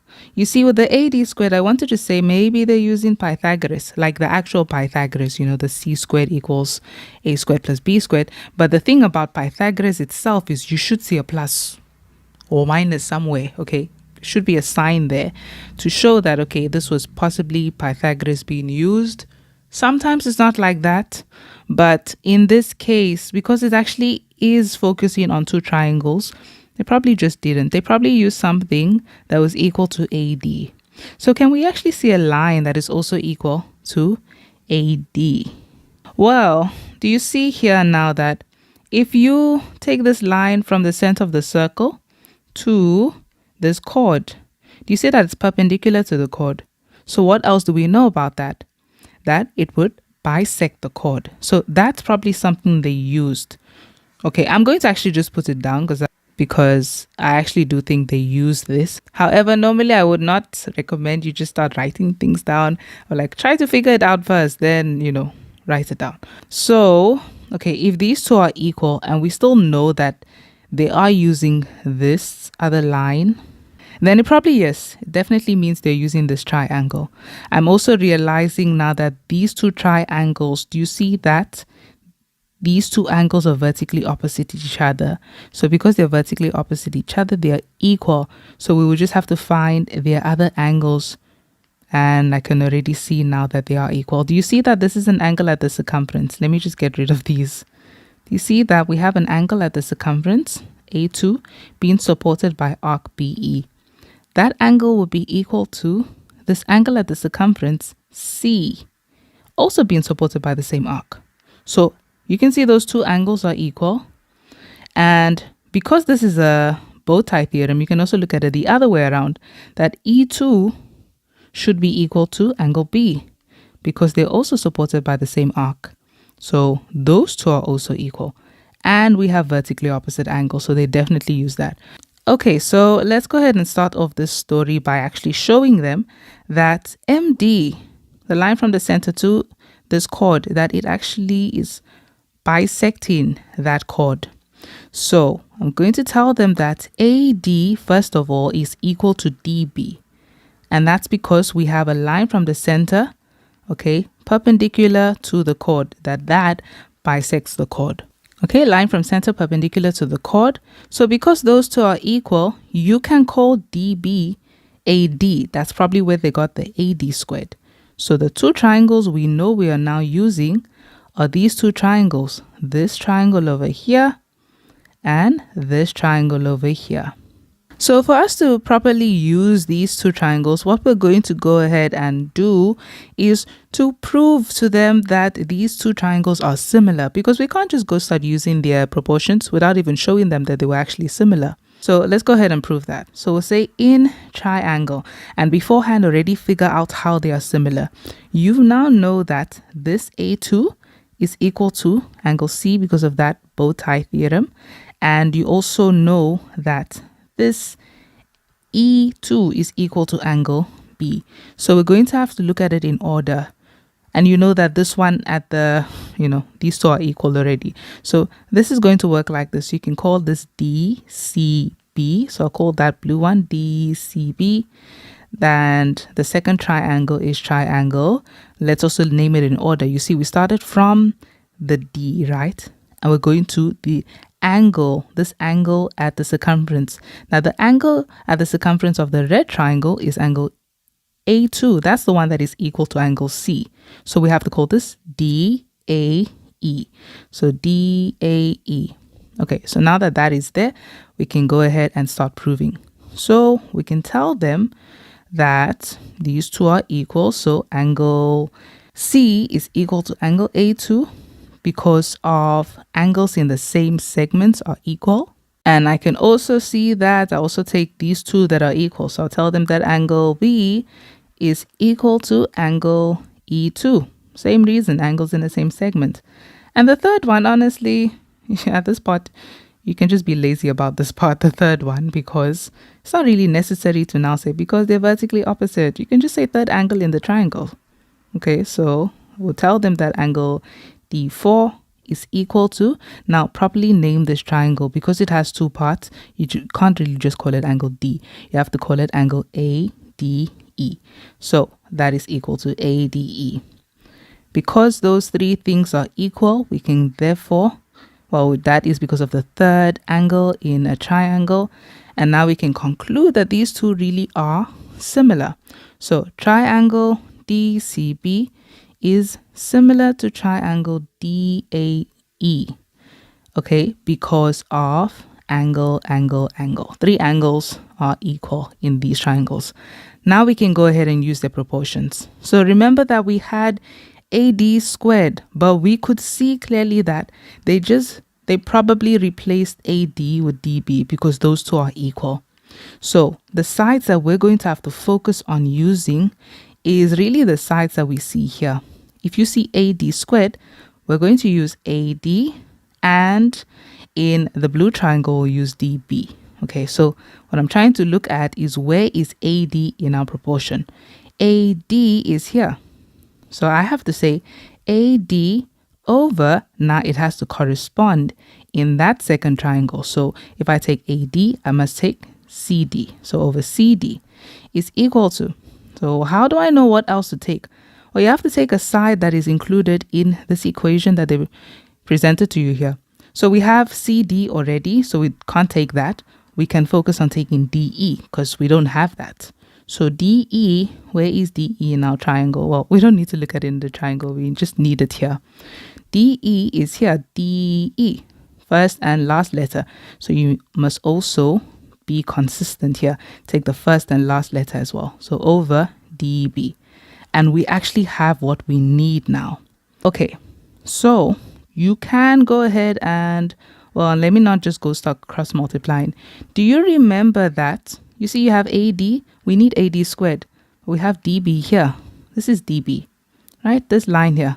Do you remember we have already proven to them that AD is equal to DB? We knew that because we had AD squared. They must have gotten an AD times an AD. So they definitely got something that was equal to AD. So because that is equal to AD, we'll tell them, but we already knew that DB was equal to AD. So in this, we're going to just replace that there. Also, we should have a reason here. The reason for this is similar triangles, but I think you actually just supposed to tell them the triangles that are similar, but we already spoke about that there. So AD over, now in place of DB, we're just going to replace that with AD. That's all that we're going to do over there. So AD over CD is finally equal to DE over, and in place of DB, we call that AD. So we're almost there now. You see, they had AD squared. So it means that they just cross multiplied. So we'll say the AD times the AD, which gives you AD squared is equal to, and then the CD times the DE, which is CD times DE. And that's exactly what they have. Okay, so that's exactly what they asked us to prove. AD squared equals CD times DE. Okay, so there we go. You see that the whole thing with this part of Euclid is, first of all, spotting the lines they're speaking about. When they have something like this, it could be various things. It could be the theorem of Pythagoras. It could be the other theorem of Pythagoras, this one, okay, which is still in textbooks, okay, but I haven't seen it in a while in exam papers, really. It could be this one as well. And it could also just be a case of two lines being exactly the same. And so they became that line squared.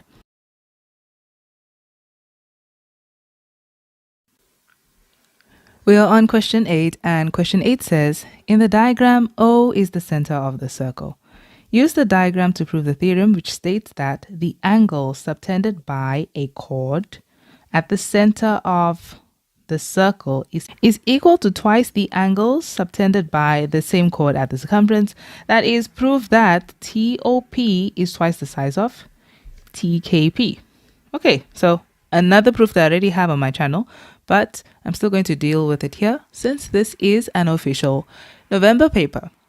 Okay, so this is what we're going to do. We're just going to create a construction. We really only need one thing, a line, okay? And that line is a line that is going to go through K and O. Okay, it's going from K to O and then just extend further, okay?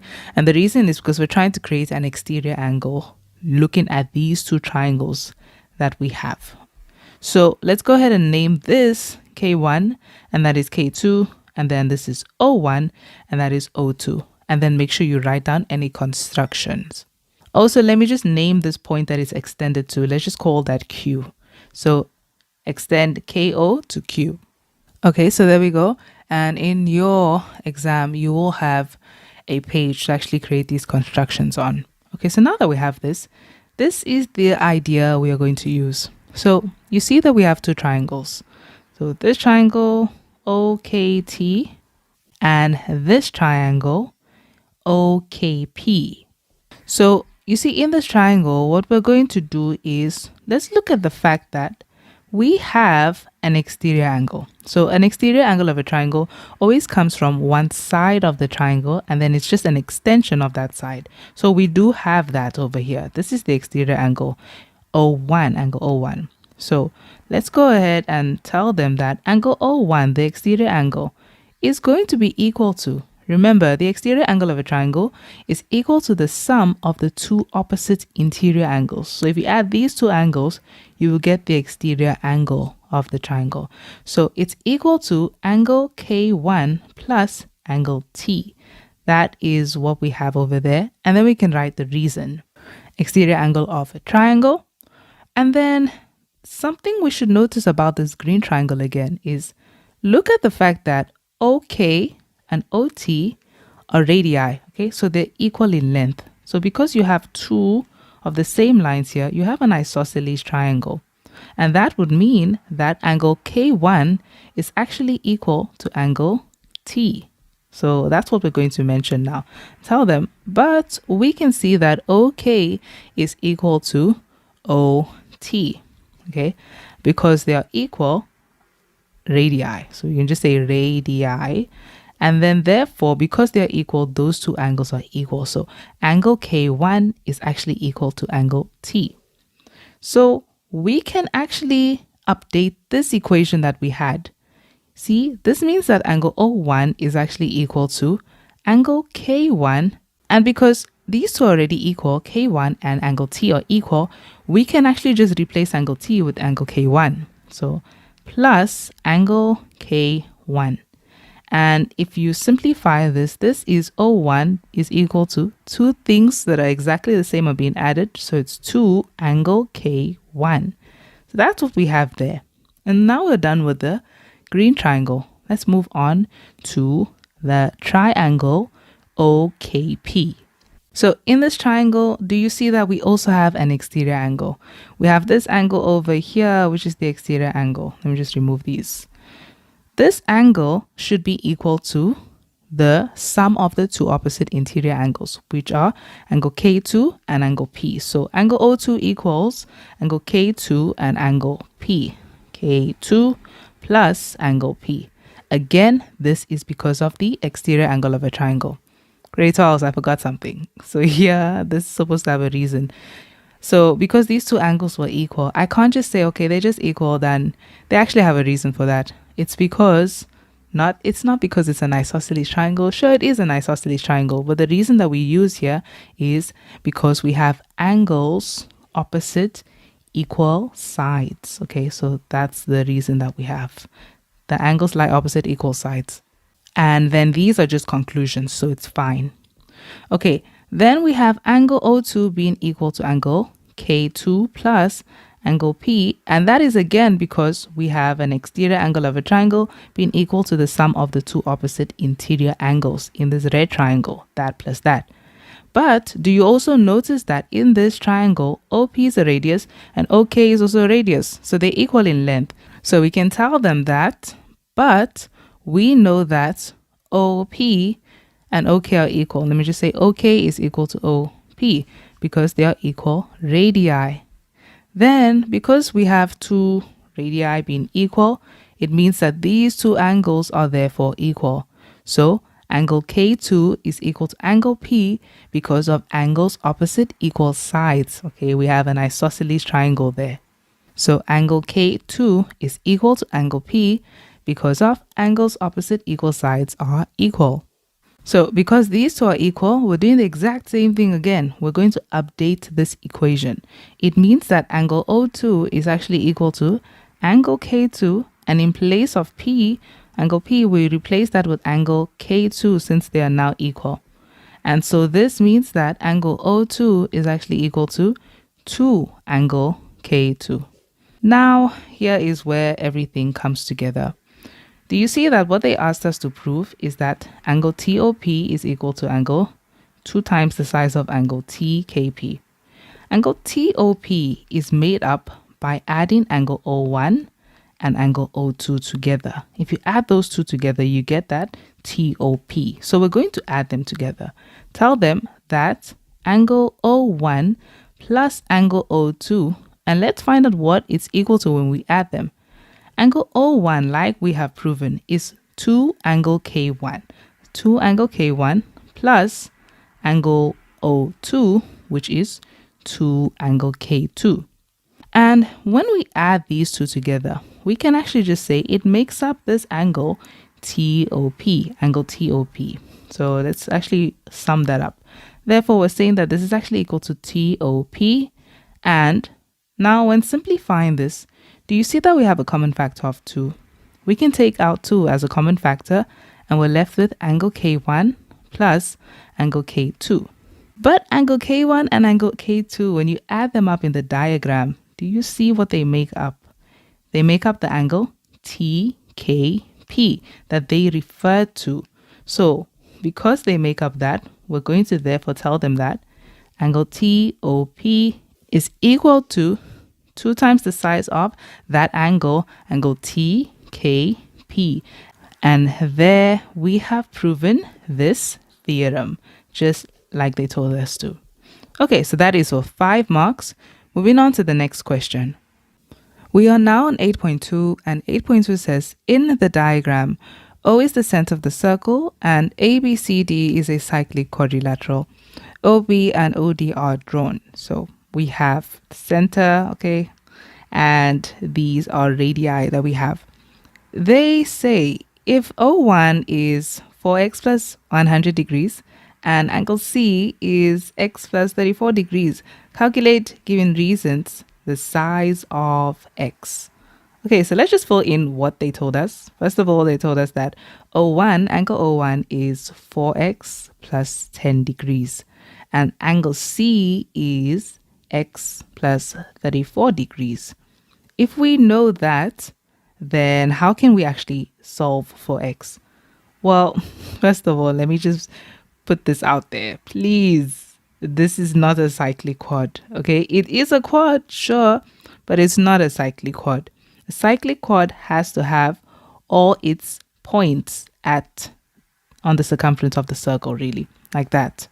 So in order to actually solve for this, we can actually use this cyclic quad. That will be very helpful.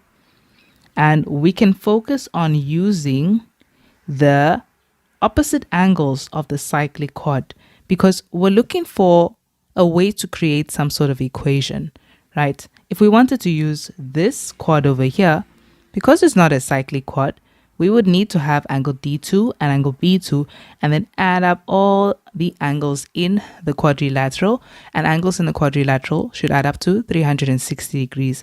But as you can see, we don't know what B2 and D2 are, so we can actually use this. So we would have to find angle A and say that the opposite angles of a cyclic quadrilateral add up to 180 degrees. So the first thing is we need to find out what exactly angle A is. So angle A is at the circumference, and it's supported by this arc DB or BD, right?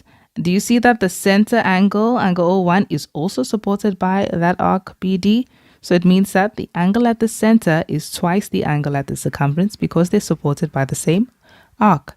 So what we're going to do there is tell them the angle at the center, which is angle O1, is supposed to be, or is, twice the size of the angle at the circumference, which is angle A, because they're supported by the same arc. And then we can give them the reason.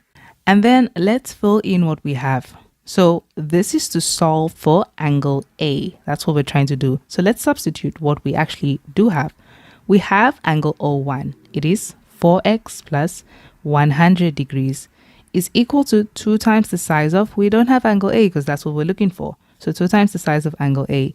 And you see now that we can actually use this to solve for angle A. So you have to remove the 2 by dividing both hand sides by 2. And then we have now finally that angle A is equal to this whole thing divided by 2. So 4x divided by 2 is 2x. 100 divided by 2 is 50 degrees. And that's what we have. Angle A is 2x plus 50 degrees. Now that we have this as 2x plus 50 degrees, we can now use the fact that the opposite angles in a cyclic quadrilateral add up to 180 degrees. So that is angle A plus angle C should give us 180 degrees, and we'll put our reason down. And then angle A is 2x plus 50 degrees. Angle C is x plus 34 degrees, like we have there, plus x plus 34 degrees, and this is equal to 180 degrees. So you just have to solve for x now. So 2x and x give you 3x added, and then that is plus 84 degrees is equal to 180 degrees. Then 3x, we're going to leave that on the left. We have 180 degrees minus 84 degrees. So 180 minus 80 is already 100.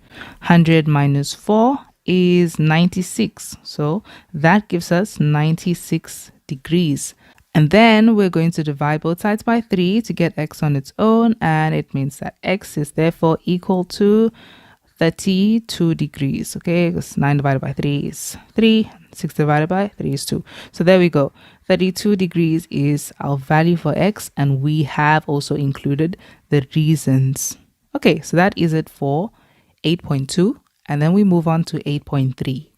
Okay, so we're on 8.3, and it says, in the diagram, O is the center of the largest circle, of this circle, and OB is the diameter of the smallest circle. So you see that will pass the center. It's a diameter of the small circle.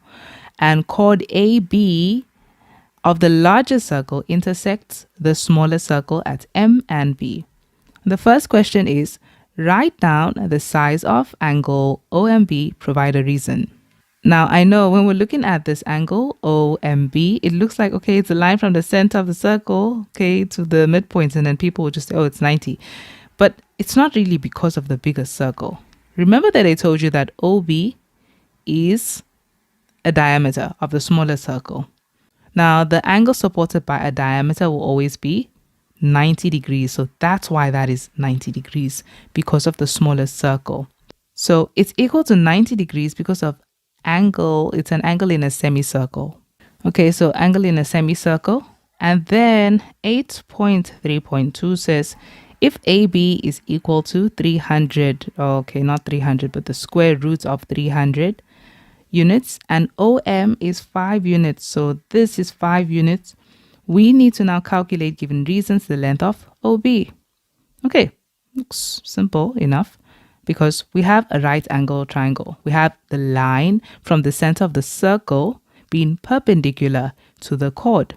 So that would mean that this line would bisect this chord, because the line from the center of the circle perpendicular to the chord always bisects the chord.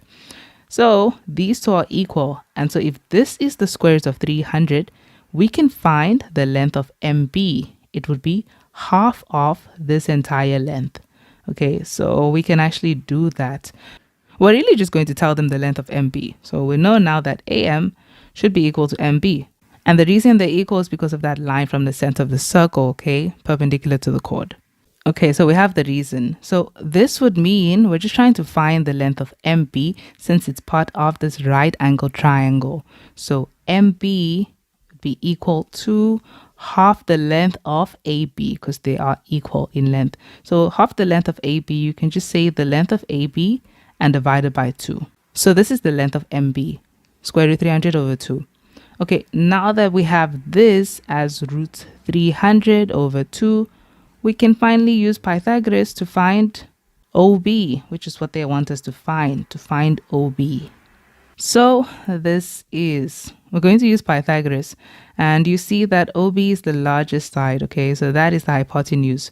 So we're saying OB squared is going to be found by saying MB squared plus OM squared. But we already have these lengths, so I'm just going to put them down. So the MB is square root 300 over 2, so that's squared, plus OM squared, which is 5, so 5 squared. So OB squared is equal to, and we can find out what that's going to be. That's really just going to be 300 over 4, because the root's going to break, and then plus 25. Okay. And 300 over 4 plus 25, OB squared is equal to 100. Then when we square root both sides, you don't have to include the plus and minus because this is Pythagoras. Okay, we're working with lengths. So OB is equal to the square root of 100, which is 10 units. Okay, So we don't include that plus and minus only because we're speaking about length specifically. So that is the length of OB, 10 units. Okay, and that concludes it for question 8. And then we move on to question 9, which is on more Euclidean geometry. We're now on question 9, and question 9 says, in the diagram, we have ABCD is a parallelogram, okay? And they've already shown you that the opposite sides are parallel. With AB being equal to 14 units, let's just go ahead and fill in as we see. So they told us that AB is 14 units, so that is 14. AD is produced to E such that AD is to DE is equal to 4 is to 3. So AD is to DE. So you see, these are ratios. They are not the actual lengths of these sides. They're really just telling you how it's been shared. So this entire side of AE has a specific length, and how it is shared within AD and DE is that AD has 4 parts. So we'll just call that 4A so that we know it's not the length, it's just the amount of parts it gets from the entire length. And then DE is the 3. Okay, so AD is to, so 3A, AD is to DE. Then they tell us that EB intersects DC in F, okay, so just an intersection there. And EB is equal to 21 units. So EB, that entire thing is 21 units. So I can actually say 21 there. That is the actual length. The first question is, calculate with reasons the length of FB. So we have to find FB. Okay, that is actually perfect for this diagram that we have. Here's why I say so. You see that they already gave you EB. They gave you the length of EB and they want you to find FB.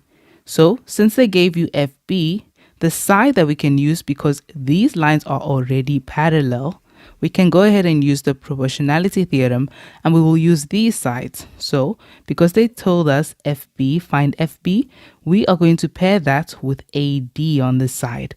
That's the one that's going to be in proportion with it. And then we have the AE because we have EB, the entire length of EB here. So we can use the entire length of AE here. Okay, so we can go ahead and start like this. So I like to start with the side that I'm actually looking for, because they said find FB. I'm going to say FB over, and then we'll take the length that we actually have on this side, which is the EB. So FB over EB is equal to, and the side it is paired with is this side. So we have AD over the entire length of AE. So AE. And the reason for this is the proportionality theorem, right? But the reason we give is because we have a line parallel to one side. I can just say parallel to one side, okay, of a triangle. That is our reason over there. Okay, and now we can start solving for this. So FB is what we're looking for. We have no idea what that is yet. And we have over EB. The length of EB is 21 units. So that's 21 is equal to, and we have AD, which I called 4A, and I'll leave it as 4A because it will simplify still, over, and then we have AE, and our AE is this entire length over there. So do you see that together with the 4A and 3A, that makes 7A. So we have over 7A there. Okay, now you can't just write the A's if you want. If you don't want, it's also fine, because what actually happens is the A's would cancel. Okay, so this is what we actually have. And now to solve for FB, you see that the only thing stopping you is this 21 over here. So to remove a denominator of 21, you would multiply by 21. And we do that on both sides because this is an equation. So therefore, FB is equal to whatever 4 over 7 times 21 is. Okay, 4 over 7, because we have diagonally, do you see that these numbers can actually cancel? They have factors, common factors. So 7 goes into 21 3 times, so we have 3 there, and then 7 divided by 7 is 1. So ultimately what we have is 4 over 1 times 3, which gives us 12. So FB is equal to 12 units, and that is our answer for that question. Okay, moving on to the next question. The next question, 9.2, says, prove with reasons that triangle EDF is similar to triangle EAB. So let's go ahead and mark these triangles first. So we have EDF and EAB. We'll mark that one in green. So this is triangle EDF and then triangle EAB. Okay, so that is EAB. So this is actually quite simple to work with. It's really just working with these two triangles, and because these two lines are parallel, it's going to help us a lot to prove that these triangles are actually similar. So let's go ahead and just introduce the triangles. We'll just say in triangle, we have EDF, and second triangle is triangle EAB. Okay, so what do we have equal first? So you don't have to use the sides here because, as you can see, we don't know what these sides are. We can focus on using the angles to prove that they are actually similar. So with the angles, do you notice the red triangle and the green triangle? They both have a common angle, angle E. So we can actually go ahead and tell them that angle E is equal to angle E, and the reason is because it is a shared angle. Okay, the second thing that is equal, the second angle that is equal in both triangles are, so those would be these. Look at that. So do you see that we have parallel lines? And the type of angles you can find on parallel lines are fun angles. Do you see that we have corresponding angles over here? So this angle is equal to this angle. So we can actually tell them that in these triangles.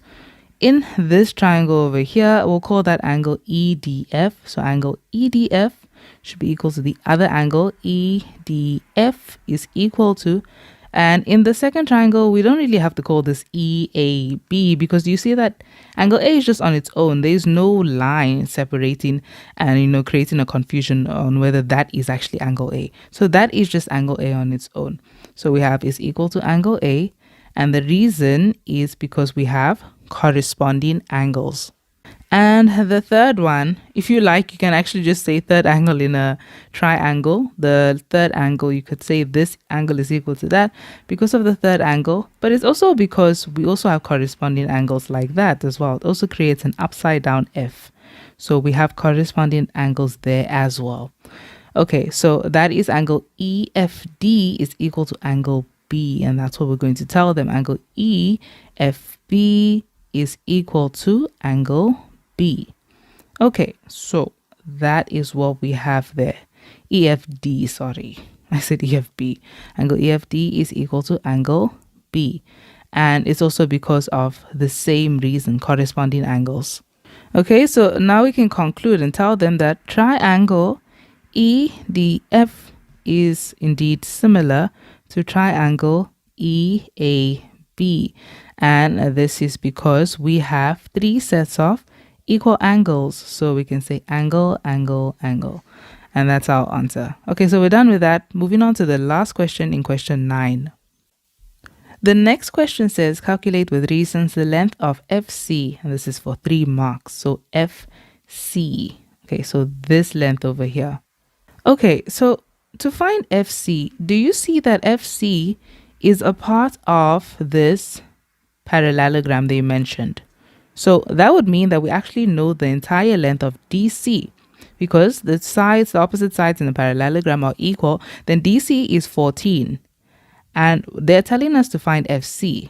So to find FC, we would first have to find DF since we know the entire length of this. So if we find DF, we will know exactly what FC is. Okay, let's focus on finding DF. How can we actually find DF? So do you see that, okay, one side that we have here is AB. So because they're giving you this side of this bigger triangle, they probably want you to use similarity. You see how we proved that the two triangles were similar? That's probably what they want us to use. So look at how we can actually take these sides so that they make sense. We want to find DF. They have given us AB, so we know we're definitely going to take those sides. And how we take them is by looking at our conclusion here. So do you see that the two sides we were focusing on was DF? We want to find DF, and we can see that we already have AB. So I'm going to focus on taking DF. DF is here, so DF, right? It's the second and the third letter. So if I say DF, then I'm going to have to put that over the second and the third letter in the second triangle. It has to be like that so that it is in proportion. That is why it's very important to name your triangles properly so that when you conclude and you're using their dimensions, it actually does work out. So that is DF over AB is equal to, so we know that we can use those two sides because one we're looking for, one we have. Now, you see that in this triangle, we're going to have to take two sides, right, from these two triangles that we actually have, because this one is missing right now. We have this one. So if you have two sides that you actually have, you see that this equation will be used to find DF. We can actually use it to find DF. So let's focus on finding two sides in these triangles that are actually there. So let's look at that. In this triangle, I can already see straight away we have 21. We have the entire length of EB. So since we're using EB, the side that is going to go with that is going to be EF. We're going to have to take EF, meaning we need to know exactly what EF is. And here's the thing. Even if you didn't know you were supposed to take EF, because you know that you already have the length of EB, you could have looked here and said, okay, I know I need to take EB. And then the side that will go with that in the first triangle would be EF. Okay, so that's how we know we have to actually take it like that. So we started with DF over AB. And so we're going to say it's equal to EF over EB. Now, the thing here is we don't really know what EF is yet. But do you remember that in the first question, they asked us to solve for FB, which is 12 units. So if we know that this is 12 and the entire length is 21, then what is this? We'll find that by saying 21 minus 12.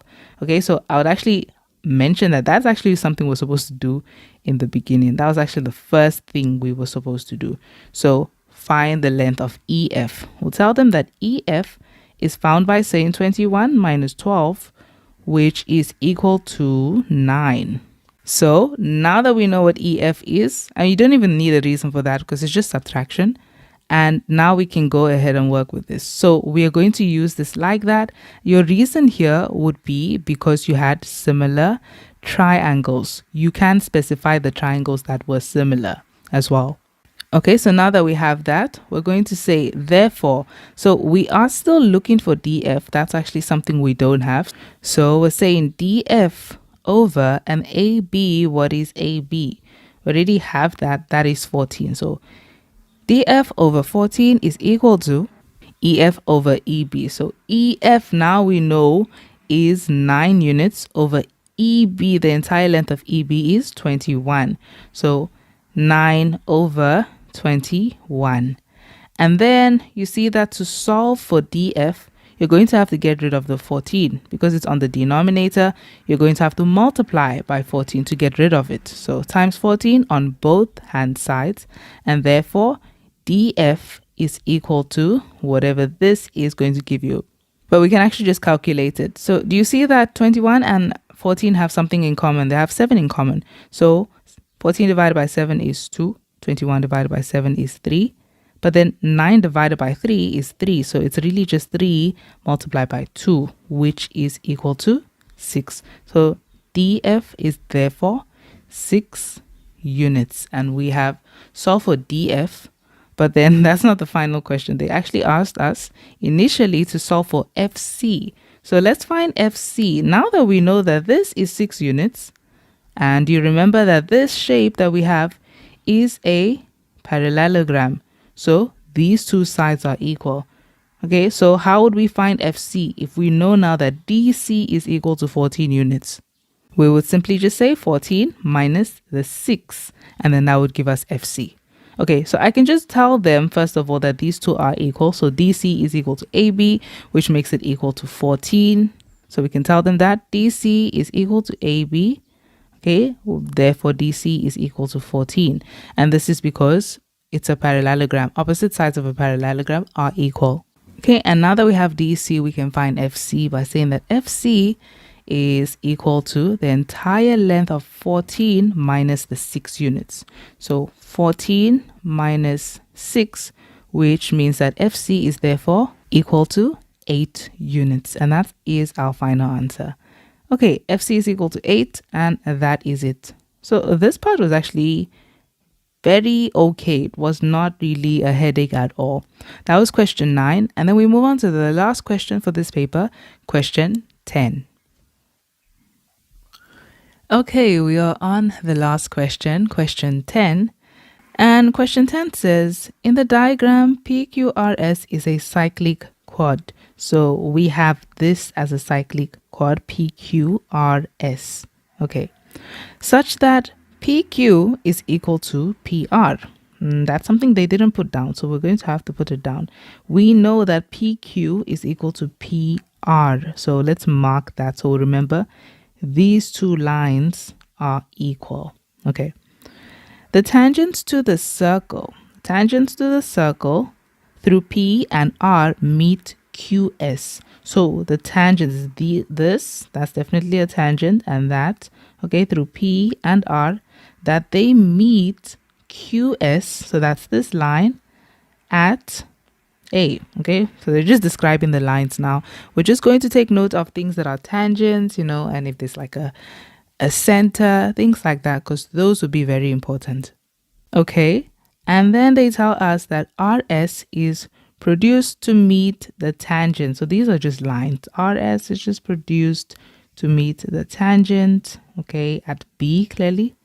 Okay, so tangent AP at B, yes. And then they tell us that PS is produced, so PS is produced to meet the tangent. So we can see it's AR at C.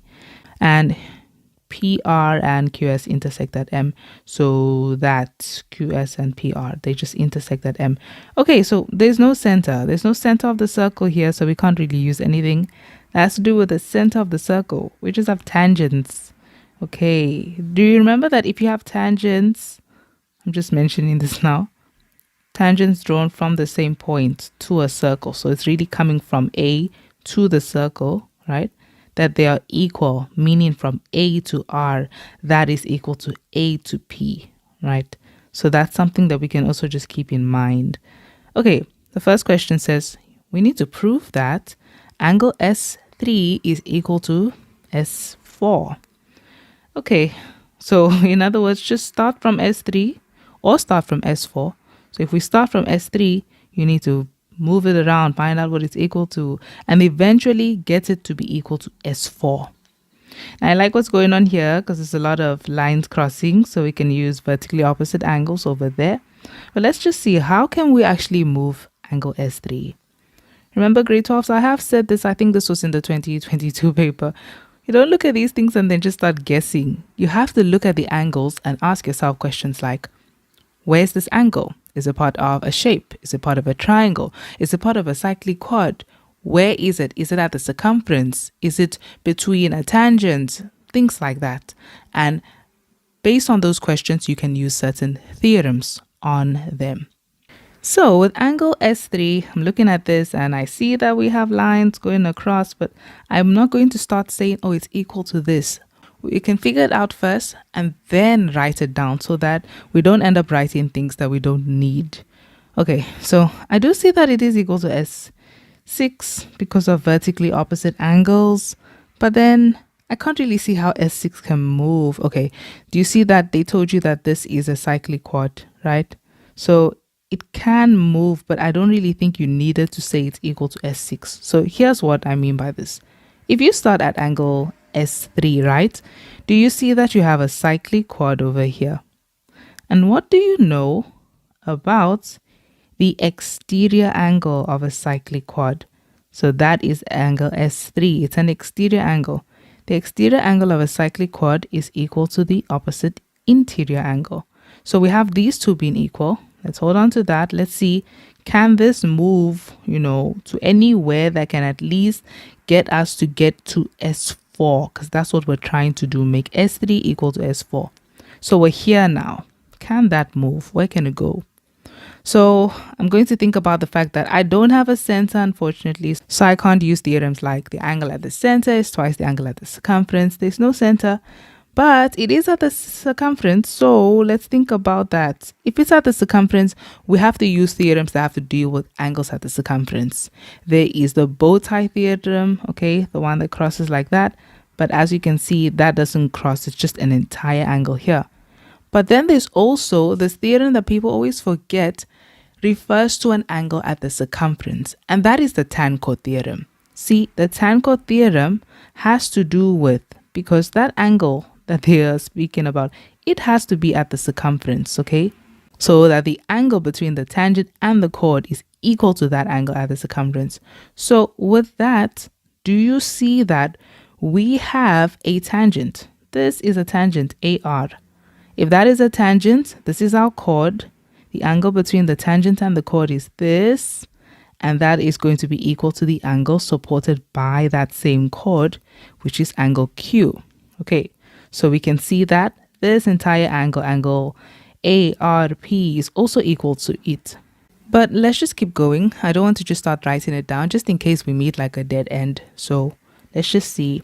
When we get to this point, the only place I can see that this can actually move from, do you remember that this is a tangent drawn from the same point, okay, to the circle. Tangent drawn from the same point to the circle. So these two lines are equal, meaning we have an isosceles triangle here. And so these angles, the angles opposite the equal sides would be equal. So we get to this point, and then after this point, it being equal here, I can't really move this further. Okay, unless I'm moving it again. See, do you see? Angle between the tangent and the chord is equal to the angle. So it just gets back to this.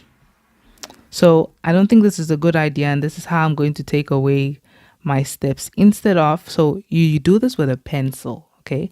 So we're not just going to just rule out everything and say, okay, it's not going to work. We can't do that. What I'm going to do is go a few steps back. Let's remove that because that clearly didn't work. That took us to a dead end. So let's just see. From here, can we get to anywhere else other than this point over here? Okay, do you see that we have these two lines being equal? So we have another isosceles triangle.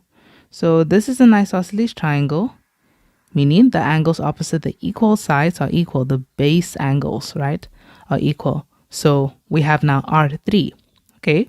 Can we move R3 anywhere? Let's think about what R3 is. Where is it? It is, yeah, it's close to the tangent, but it's not very useful because of how it is right now. It's not the angle between a tangent and a chord, okay? It's kind of just between two chords. So we can look at it as an angle at the circumference. And you can see now that it actually forms this bow tie theorem. So the angle at the circumference, right? And this angle here, the angles at the circumference supported by the same chord would be equal. So we've got R3 to jump to S4. There, we've done it. Okay, so that actually got it to that point. You see, you are actually taking the angle and letting it travel. And then you may meet some dead ends, but then when you do, you erase and just go a few steps back. Okay, like we did with that. So we stopped here. So we decided to take a different approach, a different road, and we got to that. And so you see that it does get you to angle S4. So now we can go ahead and start writing this down. So we know where we started. We started from angle S3. And we found out that angle S3 was equal to this big angle Q, because this is a cyclic quadrilateral. And that was the exterior angle of the cyclic quadrilateral. So we can go ahead and put that down first. So we're saying that angle S3, that pen is too big, angle S3 is equal to, and it was equal to this angle. I feel like I can call it angle Q. I mean, it is the entire angle Q, but let's just be specific. Angle RQP. Okay, so that's what I'll just call it, RQP. And the reason it's equal is because of the exterior angle in a cyclic quad. Okay, so we have that done. And then remember, we went from Q to angle R3 because these two lines were equal. So you can, if you would like, tell them that the two lines were equal. I'll tell them first of all that we knew that PQ was equal to PR because you guys told us that. Okay, so we'll say given. So PQ equals PR because it is given. And because they are equal, we have an isosceles triangle. And so these two angles are equal. So that angle RQP is equal to angle R3. Okay, so let's go ahead and tell them that. And the reason here is not really isosceles triangle, but angles opposite, equal sides are equal. Okay, so we got that down. And then we found out that because of the bow tie theorem, okay, angles in the same segment theorem, because these go across like that, the angles at the circumference supported by the same chord are equal. So angle R3 is equal to angle S4. So angle R3 equals angle S4 because of angles in the same segment are equal. Okay, so you see how we got angle S3 to be equal to angle RPQ, which is equal to angle R3, which was finally equal to angle S4. Okay, so ultimately angle S3 is now finally equal to angle S4. So we can conclude that. Therefore, angle S3 is equal to angle S4. And there we have proven that. Okay, that was for 5 marks. Moving on to the next question. Oh, so I'm just going to clean these up because, yeah, these lines are really complicated. So we're just going to really, maybe just put those markings to be really small, but they need to be there because it's going to help you with the next question. Okay, the next question, 10.2 says, we need to prove that SMRC is a cyclic quadrilateral. So SMRC is over here, SMRC. So I'm just going to draw that out properly. Okay, so this is what we have. To prove something is a cyclic quadrilateral, okay, I have explained this before, but there are 3 ways that you can prove that a shape is a cyclic quadrilateral. The first way is if you have a circle and you have a quad inside the circle, okay? It's not a cyclic quad yet, we'll call it a quad for now. And then if you notice that the exterior angle of this quad is equal to the opposite interior angle, then this is a cyclic quadrilateral. The second way to prove that something is a cyclic quadrilateral is when you have a situation like this. So this is not necessarily a quad, but it is this situation where the lines go across like that. And then you find out that these angles here at the circumference supported by the same chord or arc are equal. Then that is a cyclic quadrilateral. And then the third way to prove that a shape is a cyclic quadrilateral is when you have a quad inside a circle and then you notice that the opposite angles, they add up to 180 degrees. Then you have a cyclic quadrilateral.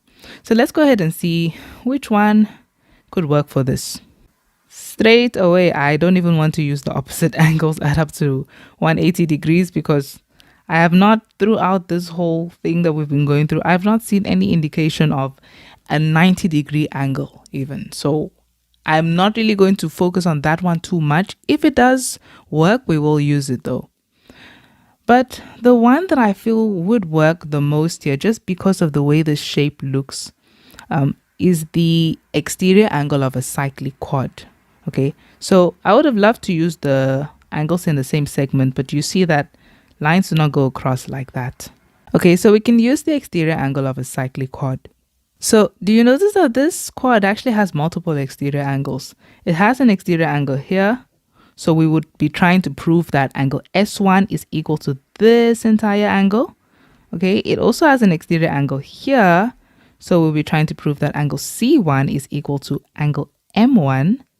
It also has an exterior angle over here, meaning we will be trying to prove that angle M4 is equal to angle C2. And it also has one over here, which is proving that this entire angle R4 and 3 together are equal to this angle. But the one that mostly relates with what we already have down, okay, things we've already found are equal to each other, I would go with S1 because that one, you see that S1, because of these lines that go across here, will be equal to angle S4, so vertically opposite. So we already have it equal to something that we have. So this is actually working out well.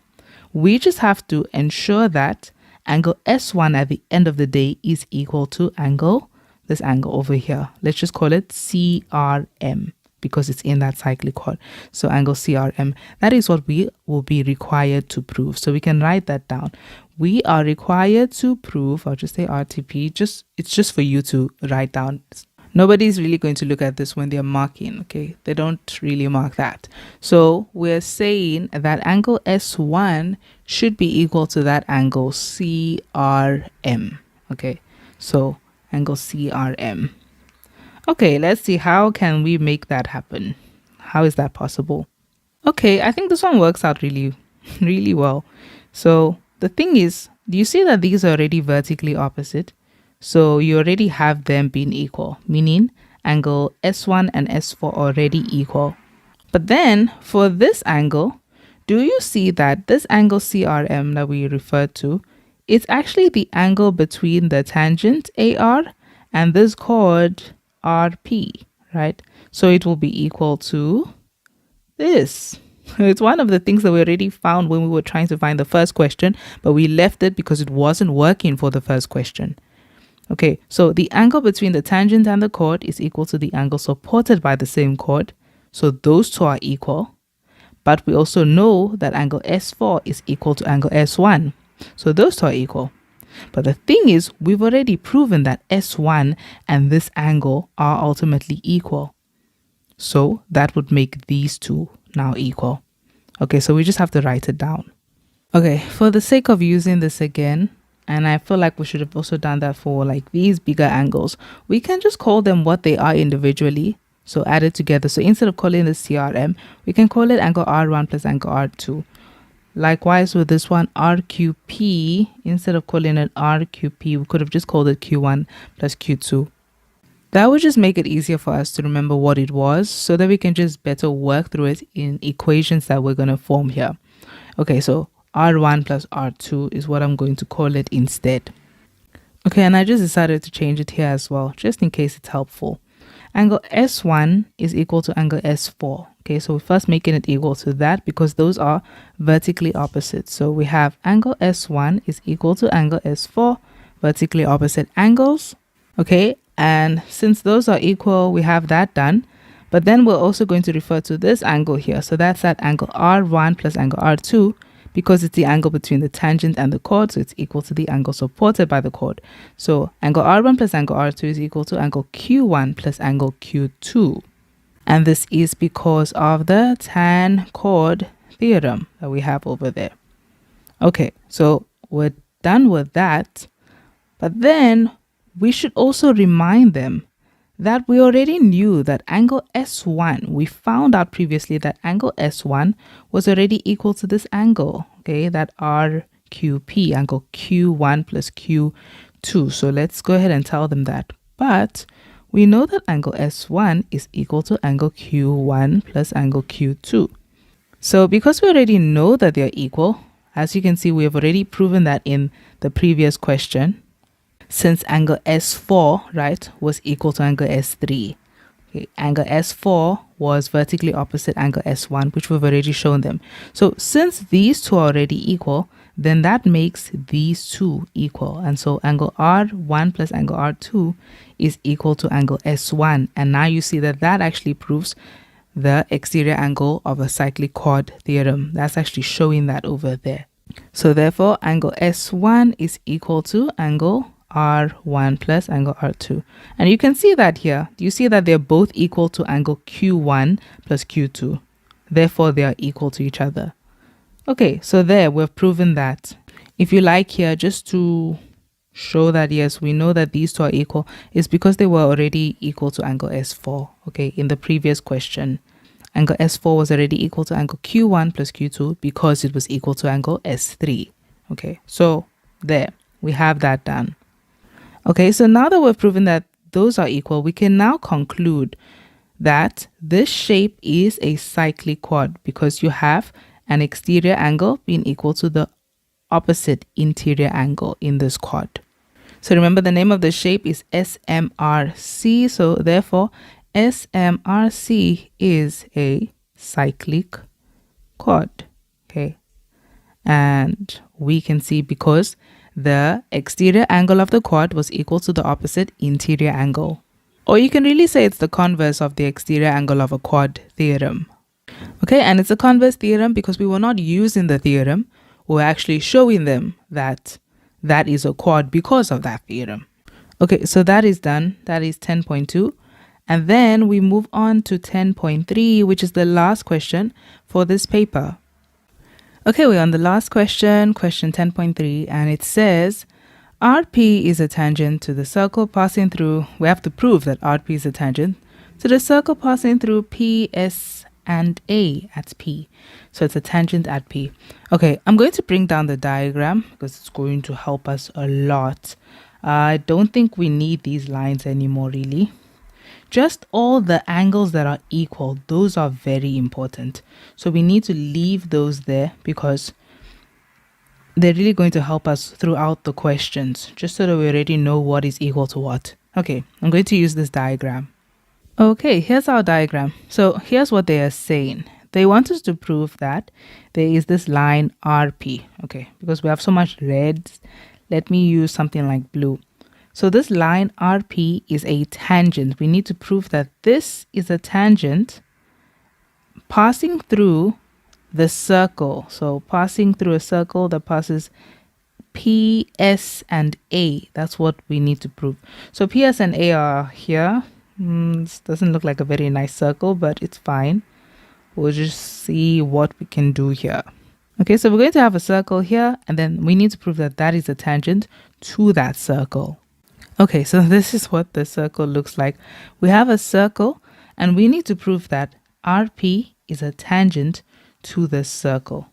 So let me just note a few things here. First of all, in this circle, the circle has some chords. Because RP is a tangent to the circle, and the circle passes through A, S, and P, that would mean that SP is a chord. That also means that SA is another chord, and we also have AP being another chord. So when proving that something is a tangent, like in this situation, we don't have a choice. We can only use this theorem. The theorem where you have a circle and you have a tangent. If you can prove that the angle that lies between this, that is supposed to be a tangent, right, and that chord is equal to the angle supported by that same chord, okay, then this is going to be a tangent that you have over here. So that's the idea here. So if you see this, you're looking at this, the angle between the tangent and the chord that we need to look at would be angle P2. And I'm starting to realize that all of these, they just need to be in a brighter color. So I'm going to choose a brighter color to use here. Okay, I think that looks just more visible now. So now that we have this, what we're really trying to prove now is that the angle between this that is supposed to be the tangent and the chord SP, you see that that angle is this angle over here, P2. We need to prove that this angle is equal to the angle supported by this chord SP in this purple circle, okay? And that would be this angle A2. That is what we're required to prove. So I'm already going to say that we are required to prove that angle A2 is equal to angle P2. Okay, so let's go ahead and do that. We're using this theorem. Okay, how can we actually start with this? Well, it's a good thing that all of these are already underlined, highlighted and stuff. They're already marked. So we know all the other angles that are equal to each other already. Well, the way this is looking, as you can see, A2 is right at the edge. It's not a very nice angle to try to use to move around.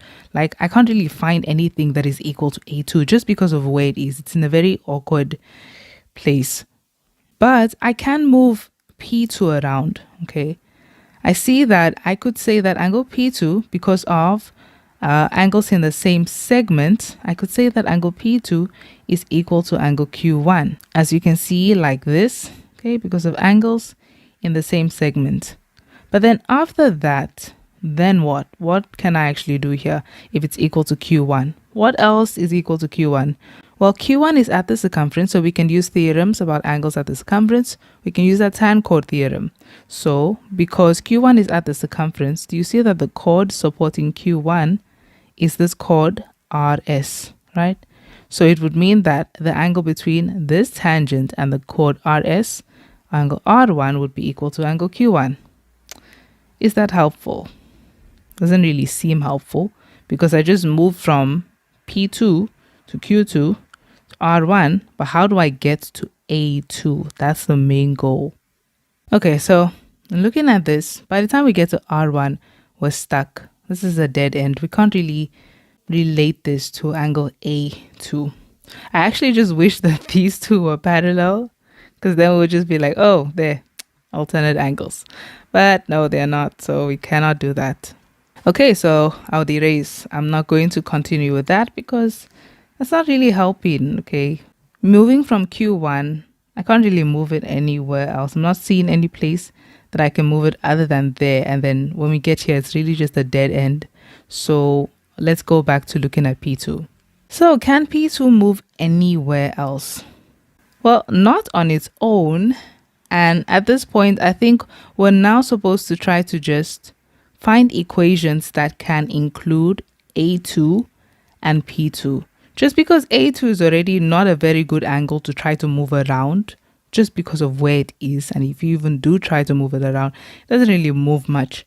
And P2, when we move it, we just reach a dead end. So here is option 2.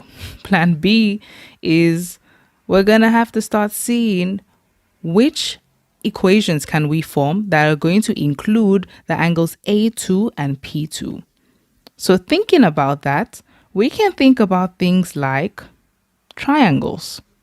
Okay, so triangles, but I'm trying my best not to include any physical angles like 90 degrees or 180 degrees, things like that. Okay, I'm just trying to create equations using what we have here, like triangles and the shapes that we have. Okay, so let's think about P2. How can we create an equation with P2? But it's best to make it relate with something that we already have. So look at what we have here.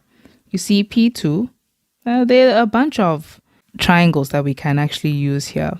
So with P2, we can have this little triangle, but I just don't think that's a good idea because of M2. We haven't really found anything else that, relates with M2.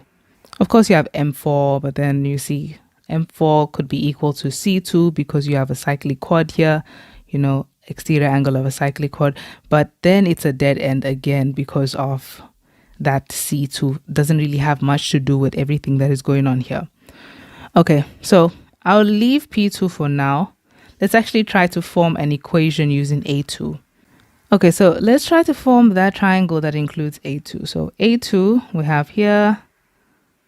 Well, we can stop here, I guess, because you saw that that was a bad idea. So with this, the rule that we can use, using interior angles of a triangle is not a good idea right now because it's going to include the angle 180 degrees. Let's try to form equations without using physical numbers so that we can just relate these angles better. Okay, we have A2 and we have P1. And do you see that we can actually use the exterior angle of a triangle here? The exterior angle S4, that angle over there, should be equal to angle A2 plus angle P1 added together. And I'll write this down just in case it's going to, because I don't want to now have to remember these equations. So we are saying angle A2 plus angle P1, right? That when you add them, they should give you angle S4 because that is the exterior angle of that triangle. So angle S4. Okay, so we have that. And it's good that it's equal to angle S4 because angle S4 is an angle that, is equal to other things like angle S1, and it's equal to this angle over here, angle R1 plus R2. It's equal to angle Q1 plus Q2. It's already equal to things that we have. So it's not a bad idea to use that. And now let's try to also, because it's not enough really to just make these two equal. Let's try to form another equation that includes angle P2. So let's see how we can do that. Angle P2 is over here. And we could try using triangles, but the triangle that I see that would include angle P2 would either be this little triangle, which is a bad idea because of the M, or this triangle, which I do not like at all because now it's including S5 and S4. Okay, so what else do we have with angle P2? Okay, I see something with P2, but it's not just P2 alone. It's P2 and P1. Do you see that this is a tangent? This is a chord. Okay, so angle P1 plus P2, the angle between the tangent and the chord, will be equal to the angle supported by that same chord, angle Q1 plus Q2. Okay, that is very helpful because do you remember that Q1 plus Q2 is already equal to angle S4? So we can actually work with that. Let's try doing that. So angle P1, I'm going to say angle P1 plus angle P2. Those two angles combined, they are going to be equal to angle Q1 plus angle Q2. Okay, and that is because of the tan chord theorem. Okay, and now let's go ahead and play around with those equations and see how we can actually if we can make those two equal, because these two equations do include both of these angles. Okay, let's see. So we've got A2 here and we've got P2 here, and that's what we want to be equal to each other. But remember that S4 and angle Q1 plus Q2, they're already equal, like we've marked here. See, S4 is in red and Q1 and Q2 already in red. So these are the exact same thing. They're equal to the same thing. So I can actually tell them that. But we know that angle S4 is already equal to Q1 plus Q2 because we already proved this. And so because they're equal to the same thing, then it's like you saying something plus another thing is equal to the same thing. Oh, P1 and P1 are the same thing as well. So really, in a nutshell, if these two are exactly the same and these two are exactly the same, that concludes that angle A2 is indeed equal to angle P2. Okay, so that's how we actually prove that. And that was for how many marks? 6 marks. Now we have to just conclude. So we have proven now that the angle between the line that they said we need to prove is a tangent and the chord is equal to the angle supported by that same chord. So to conclude, you can just look at what they said, right? They said prove that RP is a tangent to the circle. So you can now conclude RP is a tangent to the circle passing through that point, and then we'll give our reason. And the reason for this, it's not the tan chord theorem because we didn't use the tan chord theorem.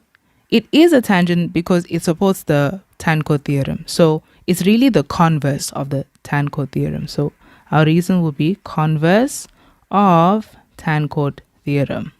So that is that one. Okay, they keep coming up with ones where you really have to think about it towards the end. So our first question, 8.1, is a proof.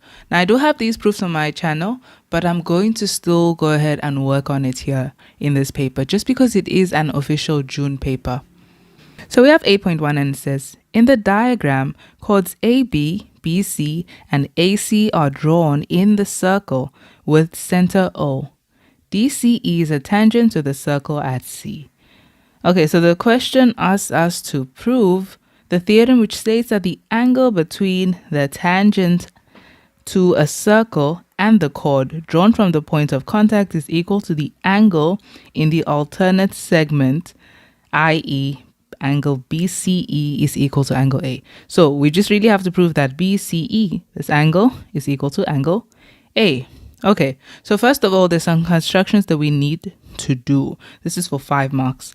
So the constructions we need to do first of all is you need to join OC. But the way you're going to join OC is you're going to join OC and extend it to a point, and we can call that point P. Okay, so let me make that a construction line. Okay, so we're extending it to P. And then you have to, now you see, because we're trying to make this angle equal to this angle, this is our focal point. We're going to focus on this side. And so because of that, what we're going to do is, so we're going to join AP. Okay, so now our constructions are done. So in your exam, they're probably going to give you the actual diagram and you can construct on it. So we're going to name these angles. We're going to call that angle C1 and that's angle C2. So you see, you're going to use these angles here. And then that is angle A1 and angle A2. Okay, so now that we have everything, let's just write down what we constructed. That's all. Okay, so construct CO extended to P on the circumference and construct line AP. That's all we're doing. So the first thing we're going to do is, when looking at this, I want you to see that you see this arc PB. It is supporting this angle at the circumference, angle C1, and it's also supporting another angle at the circumference, angle A1. So that would mean that they are equal because they're supported by the same arc. So we'll say that means angle A1 is equal to angle C1, right? So those two are equal, and our reason would be angles in the same segment are equal. Okay, so now that that is down, we know those two are equal. Okay, so these two are equal, first of all. Then the second thing that I want you to take note of is that OC is a radius, okay, from the center to the circumference. And if you have a radius and a tangent, the radius is always perpendicular to the tangent at the point of contact. So it means that we have perpendicular here, okay, perpendicular lines are there. So we're going to go ahead and tell them OC is perpendicular to DE. So OC is perpendicular to DE. And that's because the tangent is always going to be perpendicular to the radius at the point of contact. Okay, so that would mean that this angle here is equal to 90 degrees. But let's write it like this. Angle C1 plus angle C2 would give you 90 degrees. So that's just the conclusion. Angle C1 plus angle C2 is equal to 90 degrees. Now, if you look at this diagram, there's also another angle that we have equal to 90 degrees. So this is a diameter, right? And you know that the angle supported by a diameter is supposed to be equal to 90 degrees. So we have another 90 degree angle there. So that is this. This is also 90 degrees. So we can tell them that angle A1 plus angle A2 is also equal to 90 degrees. So A1 plus angle A2 is equal to 90 degrees. But the reason for that, it's not really angle supported by a diameter. You can say angle in a semicircle. So angle in a semicircle. Okay, so angle in a semicircle equals 90 degrees. So now we're actually kind of done with looking at the diagram. It's now the equations. So do you realize that we told them that A1 and C1 were equal? But you see that when you add these, they give you 90. So if these two are exactly the same, then that would mean these two are the same as well, since they must add up and give 90 degrees. Okay, so really what I'll say here is, but we know that angle A1 is equal to angle C1. So that would therefore mean that angle A2 must be equal to angle C2. Or let me rather say angle C2. The reason why is because we're focusing on the bottom first. Is equal to angle A2.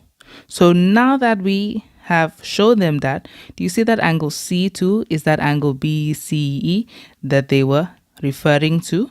So that means that BCE is equal to, and angle A2 is that angle A they were referring to. So we're just going to call it angle A as well, as they did, is therefore equal to angle A. And there we go. That is proven. So that is for 5 marks. Moving on to the next question. Okay, so 8.2 says, in the diagram, PQRS is a cyclic quadrilateral. Okay, so they've already told us that, with RQ being equal to RS. So these two lines are equal. Then they tell us that ST is a tangent to the circle at S, and SR is produced to N. Then they lastly tell us that angle R2 is equal to 68 degrees. And the first question is to determine with reasons the size of angle P. Okay, so angle P is this angle over here. Well, they told us that this is a cyclic quad. So remember, the exterior angle of a cyclic quad is equal to the opposite interior angle. So that's what that is. So this is 68 degrees as well. We'll just tell them that angle P is equal to 68 degrees because of the exterior angle of a cyclic quad.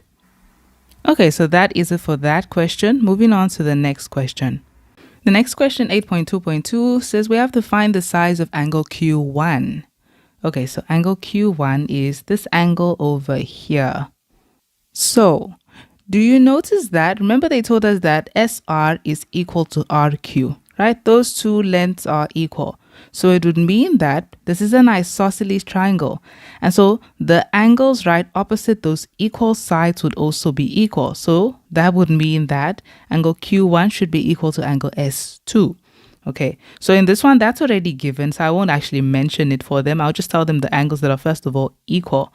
And there's a reason I'm saying let's look at that, because do you see now that when we look at this triangle RSQ, that this angle 68 degrees here, this R2, is the exterior angle of that triangle. Okay, it's the exterior angle because it's an extension of one of the sides of the triangle. So it's the exterior angle. The exterior angle is equal to the sum of the two opposite interior angles. So here is a way that we can just show them so that it's structured. We'll tell them that angle S2 should be equal to angle Q1, right? Those two are equal. Let me rather say angle Q1 is equal to angle S2. Okay. And now that we know that, the reason is because we have angles opposite equal sides. Okay, angles opposite equal sides are equal. Okay, now that we know that, we can go ahead and tell them that because this is an exterior angle, that angle R2 is equal to angle S2 plus angle Q1. Okay, so angle R2 is equal to angle S2 plus angle Q1. Let me rather say angle Q1 plus angle S2 because of the exterior angle of a triangle. Okay, so there's our reason. So do you remember that we said angle Q1 and angle S2 are equal? So it means that in this equation, I know angle R2 is already equal to 68 degrees, so I'll replace it. So I'm saying that 68 degrees is equal to, well, we said that angle Q1 and S2 are equal, but we're trying to find angle Q1. So we can say angle Q1 plus, but because we know these two are equal, let's replace angle S2 with angle Q1 as well. So this means that we're saying 68 degrees is equal to 2 angle Q1. Then divide both sides by 2 to solve for Q1. Therefore, it means that angle Q1 is equal to 34 degrees. And there we go. That is the size of angle Q1. Okay, moving on to the next question. Then the last question in question 8 is find the size of angle S1. Okay, so remember we found these two, right, to be 34 degrees each. So 34 and 34. So what would angle S1 be? You see, when you're looking at angles, ask yourself where it is. Angle S1 is between a tangent and a chord, so you can use the tan chord theorem on it. So the angle between a tangent and a chord is equal to the angle supported by that same chord. So that means that angle is this angle 34 degrees. See, there's the chord SR and this is the angle supported by SR. So that's also 34 degrees. Okay, because of the tan chord theorem. So angle S1 is equal to 34 degrees. S1 equals 34 degrees because of the tan chord theorem. Okay, so these are the two reasons that you can use depending on what your teacher accepts. And I say what your teacher accepts because that's in the case that you are in grade 12. So your teachers would be marking the June papers. So that just depends on what your teacher is going to accept. Okay, so this is the full reason and that is the shorthand reason. Okay, so that is the end of question 8. And then we move on to question 9. Okay, so we're on question 9 and question 9 says, in the diagram, AB is a diameter. So AB is the diameter of the circle with the center F. Then they tell us that AB and CD intersect at G. And then FD and FC are drawn. Okay. Then they also tell us that BA bisects angle CAD. Now that is very important. You need to know what the word bisect means. Okay, but we're going to work on that when they ask us that. And then they also tell us that angle D1 is equal to 37 degrees. So the first question in all of this is determine, given reasons, any three other angles equal to angle D1. So other angles equal to D1. First of all, I see lines that cross like this. So do you see BG? BG is a chord and it's supporting the angle at the circumference, angle D1. then if you look for another angle at the circumference that it also supports, it would be equal to that angle. So BG is also supporting the angle at the circumference, angle A2. So you see how you're going to look at those angles, because you wanted to find out what else was equal to D1. You ask yourself, where is D1? It's at the circumference. So use theorems about angles at the circumference.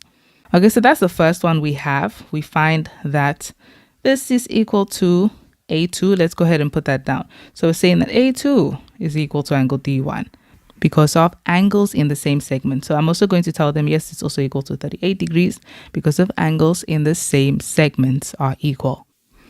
If you want to use the long reason, is the angles at the circumference supported by the same arc, in this case, are equal.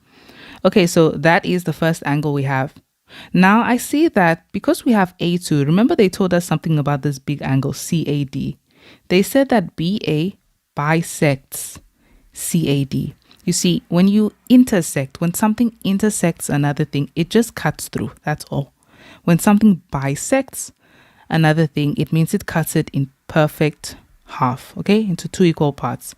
So if they told us that BA bisects this angle CAD, it means that it cuts it into two perfect halves. So this angle should be equal to that angle, okay?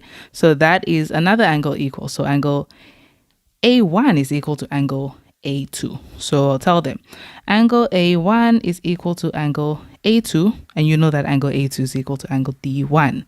So the reason angle A1 is equal to angle A2, well, I'm just really not going to. Let me just say angle A1 equals angle A2 first, and it's because of BA bisecting CAD. Okay, and because of that, of course, that means that angle A1 is also equal to angle D1. So just finding all the angles equal to angle D1. So we found two angles so long, so that is also 37 and 37. What else is equal to 37 degrees? Okay, if you look at this, you see when you're looking at these angles, apart from asking yourself, where are they? Okay, they're at the circumference. You can also ask yourself, what are they part of? So with that being said, I see that this is part of a triangle. Both of them are parts of triangles. So we can even focus on this one. You see that that is a triangle. And do you see that FA is from the center to the circumference? So that's a radius. That is also a radius. So they will be equal in length. Because they are equal, it means that the angles opposite their equal sides are equal. So you have an isosceles triangle, and that is equal. Okay, so first of all, I'm going to tell them the sides that are equal because this is not something that is obvious. You have to tell them it's because it's equal radii. So AF is equal to CF, first of all. AF equals CF, and the reason is because they are equal radii. And then after that, I can tell them that angle C2 is equal to angle A2. So therefore, angle C2 equals angle A2 because of angles opposite equal sides are equal. Okay. And so, of course, that means that angle C2 is also equal to angle D1. So angle C2 is also equal to angle D1. So that would be three angles. So that's also 37 degrees. Three angles that are equal to angle D1. So that is the first question. Moving on to the next question. Question 9.2 says, show that DG, that line DG is equal to GC. Okay, so they're saying we need to show them that this is equal to that. Okay, when looking at this, I feel like, because the thing is, if you're trying to show that two lines are equal, it's kind of like saying that this is a bisector, it's bisecting that. But there's no way to prove that, oh, that is bisecting. Okay, there's no way to actually do that unless to prove to them that these two are equal. So why don't we look at it from this angle? These two lines are part of a triangle, right? They're each part of a triangle. So GC is part of this triangle, and you can see DG is part of this triangle. Okay, so what do you notice about these two triangles? Well, they both have 37 degrees. Okay, so I can already see that these two triangles are going to be congruent. We just have to prove it to them. That's all we have to do. So we have to prove that the two triangles are congruent. So first, we already have these two angles being equal. Then the second thing is AG, right, is a shared side in these two triangles. So we have two things being equal. We just need one more thing. We're trying to prove these two lines are equal. They never told us that these two are equal, so we can't really assume things yet. Okay, so here's how we can do that. Okay, do you also notice that here we have another triangle? We have a little triangle here. This triangle here. And it's also made up of FD, which is a radius, and FA, which is a radius. So it means that angle A1 must also be equal to angle D3 because this is an isosceles triangle. So we can start off there. We find that angle. Let's go ahead and do that. So angle D3, first of all, tell them that angle D3, well, we should tell them the sides that are equal first. So we can start off by telling them that AF is equal to DF, AF equals DF, and this is because they are equal radii. So two radiuses. So we have equal radii there. Then it means that angle A1 should be equal to angle D3, or D3 equals A1. So therefore, angle D3 is equal to angle A1, which is of course equal to 37 degrees. Because of angles opposite equal, sides are equal. Okay, so now that those two angles, we found that, I can just erase the blue and the purple. I don't really need that. We're just focusing on those two triangles. So now we know this is equal to 37 degrees. All we would need to find, well, we would just need to find these two. We just show them that these two are equal as well. So if we can show them those two are equal, then it of course means that this whole angle is equal to this whole angle. Okay, so angle C is equal to angle D, definitely. And to show them that those two are equal, you see that we have FC, which is a radius, and FD, which is also a radius. So we can show them, first of all, those two radiuses or radii are equal, and so we have an isosceles triangle again. Okay, so let's go ahead and tell them FC. So FC, let me start on the next line. FC should be equal to FD because these again are equal radii, and so because of that, these two angles are equal. So angle C1 is equal to angle D2. So therefore, angle C1 equals angle D2 because of angles opposite equal sides, which I already copied. So we have that now, angle C1 being equal to angle D2. I said C2, D2. Okay, so now that we have that, because they're exactly the same thing, and these two are exactly the same, it means that that big angle ACD is equal to ADC. Okay, so that's the conclusion because we know now these two are equal and we have 37 degrees. Okay, so at this point, we've shown them that this entire angle is equal to this entire angle. So why were we trying to do that again? Remember, we are trying to prove to them that GC is equal to GD. So in this triangle, let's just mark them. That's the blue one. And let's mark this one yellow. So there. In these two triangles, now we can see things that are equal. We can prove that these two triangles are congruent. So I have to start off by saying, okay, so I just pulled it down, pinned it to the screen so that we can still work on it. So now that we've shown that those two angles are equal, we can finally go ahead and prove that these two triangles are congruent. So I'm going to just say in triangle, and let's call that one AGD, so AGD, the yellow one, and triangle AGC, the blue one, AGC. So first of all, the angles we have already equals angle A1 is equal to angle A2.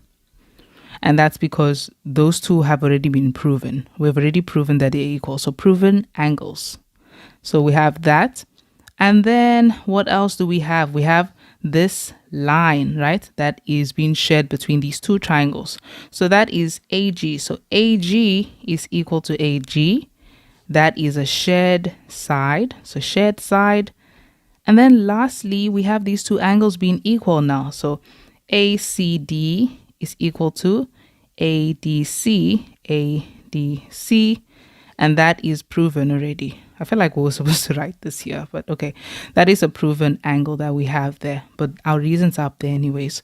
So therefore, it means that triangle AGD is congruent to triangle AGC. So when triangles are congruent, all their corresponding sides and angles are equal. So that means that DG, let me just say it the way they said it. Yeah, DG is equal to GC. So that means DG is therefore equal to GC because of congruent triangles. And there we go. Okay, so that is it for that question. Then we move on to the next question. The last question for question 9 says, if it is further given that the radius of the circle is 20 units, calculate the length of BG. Okay, so the radius of the circle is 20 units. Let me bring the diagram down. So let's just remember now we have these two sides being equal. This is equal to this. Okay, I'm going to have to try to write thin so that everything can fit in. So we are told we need to, if it's further given that the radius of the circle is 20 units. So everywhere you see a radius, it is going to be 20 units. Then they told us to calculate the length of BG. So we need to find BG. Okay, so let's look at this. Well, if we know the radius is 20, then it means that this entire thing would be, the diameter would be 40 units. So, I don't even need to look at it like that. I can look at it like this, right? BF. I know BF is from the center to the circumference, so it's a radius. That's 20 units. So in order to find BG, I just need to find FG. If you find FG or GF rather, GF, then you'll find BG. So let's actually focus on finding that FG or GF. How would we find GF? Okay, remember we just showed them now that these two lines are equal, meaning we have the situation of, and that's in this paper law, this is actually there in like trigonometry, I think, or analytical geometry. You see that we have the line drawn from the center of the circle to the midpoint of the chord. Okay, it was analytical geometry. Okay, to the midpoint of the chord, that line is going to be perpendicular to the chord. So let's actually do that first because it's going to help us so much if this is a right angle triangle to be able to find that since we know the radius. So we can show them that that is actually 90 degrees. We know the radius is 20 units, so FC is 20 units. All we would need is to find that we can use trigonometry. We can use trigonometry to find this by finding the angle C1. If you find angle C1, you can use one of the trig functions to find FG. Okay, so all maths is related. You can use Euclid in analytical geometry. You can also use trigonometry here as well because they're all about math. So let's go ahead and look at what we're going to do here. Okay, so I'm going to first of all tell them that CFG, right? FG is perpendicular to CD. And that's because the line from the center to the midpoint of the chord is perpendicular to the chord. Okay, so now that we have that, we can go ahead and show them that that is perpendicular. Okay, because we have that being perpendicular, we have a right angle triangle. And in this right angle triangle, the only thing we really need now is this little angle here. And we know we can find that knowing now that in this triangle CGA, or we can call it ACG, this triangle has 37 degrees, it has 90 degrees, and it has this entire angle. So we can find angle C1 using the sum of angles in a triangle. So let's go ahead and tell them that we're going to say angle C1 is equal to, I'll say 180 degrees, and then subtract by all the angles inside the triangle. So minus 90 degrees, minus the 37 degrees, and that other 37 degrees. So minus 37, minus 37. Okay, so let's see what that gives us, angle C1. And as you can see, that gives us 16 degrees. So angle C1 is equal to 16 degrees because of the sum of angles in a triangle. I have to write narrow because I need the page to be here. Okay, so now we know that is 16 degrees. That helps us a lot. And we have a right angle triangle. So look at how we can find this length FG. We can find this by saying FG, we know now we're looking for that. And that is the opposite side of this triangle, this right angle triangle. So that's opposite. And then the only other length we have in this triangle is FC, or the only other length that I'm seeing now is FC, which is 20 because it is the radius. They said the radius is 20 units, so we have the radius. So as you can see, that is the hypotenuse. So we have the opposite and hypotenuse. So which function can we use? We can use sine. So I'm going to say sine of 16 degrees is equal to, and we're going to say that is the opposite over the hypotenuse. So sine 16 degrees is equal to the opposite side, opposite of hypotenuse. So that is the FG. So FG over the hypotenuse, I'll just say of 20. So the reason is trig function of sine, I guess. Okay, and now to find that FG, remember we just need to find FG so that we can find BG, because we can see that BF is a radius and we know the length of it already is 20 units. Okay, so here I'll just multiply both sides by 20. So times 20 and times 20, and FG, you see that these two would cancel. I'm just going to leave it like this because this is not the final answer. The final answer is to find BG. So FG is 20 sine of 16 degrees. Let's leave it like that for now. So we just know that we have found FG. So again, FB is a radius. Okay, so that's a radius, and the radius is 20 units. So FB is a radius. Okay, so I can also just note that down. Tell them that FB is equal to 20 units, okay, because it's a radius. And since we have that being equal to 20 units, then we can just say to find BG, you simply must just say, take the whole of FB minus FG, and you'd get BG. Okay, so I'm going to go ahead and tell them BG comes about by taking the entire length of FB and subtracting it by FG, which is equal to, and so we're going to say FB, which is 20 units, the radius, minus that other part, which is 20 sine 16. So 20 sine of 16 degrees. Okay, and we will find the length of BG like this. Okay, so I'm saying 20 minus 20 sine 16.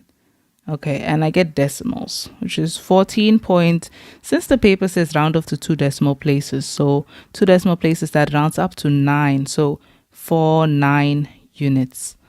And that's my answer there.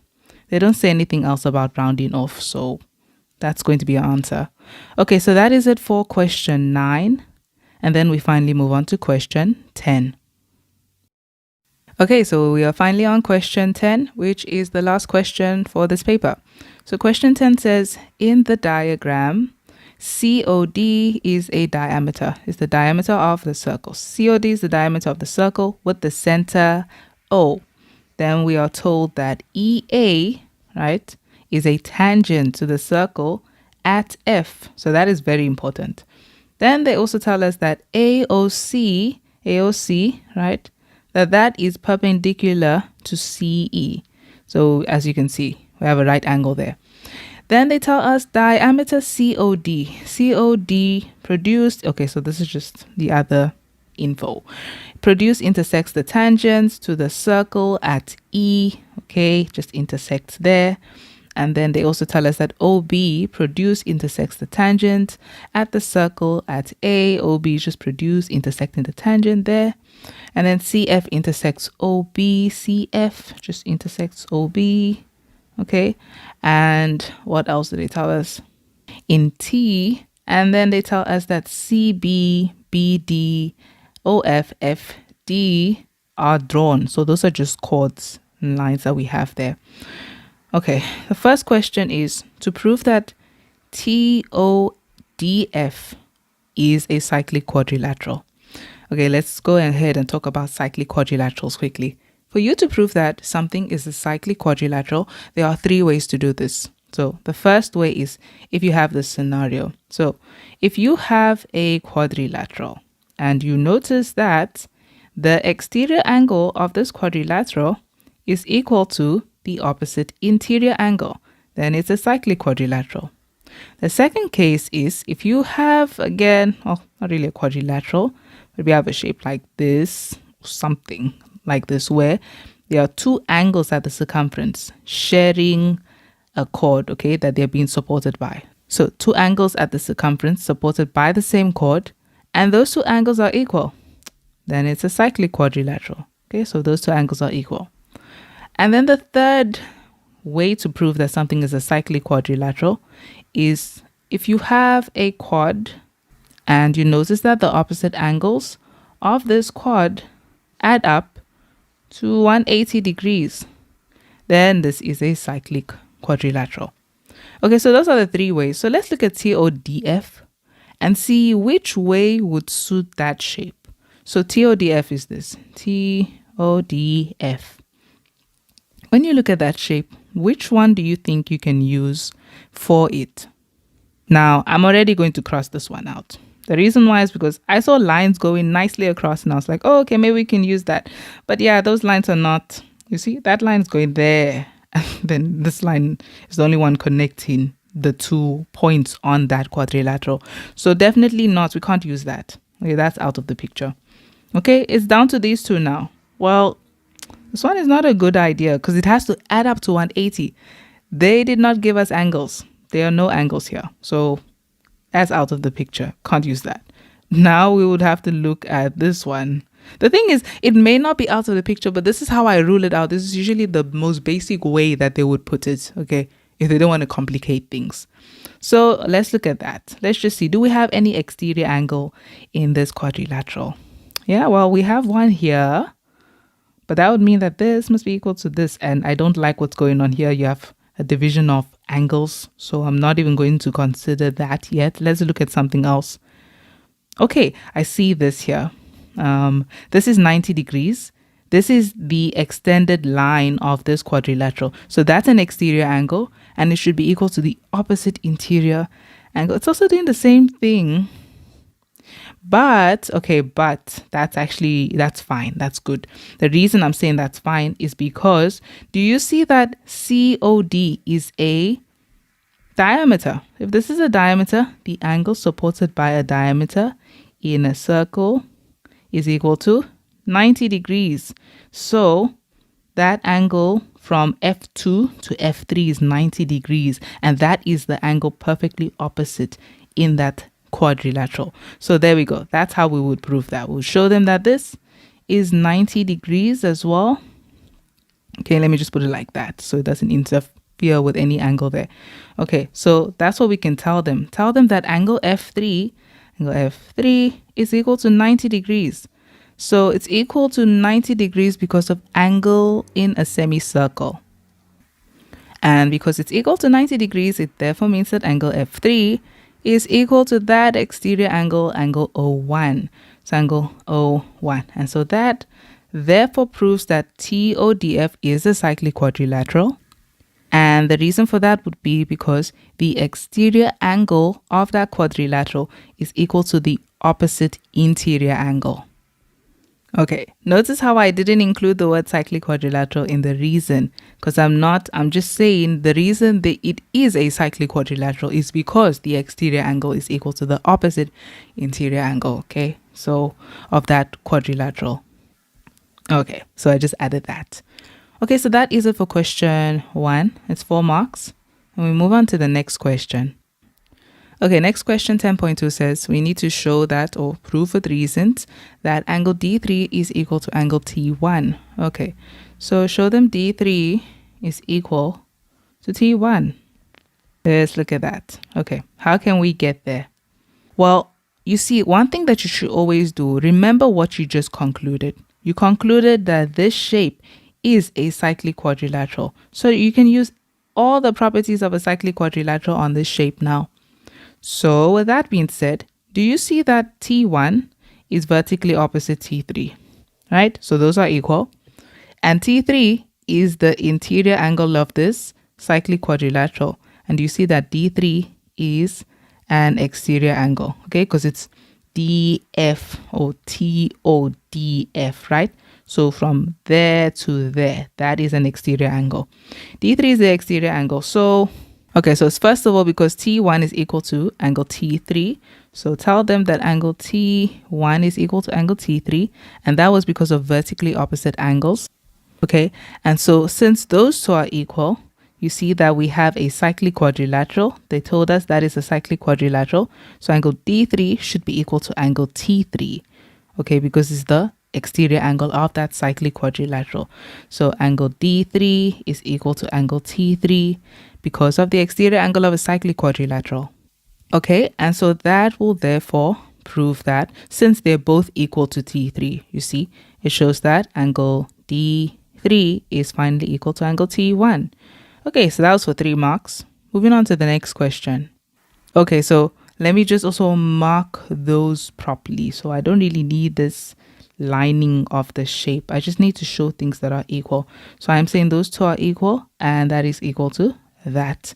It's very important that you do that because once you find certain things, you may need it in the other questions. Okay, so the next question. So we need to show them or prove that triangle TFO is similar to triangle DFE. You see that in our diagram, they never gave you any lengths. There's no lengths at all. So we can't prove triangles are similar because their lengths are in proportion. We're going to have to just show them that their angles are equal. So let's go ahead and just highlight those. And I'm going to bring this drawing down. Okay, so triangle TFO, that is this triangle TFO. And triangle DFE, so the triangle over here, DFE, that bottom one. Okay, so let's see. First of all, in order to prove that these two are similar, we have to just prove that all their angles are the same. The good thing is we have an angle that is the same in both of them. You see that T3 and D3 are equal. So we only actually have to prove one more angle. If we can find one more angle, then by default, the third angle in the triangle is equal. So let's just go ahead and find that one more angle. Where is that going to be? Let's see. Okay, I see something. So you see that you have to actually focus on one angle. You can either decide to focus on F2 or O2. I tried O2. But then I just kept on trying to find out what other angles add up to 90 degrees as well. And I didn't really see that here because you see E is just like outside. It's not a very nice angle to work with. So I decided to focus on F2 really. If you look at F2, do you see that OF is a radius, right? And OC is also a radius. Then you have a triangle here. So that makes that triangle an isosceles triangle. And so the angles here would be equal. The angles opposite the equal sides are equal. So now that we know that F2 is equal to C2, if you look at this, you see that in your blue triangle as well.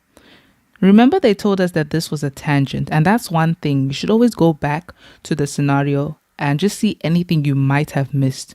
Because this is a tangent, the angle supported by the tangent and the chord, which is F4, right? Angle F4, is going to be equal to the angle at the circumference supported by that same chord. And if you put your finger on D and F and you trace, you see that that angle is C2 as well. So what's actually happening is F2 is equal to C2 and F4 is also equal to C2. So that would make F2 and F4 equal to each other. So now we just have to write it down and show them. So we are saying that angle F2, first of all, is, well, I can't really say that yet. I have to tell them about the radius. So I have to prove that these triangles are similar. Let me actually just start by writing it. In triangle TFO and triangle DFE, what we first have is, remember we already had that T3 in that triangle TFO is equal to angle D3 in the triangle DFE. So angle T3 is already equal to angle D3. That one is proven. We've proven that. So it's a proven angle. Then after that, now we're actually showing them the second angle that is equal. The second angle is equal, first of all, because we have OF being equal to OC because they're equal radii. So OF equals OC equal radii. Those two radiuses are equal. Because they're equal, the angles that they have will have an isosceles triangle now. Now their angles are equal. Okay, so angle, that means that angle F2 is equal to angle C2 because of angles opposite equal sides are equal. Okay, and then now that those two are equal, we also just go to F4, and you see that in angle F4, I'm just writing them together, not skipping a line because it's all the same story really we're talking about here. So angle F4 is equal to, you see it's the angle between the tangent and the chord. So angle F4 is equal to angle C2, the angle at the circumference supported by that same chord. So that's angle C2. It's interesting how what they wanted you to prove, right? Like your proof, the theorem you had to prove, has a lot to do with the diagrams that we find. And I've noticed that pattern. So angle F4 is equal to angle C2 because of the tan chord theorem. I know I said the full theorem already before, so I'll just call it tan chord here because of that tan chord theorem. And so now because F2 and F4 are both equal to C2, it means that angle F2, right? Oh, let me put in this in the right order. So TFO, right? TFO, yeah, it's F2. So F2, angle F2 is equal to angle F4 because they're both equal to angle C2. So in the two triangles, those two angles are equal, then these two angles are equal, and then lastly, because those two angles are equal, by default, the third angle in each triangle is equal. So this is now equal to this, meaning, let me put it a different marking, so 2 strokes. That means that angle O2 by default should be equal to angle E. So angle E, because they are each the third angle in a triangle or in the triangles. So there we go. Remember that third angle in a triangle is really just because if you add it up and you know that angles add up to 180 degrees, then these two will end up being exactly the same since those ones are equal. Therefore, it means that they are similar. So triangle TFO is similar to triangle DFE. Okay, DFE, and the reason for that is angle, angle, angle. Okay, so that is that question, and it is for 5 marks. And we finally move on to the next question. Okay, so I don't really need all those lines for the triangles. I just need the angles that are equal. So just can get rid of those. We don't need those. And this is all we need really, just showing the angles that are all equal. Okay, so moving on to this question, 10.4. I think this is the second last question. Okay, so the second last question says, if angle B2 is equal to angle E, we need to prove that DB is parallel to EA. Okay, let's get our diagram. Okay, so here is our diagram. And they told us that angle B2 is equal to angle E. So let's mark that. So B2, let's put 3 lines on it, is equal to angle E. Angle E. And the question is for us to show them that or prove that DB is parallel to EA. Interesting. Okay. You see, for you to prove the lines are parallel, you can use fun angles. So, for example, if I have lines and I don't know whether they're parallel or not, and I find out that, let's say this is X, and I also find out that that is also X. If those two are equal, do you see that they form alternate angles? I'm drawing it the wrong way. Alternate angles, right? And because you have alternate angles, it would mean that those two lines are parallel. So if you can find any fun angles on those lines, then it will prove that that is parallel. Meaning, well, we know that this is equal to that. If you can show them that B2 is maybe equal to A, then your lines are parallel because that would give you corresponding angles. You see, that is an F thrown upside down. That angle equals this angle. Okay, let's see. What can we actually use on this to prove that those lines are parallel? Okay, likewise, if you can also prove that, you could also focus on proving that angle D1, right, is equal to angle E, because that also forms an upside down F as well. That's also an F, so corresponding angles as well. So there are multiple ways. Let's just see how we can actually do that here. So one thing I don't see alternate angles. Not really seeing that. And that's fine because like even when you want to form it doesn't really have angles by the places you want to form it at. So I think we can just stick with corresponding angles here. Okay, I see it already. So here, you see this is OD, this is OB, right? That forms an isosceles triangle. So those two angles must be equal. OB is a radius, OD is a radius. So you have an isosceles triangle. So this angle D1 is equal to angle B2. See why it's very important to draw on it different colors and different markings for your angles. So that's where it comes from. So you can go ahead and tell them OB is equal to OD because they are equal radii. And since they are equal radii, the angles opposite equal sides are equal. So angle D1 is equal to angle B2 because of angles opposite equal sides are equal, of course. So that has the same marking now. It's also equal. Because of that, now also just to make it make sense, I will tell them, but you guys told us that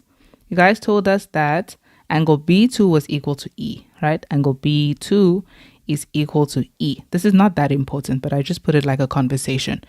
So if you guys told us that angle B2 is equal to E, then that means that angle D1 is now also equal to E because they're both equal to the same thing. You see, D1 was equal to B2 and B2 is equal to E. So that means that angle D1 is equal to angle E, and that forms your corresponding angles. Okay, so I can therefore tell them that DB is truly parallel to AE. So BD, DB, oh, they call it DB. DB is parallel to AE, EA. Why are they spelling like that? Okay, EA. And the reason is because we have corresponding angles are equal. Okay, I say the corresponding angles are equal. That sounds better. So there we go. And we've proven that. And then we're finally on the last question of question 10, which is 10.5. Again, I'm going to erase all of these because I've already proven that. So I'm just going to tell them these two lines are parallel. And we're just going to have to remember that. So we have all our angles now. The last question 10.5 says, prove that DO is equal to TO times FE over AB. Don't freak out when you see things like that. Okay. All they're doing is they're just using one of the things you've already proven. Okay. It could be the similarity, because that's one thing we proved. We already proved that those triangles were similar. And it could also be, as you can see, you see what is going on here. You have parallel lines, you have a triangle. That's the proportionality theorem. But I'm not going to jump to conclusions. We'll try both. It's just like trial and error. So I would usually focus on the thing that I have proven before, but then again, I could also use that. It just depends. Let's just see how this works out. So first things first, mark out the lines that you see. You see, they say DO, so I'll mark that out. DO, okay. Then they say TO. Where's TO? TO is here. Mark that out. Then they say FE. So FE, I'll mark it in the same color. FE, here. And then AB. These are funny looking lines that they're using. You know, you'd expect it to use, the proportionality theorem nicely, but it's not really doing that. Okay. So I wanted to use the proportionality theorem on it, but this AB is what's going to stop me from doing that right now. And this EF, because, it has this. That's nice. It has DF. And if it at least had DE, then I'll be like, okay, I can use that. But let's think about that though. Shouldn't DE be equal to AB? They should be equal. The reason I say they should be equal is because remember, these lines are parallel now. And if they're parallel, angle B2 should be equal to angle A because of corresponding angles as well. And because it's equal, right, you have angles being equal in a triangle. It would mean that those sides are equal. Okay, the two opposite sides of that triangle would be equal. Okay, but I don't want to jump around looking for things. Let's actually just look at this in a more structured way. So that would have been a good idea because we can actually show them that this line OE is really equal to OA because you already know that OD is equal to OB because that's two radiuses or radii. And then if these two are really just equal, that already means that in this triangle, because you have two angles being equal, their two opposite sides would also be equal. But the reason I don't want to use that is this is now stopping me. For me to use the proportionality theorem, I need OD and then I would need DE, right? But then the side opposite it, I would also need OB and BA. And you see, nowhere did they mention OB. They mentioned OT or TO, not OB. So I don't think the proportionality theorem is good here. Also, where did this EF come from? Okay, if we look at this again, it doesn't seem like they're using proportionality theorem. It looks like they're using the sides of those triangles that we proved are similar. Because you see, the one triangle was this one. The other triangle was this one.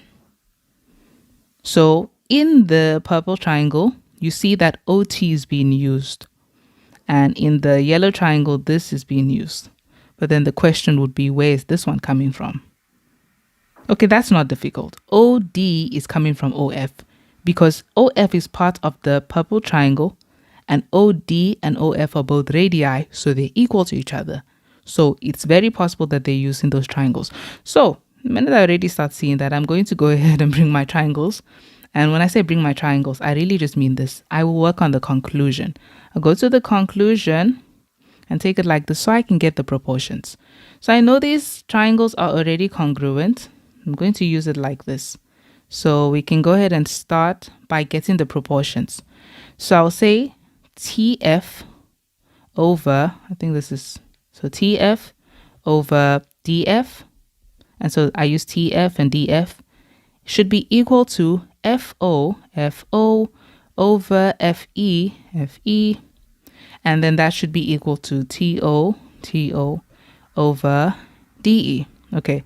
And now I'm going to see the sides that we have and compare it to what we have here, and also the triangle, of course. So the triangle is going to be very important there. Let me just bring it down here. Okay, so here's our shape again. And I'm going to now just compare what we have here because we need to just have all of these here. So to know which pair I should use, like should I use these two or the first and the last one together? I'm going to just compare the sides that we have here with what we have here. Here we have DO.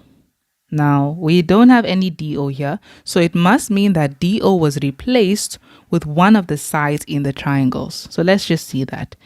DO, we already spoke about this. DO is equal to FO or OF, okay, FO.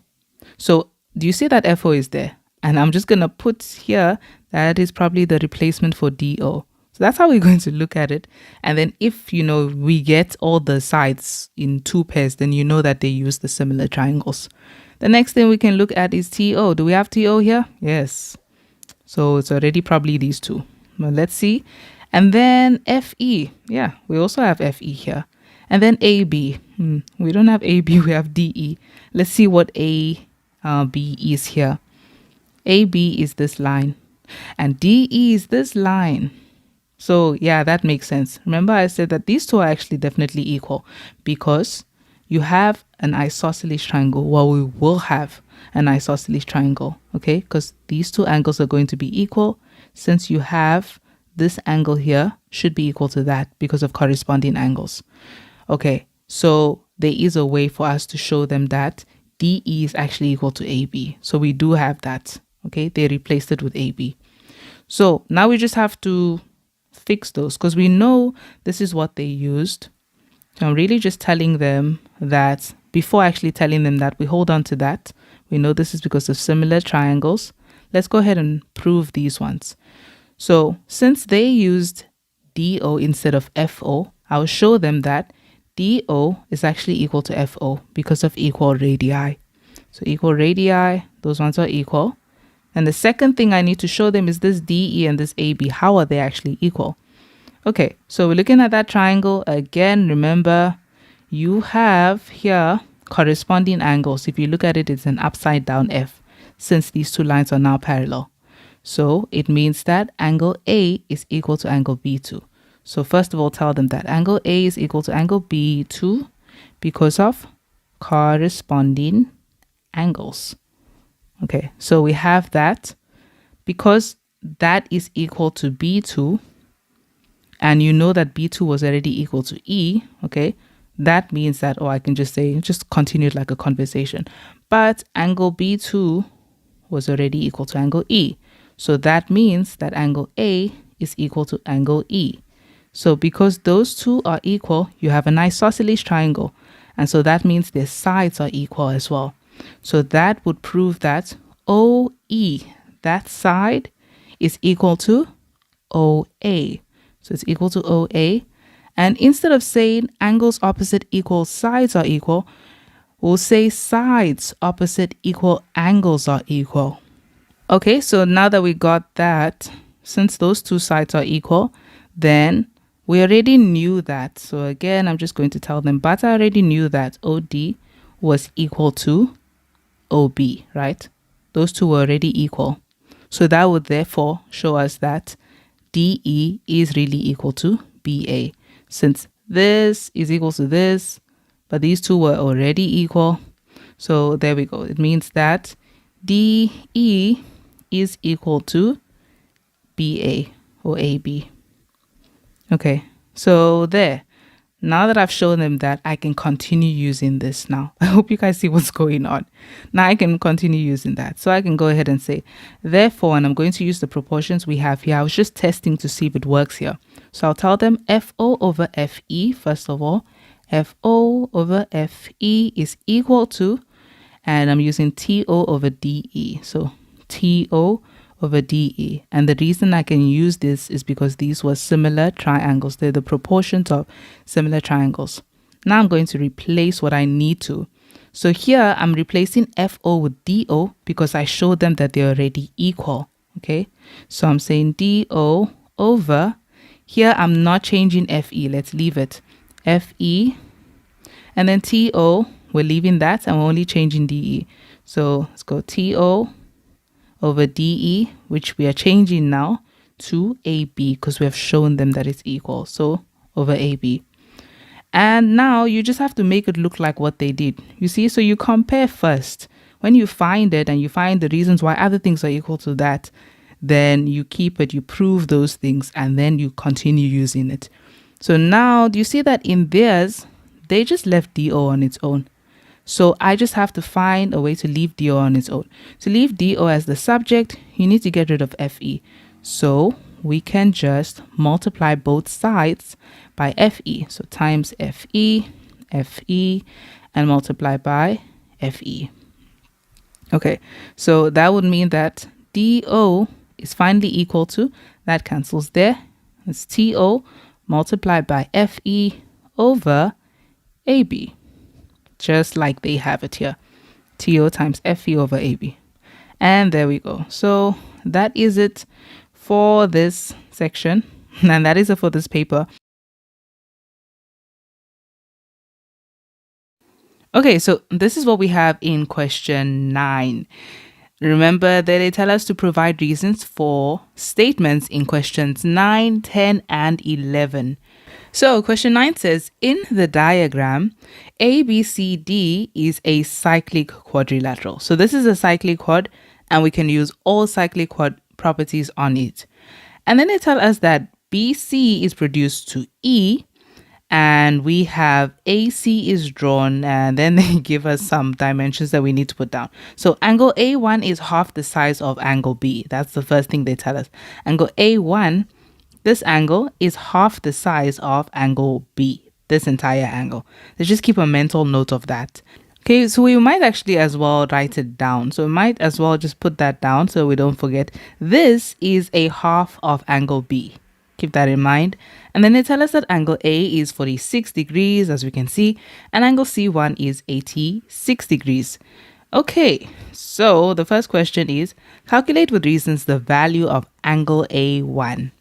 Okay, angle A1 is this. And as you can see, it relates to angle B.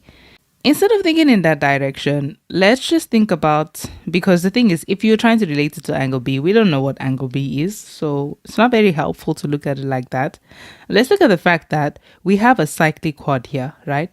If this is a cyclic quad, what do you know about the exterior angle of a cyclic quad?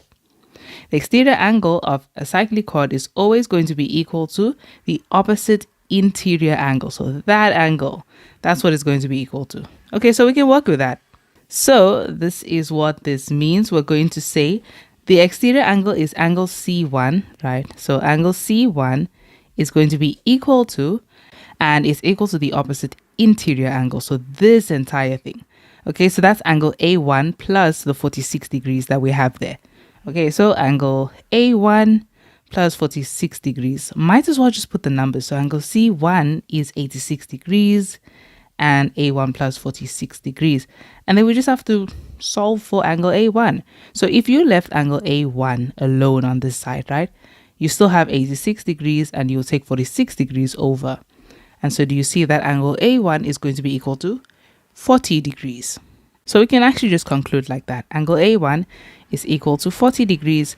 And then the reason was because of the exterior angle of a cyclic quad. And that is our answer. So that is for 2 marks. Moving on to the next question. The next question, 9.2, says, hence prove that AD is equal to DC. Okay, let's see what they're speaking about. They want us to prove that AD is equal to DC. Okay, that doesn't seem like a bad thing to work with, because here's the thing about proving these two sides are equal. Do you see that these two sides are included in a triangle? This triangle ADC or ACD. Because of that, that is very helpful. So because they're included in this triangle, what we can focus on in this triangle is if these two sides must be equal, then we can actually focus on the two angles that should be equal to make these sides equal. Okay, so do you remember that rule that says if you have a triangle and you have two sides being equal in the triangle, then it means that their opposite angles, right, would also be equal. Angles opposite equal sides are equal, okay? So the way this is working is the other way around. They want us to prove that the sides are equal, but we clearly have to show them that there are two angles that are equal here. And if those two angles, if we actually do find them to be equal, it would mean automatically their opposite sides would be equal. Okay, so that's really what we're working with here. Okay, so what are the two angles that we're supposed to show them are probably equal to each other? It would be this angle over here, angle A1, and angle C2. Now we already know what angle A1 is. It is 40 degrees. So all we need to find is angle C2. And we're going to find out that angle C2 really is equal to 40 degrees as well. Okay, so we already know that angle A1 is also equal to a half of angle B, right? So this can actually help us find angle B. So let's just think about this. How will angle B help us to find angle C2? Because that's what we really need to focus on. How is finding angle B going to help us with angle C2? Okay, so if you look at this shape, let me actually just remove what we have here. Just look at this. This is a triangle. And then this is the exterior angle of the triangle.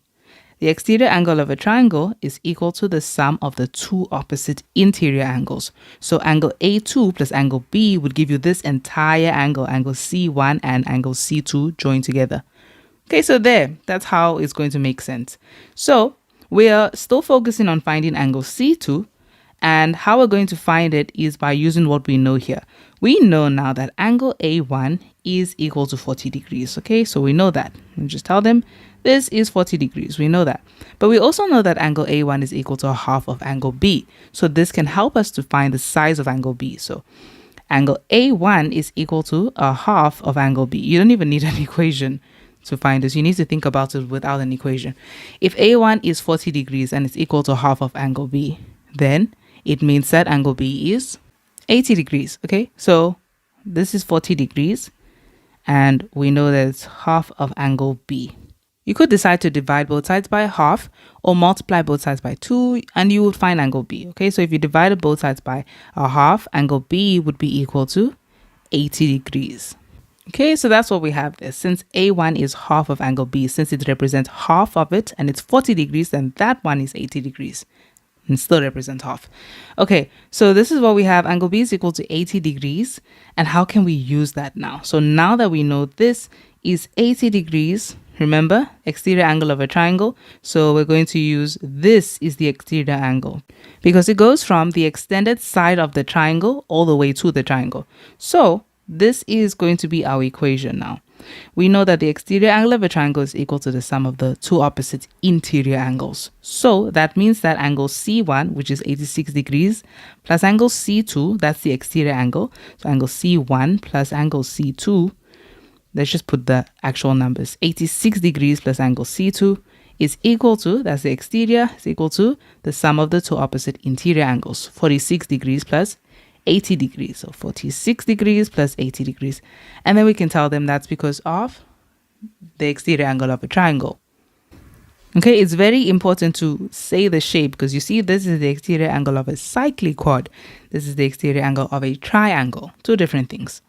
Okay, so let's just go ahead and add and simplify. So here we have angle C2 is equal to, when you add these together, 40 plus 80 is 120. So this is 126 minus 86 degrees. Okay, 6 and 6 is gone. 120 minus 80 gives you 40. So angle C2 is therefore equal to 40 degrees, just like we knew it was going to be. Okay, and now that we know that this is 40 degrees, this helps us a lot because this is also 40 degrees. So you have a triangle that has two angles equal. Okay, because those two angles are equal, automatically it means that the opposite sides of these angles, the sides opposite these angles would also be equal. So therefore, it means that AD is equal to DC. Okay, so we can finally conclude that and give them a reason. So our reason will go like this. If the first theorem of this triangle that we know with equal sides, right, is where you have two sides that are equal, and then the reason is angles opposite equal sides are equal, then you can just say this one is sides opposite equal angles are equal. It's just the other way around. Okay, so it's really just the converse theorem of that. And that is it for question 9. And we move on to question 10. Okay, so we have proven that. Moving on to question 10, we have a proof. Okay, so 10.1 says, in the diagram triangle RST is drawn, and we have line AB intersects RS, okay, and RT at A and B respectively, as we can see that happening over there. And then they tell us such that AB is parallel to ST, as we can see. Here's the theorem they want us to prove. Prove the theorem which states that the line drawn parallel to one side of a triangle divides the other two sides proportionally. That is, RA over AS is equal to RB over BT. Okay, this is a proof I have on my channel. It's actually one of the longest proofs. The only reason it's long on my channel is because I explain some background knowledge that you should know about the heights and bases of triangles before you can understand that. So I'm going to link that video here in the description. I want you guys to actually take a look at it because I'm not going to explain the background knowledge. I'm just going to say it as it is. So if you want to find out why certain things work the way they do, you can actually check that video out. Okay, so let's start with this proof. Now, how we work through this is like this. We're trying to prove the proportionality theorem, but focus on the sides that you have stated here. They say RA, okay? RA is this over AS, and then RB over BT. Those are going to be very important sides that we're going to look at. So in order to prove this theorem, because you need them to be over each other, we're going to work with the areas of the triangles. But the thing about the areas of these triangles is they have bases. And these lines that we see here, RA, AS, RB, BT, those are going to be the bases of the triangles.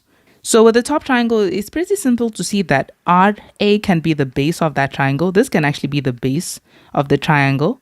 But then for you to be able to find the area of this triangle, you need a height. Okay, we're not really using trig here. We're not using the area rule to find this. So we need a height. So what we're going to do is construct the height. If we can use this as a base of this top triangle, let's construct the height. The height is always going to go from the base to the highest point of the triangle, and it must be perpendicular to that base. So how we're going to draw it is from B, and we draw down to RA, and it is perpendicular to RA. And we can go ahead and call that H, so height, that height there. And then do you see that RB is also being mentioned here? So we're also going to take it as a base of this same triangle, but we're just going to look at this like a different triangle. But it's still the exact same thing with the same area value. Okay, so we also need a height for that since this is the base. So the height is going to go from the highest point of this triangle. You would have to tilt your head this way to see. The highest point will be at A, and then we go down, and it needs to be perpendicular to that base. And we can call that height K. Okay, so that's what it looks like, and we're going to tell them everything that we have constructed. So we're going to tell them about that perpendicular heights that we constructed and from which places really they were constructed. So you can just say construct the perpendicular height from B to line RA. Okay, I'll call it AR. And then the second one, that height K, we're going to say construct the perpendicular height K from A to line RB or BR. Okay, so now that we have all that constructed, we still need to focus on the fact that these are also going to be bases of triangles. All of these are really just bases.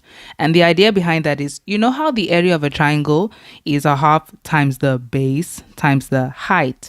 Okay, if the heights are the same, they're really just going to cancel. And if the halves are the same, they're going to cancel. So that leaves us with the base, these values. And that's what we're really just trying to do. Keep those values there. Okay, so the next base that we have is AS. And if you look at AS, it doesn't look like the base of a triangle right now. Okay, and that's because right now we don't have that triangle that has the base of AS. We have to construct it. So how can we construct a triangle that is going to have a base of AS? Well, if you construct the line from S to B, look at what happens. You now have a triangle there. You now have a triangle ASB or ABS. There, you have a triangle now, and it has a base AS. Okay, so that's the first triangle we construct. Then we also need a triangle with a base BT. So how we can do that is by constructing a line from A to T. So line from A to T, and there we go. Now we have a triangle over there that's ABT with a base of BT. Okay, so we're also going to have to tell them about those constructions. Just construct line, BS, and AT. That's all. Okay, so we are done with constructing, and now let's get to the proof. Okay, so we have our triangles down. We have everything that we need. Now, remember how we have RA first over AS. We're going to use these areas like that as well. So to make sure that RA is on top, we're going to focus on the triangle with the base RA. And that is this triangle ABR. You can call it any way you want. BRA is still fine. Okay, but I'll just put it in alphabetical order. So ABR. So we're going to focus on the area of this triangle. Remember, we're focusing on area because of that half base times height. So we're going to say area of triangle ABR. And we're going to put this over the area of the triangle with a base AS so that we can form this over here. Okay, so which triangle has the base AS? It would be this triangle, remember? ABS, that triangle. So over the area of triangle ABS. So say that their area of triangle ABS is equal to. And now we're just going to expand this. How do we find the area of triangle ABR? By saying a half multiplied by the base. So what is the base of ABR, that top triangle? We're using this as the base, right? RA. So a half times RA multiplied by the height, the perpendicular height. What is the perpendicular height of that triangle on top? The perpendicular height of this triangle, okay, with this base is this line. That's H. Okay, so that's what we have there. So we're going to tell them this is multiplied by H. And then this goes all over a half here times, again, the base of this triangle ABS. So the base of the triangle ABS, this triangle, right, is AS. So when you look at that triangle ABS, what is the height? If this is the base, what exactly is your height? Your height, looking at it like this, it's not AB. I know it looks like it's AB, but it's actually not AB. The height always goes from the highest point of the triangle down, and it needs to be perpendicular to the base, or at least the extension of the base. If you take AS and you extend it, right, it extends to this point. And if you go from the highest point of this triangle down to this line, which is an extension of the base, you see that it is perpendicular. So what that means is that H is also going to be your height. And you can check that video out for a deeper explanation on this. Okay, so that is the height that we have. The perpendicular height of this triangle is H, okay, by construction. So this is a half times our base, which I didn't even write. It's AS, and then multiply by the height, which is H as well. Okay, so you see how this is going to work out here. The half and half would cancel, the H and H would cancel, and all you'll be left with is RA over AS. Okay, that is great. We have RA over AS, and now we just have to focus on RB over BT. So we're going to do the same thing. Focus on the areas that have these bases. So RB, which area has the base RB? Which triangle's area? Okay, it will be this triangle again, but this time we focus on this as the base. If that's the base, then where's your height? The height of the triangle with this base is K, from the highest point down to the perpendicular base. Okay, so we're going to go and say this is, again, the area of that top triangle, which is the same thing as that other one. So you can call it the same thing. So triangle ABR, but this time we're using a different base, over the area of the triangle with a base BT. So the triangle with the base BT, as we already saw, is this triangle ABT. So that's the base. And so what is the perpendicular height? If this is the base of this triangle, right? This is the base. What's your perpendicular height? It's going to be from the highest point to an extension of that base. As long as it's perpendicular, that makes that the height. So K is your height. Okay, so we're going to say it is the area of triangle, and we're focusing on that triangle ABT, and we have triangle ABT is equal to, okay, and now we can just write everything down. So a half multiplied by the base of that top triangle is BR, okay, BR, and then is that really what they call it? RB. Okay, I'll focus on what they call it, RB. And then times the height. We saw how the height of that one with that base is K. Okay, so that's K. And then over this one is a half times your base, which is BT, as we saw, this triangle. BT, and then the height is also K. So K. Same thing happens here. Half and half cancels, K and K cancels, and all you are left with is RB over BT. Okay, so we are almost there. We got RB over BT. Great. The only thing now is, you see that these proportions are equal. So how do we show them that they will be equal to each other? Well, with the first triangle, it's very simple, because as you can see, the first triangles that we used was triangle ABR and triangle ABR. They're obviously the same triangle. They have the exact same area. So that is a given. You can tell them that. You can tell them, but we know that triangle, or the area of triangle ABR, is equal to the area of triangle ABR, which is something you really do not have to mention. I'm just putting it in. But now that those two are equal, it doesn't really tell us that these two are equal. Let's look at those two triangles, ABS and ABT. Okay, so when you look at ABS, and I can remove these now, we don't really need that anymore. Look at ABS, right? And look at ABT. What do you notice about these two triangles?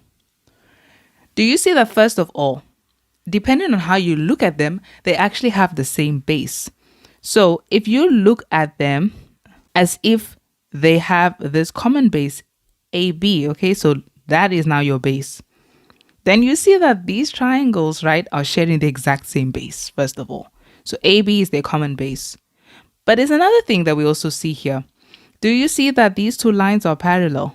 Okay, so because these two triangles lie between parallel lines, their height is exactly the same. Okay, it's not like this one is going anything higher, nothing like that. They have the exact same height. Okay, so that would actually mean that this triangle, right, and this triangle, they have the exact same area. You could even flip this one around and place it on that one. So because they have the exact same area, they are also equal. So let's conclude by telling them those areas are exactly the same. So we also figured out now that the area of triangle ABS and ABT are equal. So area of triangle ABS is equal to the area of triangle ABC as well. Okay, and we can of course tell them the reason, because they have the same base AB and they're between parallel lines, so they have the same height. Okay, because they have the same base and equal height, since the triangles lie between parallel lines. So all you need for the two areas to be exactly the same is their base needs to be the same and their height needs to be the same, because the area of a triangle is found by saying a half times the base times the height. So if the base and the height are exactly the same, it makes the areas of those two triangles exactly the same. Okay, so now that we have shown them that, that would mean that the area of triangle ABR over ABS, right, those over each other is or are indeed equal to the area of triangle ABR over ABT. Okay, since we are able to show them that each of those individual areas of those triangles are actually equal, that these two areas are equal and those two areas are equal. Okay, so that means that they would be equal to each other like that as well. And you know how when we found the areas of those triangles over each other, they got simplified to this, RA over AS. So that concludes that RA over AS is equal to, and those ones, they simplified to RB over BT. So equal to RB over BT. And there we go. We have proven exactly what they asked us to prove. Okay, so that is it for that proof. It is 6 marks. And we move on to the next question. Okay, so we are now on 10.2. And 10.2 says, in the diagram, O is the center of the circle. And then we have triangle PWS. So triangle PWS, okay, is drawn with P, W, and S on the circle. Okay, OR is perpendicular to PS. You can already see they're trying to use the proportionality theorem over there. Okay, and we have PRS is produced to T. So this line just gets produced to T. SW and OT intersect at V, so these two lines intersect at V. And lastly, yeah, that's something we need to take down. So OV is to OT is 1:4. Okay, so OV is to OT, that is 1:4. Okay, so we can put these ratios down as variables. So remember how ratios work. They're not the actual lengths of the line. They're just, if you had put these lengths, the actual lengths over each other, they would have simplified and be shared in a ratio of 1:4. Okay, meaning OV gets one part of it and OT gets 4 parts of it. So how we can express this is OV can be expressed as, for example, A. And if OV is A, that makes OT 4A, since it's 4 parts of whatever A is. Okay, it's very important to put those kind of things down so you don't forget that you actually did have ratios before. Okay, the first question is, prove with reasons that OR is to WS is equal to 1:2. Okay, OR is to WS. Prove with reasons that OR is to WS. Okay, yeah, as you can see, they're using properties or lines that come from this triangle. Okay, is 1:2. That is a very important ratio to think about. So OR takes 1 part and WS takes 2 parts. Where have you seen that before? Where you have a triangle like this and you have this side being half the size of this side. That is in the midpoint theorem. Okay, so clearly they're using midpoint theorem here. Now that we can see that they're using the midpoint theorem from that ratio, let's actually just prove to them that yes, OR is to WS is equal to 1:2. So what are the things that we need to focus on to be able to prove that? So with the midpoint theorem, you just remember what it looks like. Let me just give a backstory on it. So with the midpoint theorem, you have a triangle. It doesn't have to look like that triangle. And then you have a line drawn parallel to one side of the triangle. But here's the thing that you need to notice that you'll be given in the midpoint theorem. Say this is ABC and this is DE. The thing that you will be given in the midpoint theorem is that AD is equal to DB. Okay, you're first told that. So AD equals DB. And then you're also told that DE is parallel to BC. So, and DE is parallel to BC. And then since you're given that, the conclusion would be this. If you are ever given this scenario, what we would conclude from this is, therefore, this means that AE is going to be equal to EC, first of all, right? And the second thing that we can conclude is that, you see BC, right? It's going to be double the size of DE. Or we can even see it as, this means that DE is half the size of BC. So if this was 20 centimeters, then that makes that 10 centimeters. Okay, so that is half of that. And as you can see with that, that's really what they're saying here with this ratio of 1:2. The only way that that can be shared in a ratio of 1:2 is if you have this midpoint theorem situation over here. So this gets one part and that gets two parts. Okay, so let's focus on what we need to have. We know that that is the conclusion, but for this to be like the midpoint theorem, we're going to have to clearly have what is in red here, okay? One side should be equal to another side, and then the two lines should also be parallel. Okay, so that's what we're focusing on. In this, okay, we can already see it clearly here. So in this big triangle, what are the two sides that are clearly equal? Look at OP and OW. Those are radii. So you have two radiuses. They're obviously equal. So we already have two sides that are equal. And now all we have to show them is that OR is somehow parallel to WS. Okay, so how does that work? Okay, with this one, they're actually making it really, it's not too bad. Do you see that because this is a radius, this is also a radius, so this is a diameter. The angle in a circle supported by a diameter is 90 degrees. You see how those are both 90 degrees? If that's 90 degrees and this is 90 degrees, you have corresponding angles.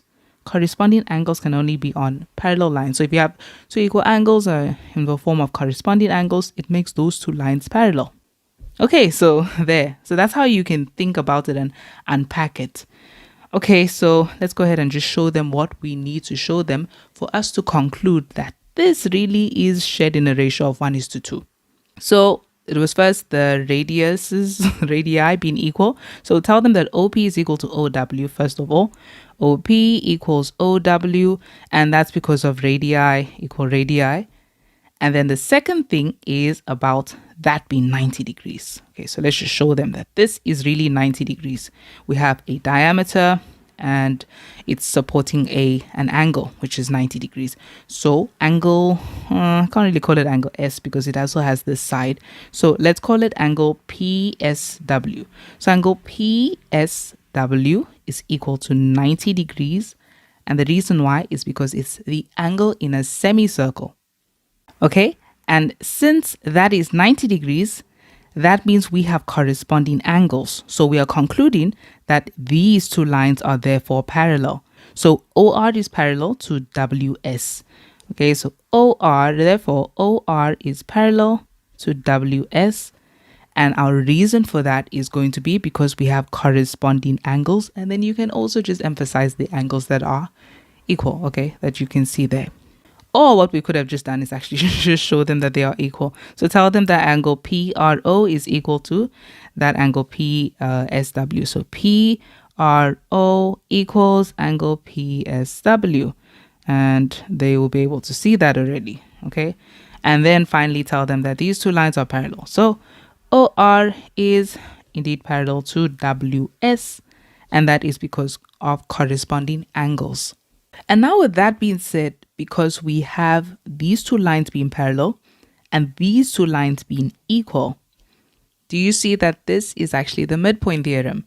Okay, because we are given that this side is equal to this side and these two lines are parallel, we can conclude that this line OR is half the size of this line WS or SW. Okay, so that's what we can tell them. So therefore, this means, and then our reason will back us up. So tell them that this means that OR really is equal to half the size of WS. And our reason would be the midpoint theorem. Okay, this is because of the midpoint theorem. So since we have that now, you can actually still make it look like that. Look at what we can just do here. We can divide both sides by WS, and then so WS and WS. Or you could really just say it with logic because it's really the same thing. So OR over WS is therefore equal to, you see that those cancel there, it's equal to a half. So that proves that OR is to WS is equal to 1:2. Like that. Okay, so that's another way that we can just write it down. Okay, but this whole arithmetic doesn't really matter that much. It's the logic about it, because these are just two different ways of representing a ratio.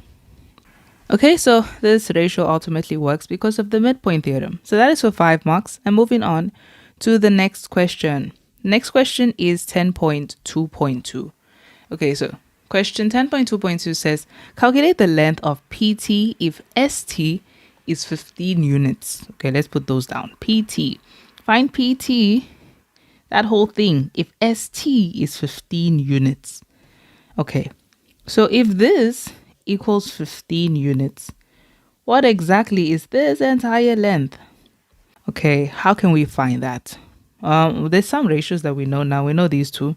I don't know how helpful they would be right now, but we'll just keep that in mind. Okay, so now another thing that I just remembered is with the midpoint theorem, right? Once you've proven a theorem, it means that all the properties of that theorem, you can use it in that shape.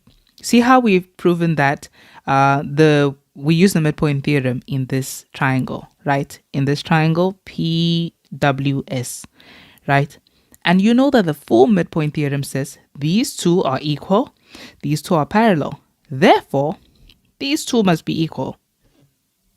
Okay, and then this is half the size of that. So I'm already going to put those down. I don't really need any other theorem to tell me that because the midpoint theorem has already proven that. Okay, so we know now that PR really is equal to RS. Let's keep that in mind, and that will probably be very helpful in what we're going to work with now. Okay, so already looking at this, with what we're working with now, it seems like you're going to have to use this triangle, this bigger triangle over here. Okay, but you see with this bigger triangle, the two lines that are parallel in it are RO and SV. Okay, so the triangle we're really going to focus on is this triangle. And there's no problem with focusing on that. Even if PT also includes this, it's not a problem because do you see that PR and RS are the exact same size? Okay, so if you know what RS is, you know what PR is. So we can focus on this triangle. And we already have two sides being parallel. Okay, so with this one, we can focus on that triangle. Yes, definitely. And we can use the proportionality theorem.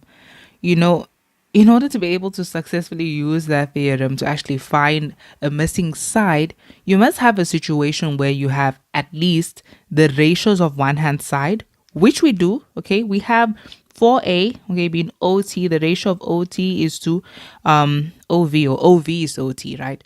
We have ratios for that. And then on this side, what it would be paired with, right, would be RS over RT. And like that, it may not be useful. And the reason why is because we don't know what RT is, neither do we know what RS is. So we can actually just change the way we use this.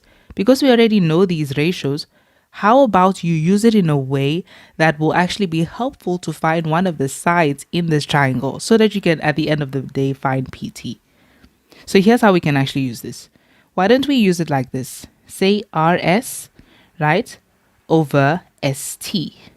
And then the way we would use it on this side, because we know this is OV is to OT, right, as A and 4A, we can actually just use this like this instead.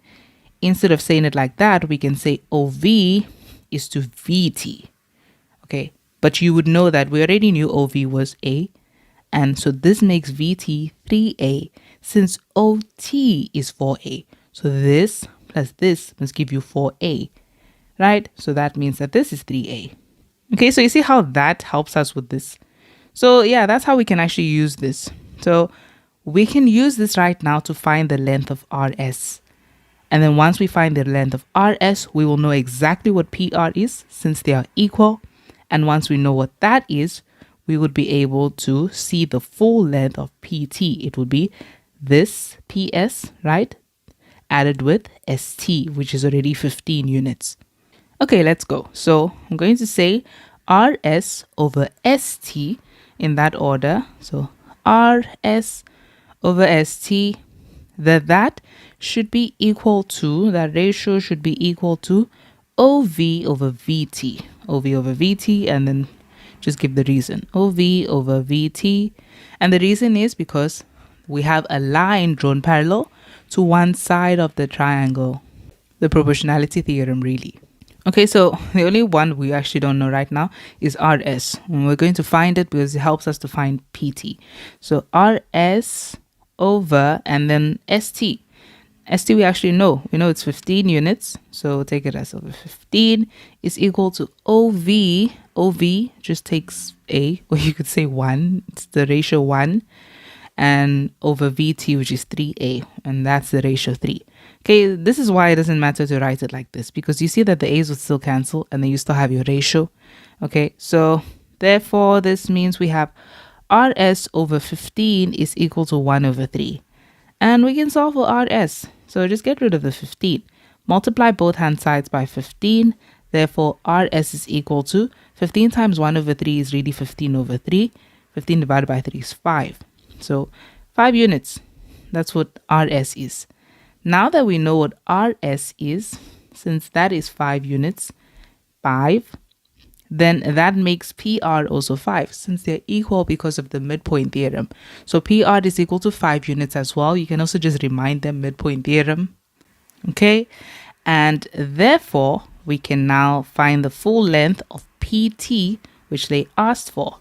So if these are both 5, 5 and 5 and 15, the full length of PT is 25, okay, 10 plus 15. So therefore PT is equal to 25 units. And that is our answer. Okay, so that is it for question 10. And then we move on to question 11.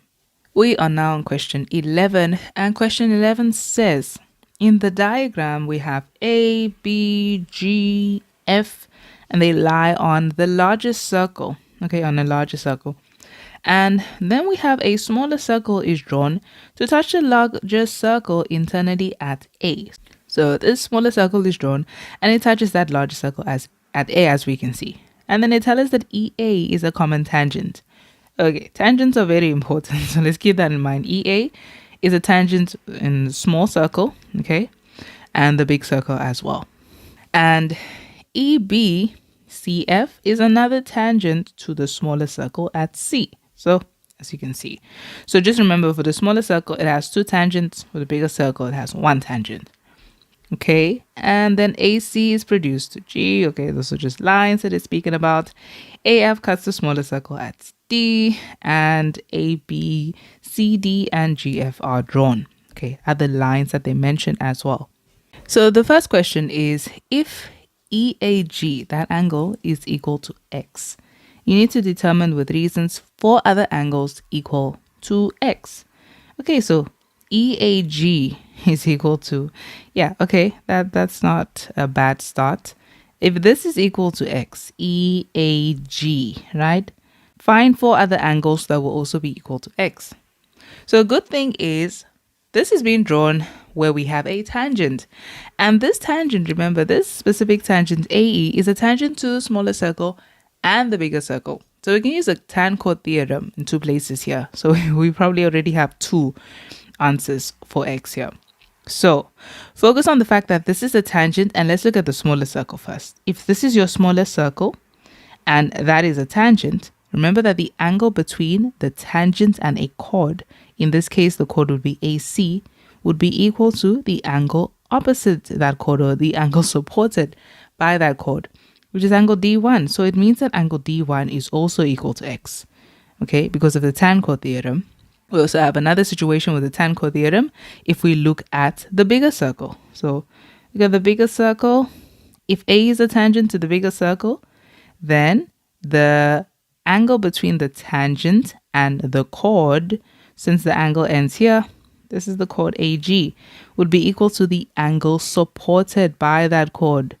Okay, so it's this entire angle that is equal to x as well. Okay, so let's just put that down. So we have two already, two more to go. Let's go. That first one is this angle D1. So angle D1 is equal to x, and you can tell them is because of the tan chord theorem. Okay, and the second one is that angle. Let's just call it AFG, since it has two angles in it. AFG is equal to x as well, also because of the tan chord theorem. Okay, we've got two angles equal to x. That's great. Let us see any other angles that would be equal to x.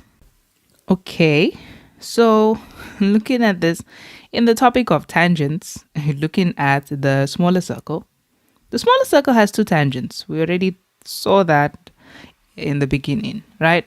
So since the smaller circle has two tangents, look at that. Okay, that's a tangent, that's a tangent. What do you know about tangents drawn from the same point? They are equal.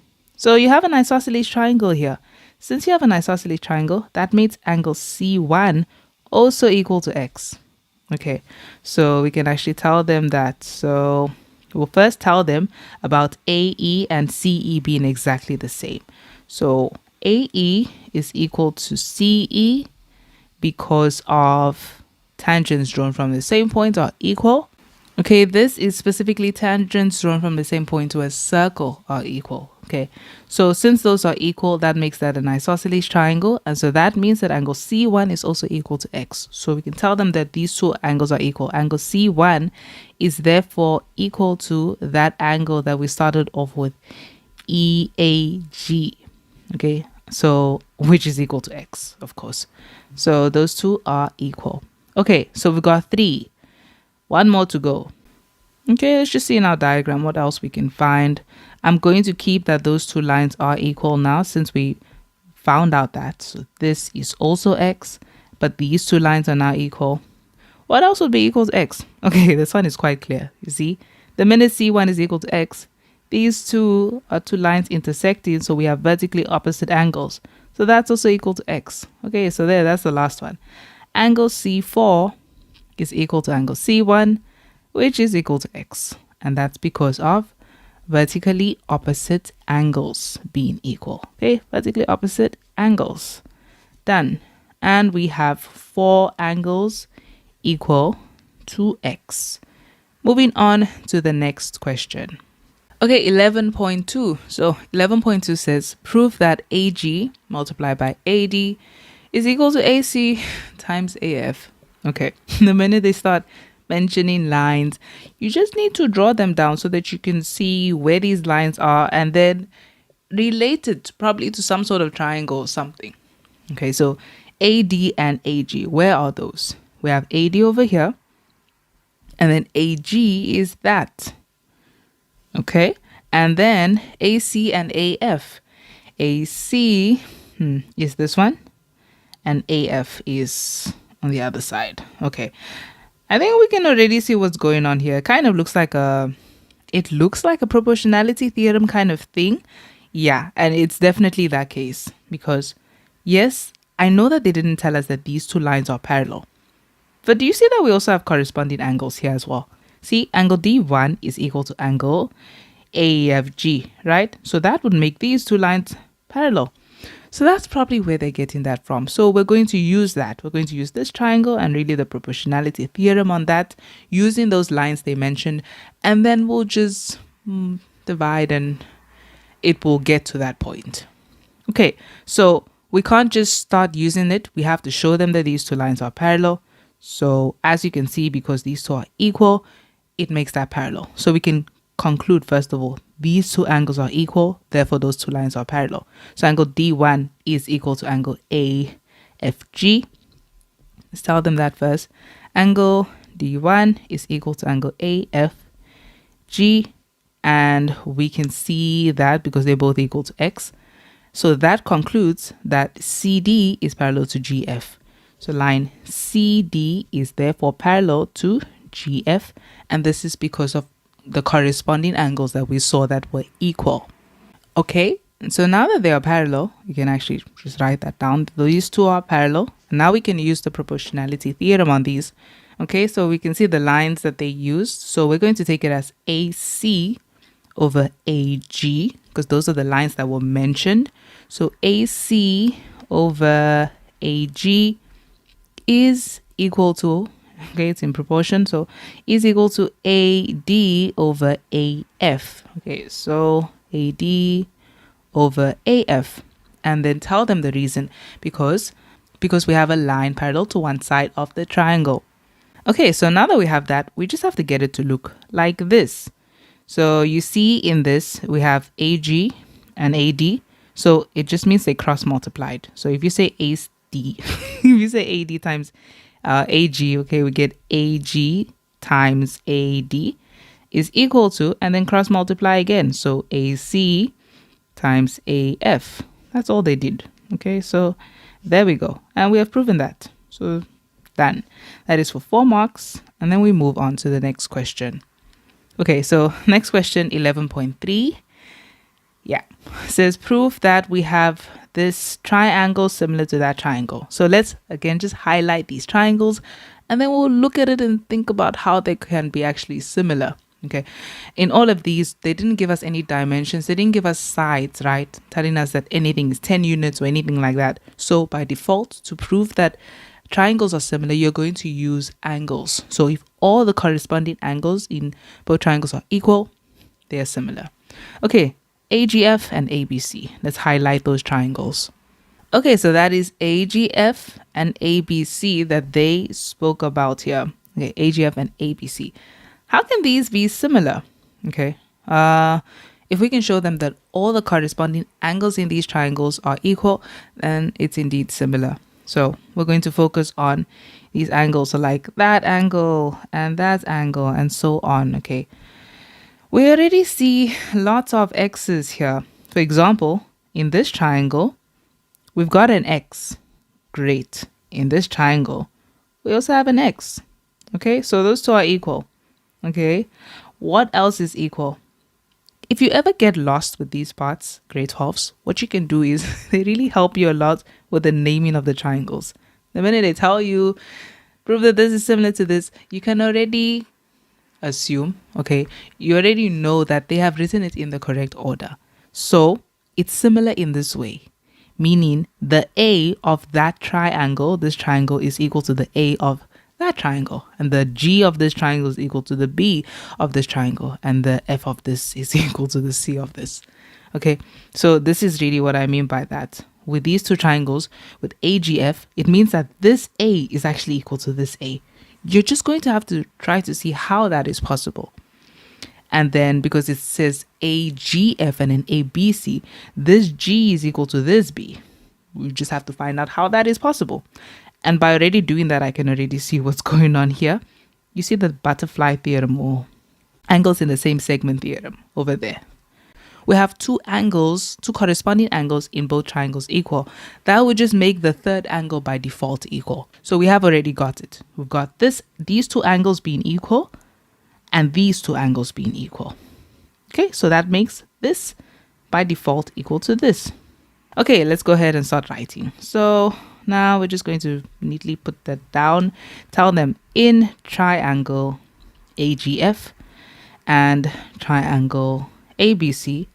And let's just try to keep it like all the sides in A or all the angles in AGF, we leave it on this side. So what we first saw in these two triangles in AGF, this angle X is equal to this angle X. So we'll tell them that angle AFG is equal to angle C1. Okay, so that's the first thing. AFG is equal to angle C1. That is not something we have to prove. It's because they were both equal to X. So you can say proven. If you like, you can show them that they were both equal to X. But we already saw that. Okay, and this is a proven angle specifically. The second angle that we saw was equal in both was because of the angles in the same segment theorem. Okay, angle B2 is equal to angle G. Okay, let's tell them that. Angle B2 is equal to angle G, but we'll say angle G here since it belongs to AFG, and then is equal to angle B2. Okay, and the reason is because of angles in the same segments are equal. Okay, and then by default, it makes the last angles in both triangles equal, because all the angles in the triangles need to add up to 180 degrees. So by default, it's exactly the same since you already have two angles in both triangles being equal. Okay, so we mentioned that one and that one, this one and this one. So the only ones left will be these two angles. So that therefore concludes that A2 is equal to A3. So say A3 equals A2 to put it in the same order. Angle A3 equals angle A2. There's two reasons you can use for this. You can say third angle in a triangle or the sum of interior angles in the triangle. So I'm just going to say third angle in a triangle. And there we go. And now we can conclude. Therefore, this concludes that triangle AGF really is similar to triangle ABC.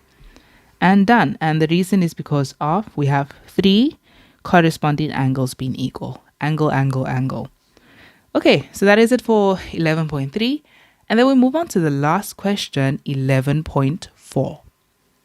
Okay, we are finally on the last question, question 11.4, which says, prove that GF squared is equal to BC times, FCA times AF and then over AD. So with these, what we can just do is really just find out where these lines are coming from. However, first, I like to actually just go with what it could be, okay, the situation that we probably have here. And it's usually a case where it has something to do with the previous question. So you see the previous answer was this, where we can see that these two are similar. And so we can use the proportions. Okay, so we can actually start with that. Let's actually start with that and see whether that works out, whether we can see any of these there.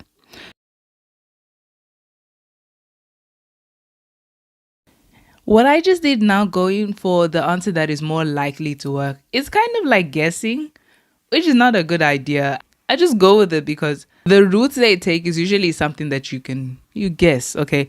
But you should never rely on guessing. And this is probably something we need to just keep in mind. Never rely on guessing. Let's actually look at these sides for what they are. Okay, so I'm going to highlight the sides as I see them in the diagram. And then let's actually make sense of it like that. Okay, so BC. Okay, GF first of all. So we've got GF, but it appears twice. So that's GF.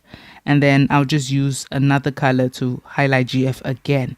And then we have BC, right? Times BC. So where's BC? BC is over here. Okay. And then we have FC. FC is over here. Then AF is here all the way down like that.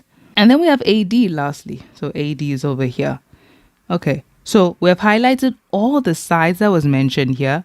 The 6 sides in general, okay, or 5 sides because that's just the same side. And now we're going to look at our diagram and see which triangles or sides or, proportions they are probably using here. Okay, so I would have liked to use the proportionality theorem, but you see that with that triangle, right, that works with the proportionality theorem. With this triangle over here, they are only using AD and AF. That's all they're using. So it's not a good idea to go with that because now you have AC and AG. So you're introducing two sides that are not even in this equation. So let's not go there and let's not complicate things. So the only solution now is to use these as triangles. Let's look at all the sides and find out which triangles they belong to. Okay, so we can look at BC. BC, that has to belong to this triangle, ABC. Okay, and to be able to use that triangle ABC, it needs to be similar to another triangle, okay? Because we're going to be using the proportions of these triangles. So we already knew that ABC, right? We already proved that ABC was similar to this triangle AGF. And we can actually just start looking at all these triangles like that. So yeah, we're going to need a lot of colors here. What we're going to look at is ABC, this triangle here, right? And we're going to call it ABC. I'm just going to name all the triangles that are clearly being used here. So ABC, and we're going to put it like this, triangle ABC. So I'm going to try to name everything in this order. Okay, so we have ABC highlighted. Now remember, this is going to be dependent on the sides that we have. We're only taking ABC because we see the side BC. So it belongs to the triangle ABC. Another side that we have is GF. Now, GF appears twice, okay? So GF, but do you see now GF and AF, they both appear in the same triangle, which is the triangle AGF. So AGF is definitely included in the story. But we also know that AGF is similar to triangle ABC. So let's actually write them in that order. So we have ABC and then we have AGF. It's going in the same order, you see, from A to that with a double angle. That's why it's good to always make markings on your diagrams.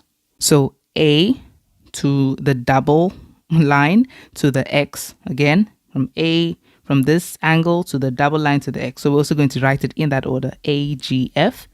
Okay, so we're going to include that. Let's outline that. Okay, so we're still looking at the sides, right, that are highlighted. Then over here, we see that GF is highlighted again, but we also highlighted this line CF because it's included in the equation, right? CF. So the only triangle that this could belong to is this triangle over here. Okay, so we're going to have to see how does that relate to all these other triangles that we have. When you're looking at this triangle on the bottom, it is similar to this one. Okay, so look at what's going on here. You have an X because these were vertically opposite.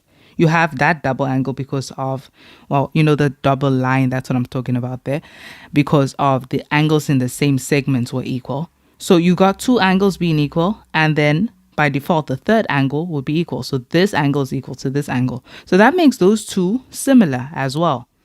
Okay, so we're probably going to have to show them that. Right now, we're just mapping out what we're going to do. Okay, so it's going to be with this, and we have to name it in order as well.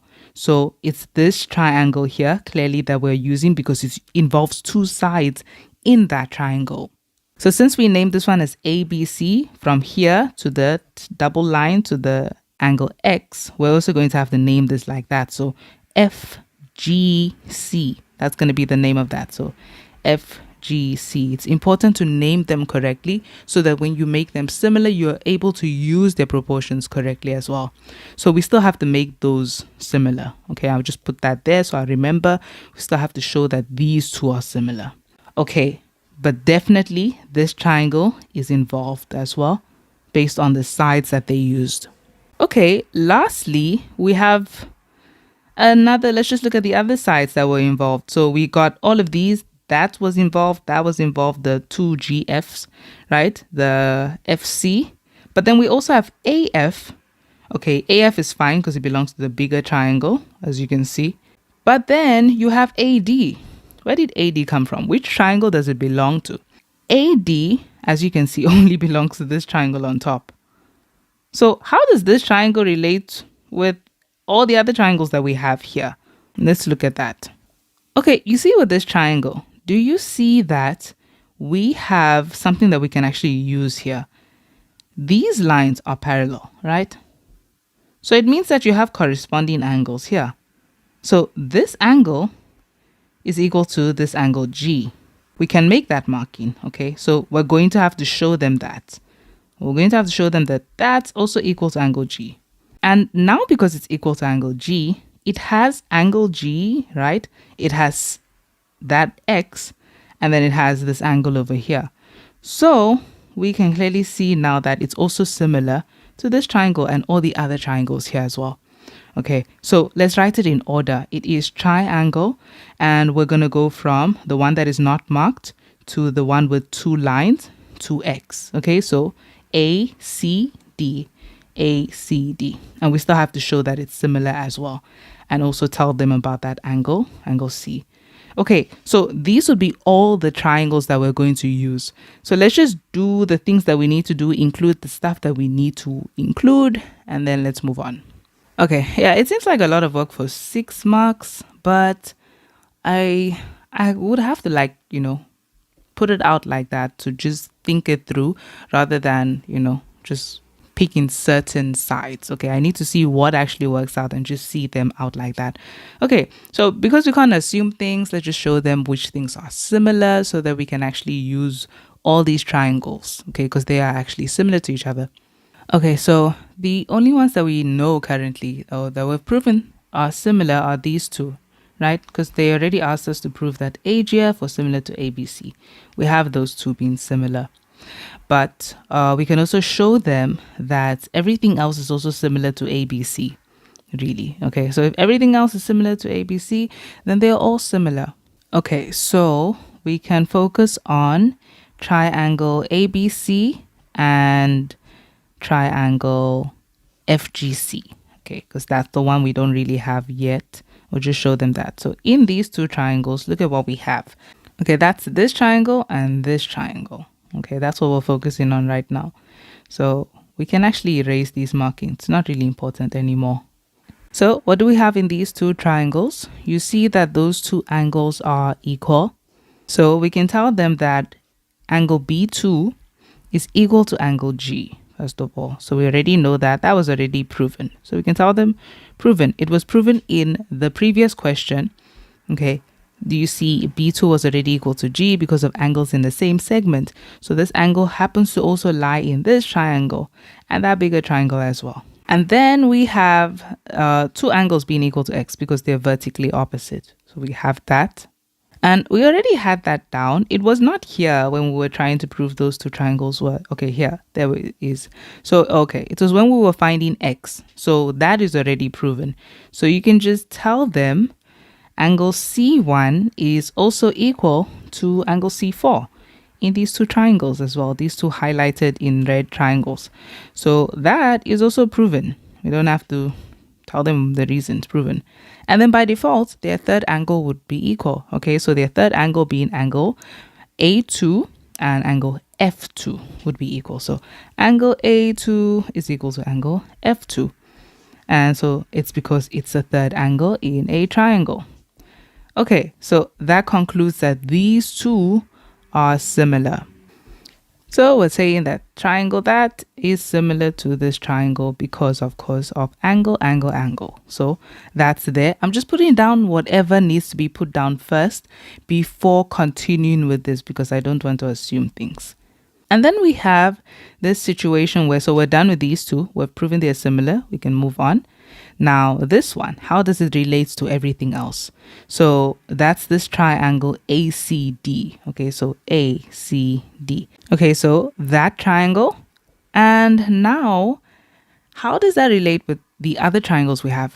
Okay, do you see that we were able to show that these two are equal because of corresponding angles? We have not shown them that yet. Of course, we haven't written it down, but we saw that now in the diagram. So we can match it like this. This triangle is definitely similar to this triangle. I don't see a reason to prove that. Okay, so we can go ahead and just show them that. So in those two triangles, that is the triangle AGF, this triangle, and in this triangle ACD. Okay, so with this, I'm actually starting to see that this is unnecessary. This is an unnecessary step that we're taking here. We don't have to prove to them that this is similar to that. Okay, by the proof of the proportionality theorem, those two are already similar. So we can just conclude that they are similar. So I'm just going to also tell them that those two are similar. The only thing we can tell them is about those corresponding angles, because the thing is, they already told us that these two lines are parallel. So of course, ACD is similar to AGF. That's how we go about proving the proportionality theorem. Okay, so we can just show them that angle C2 is equal to angle G and then conclude that they are similar. So angle C2 is also equal to angle G. Therefore, this means that these two triangles are similar. So those are triangles ACD and AGF.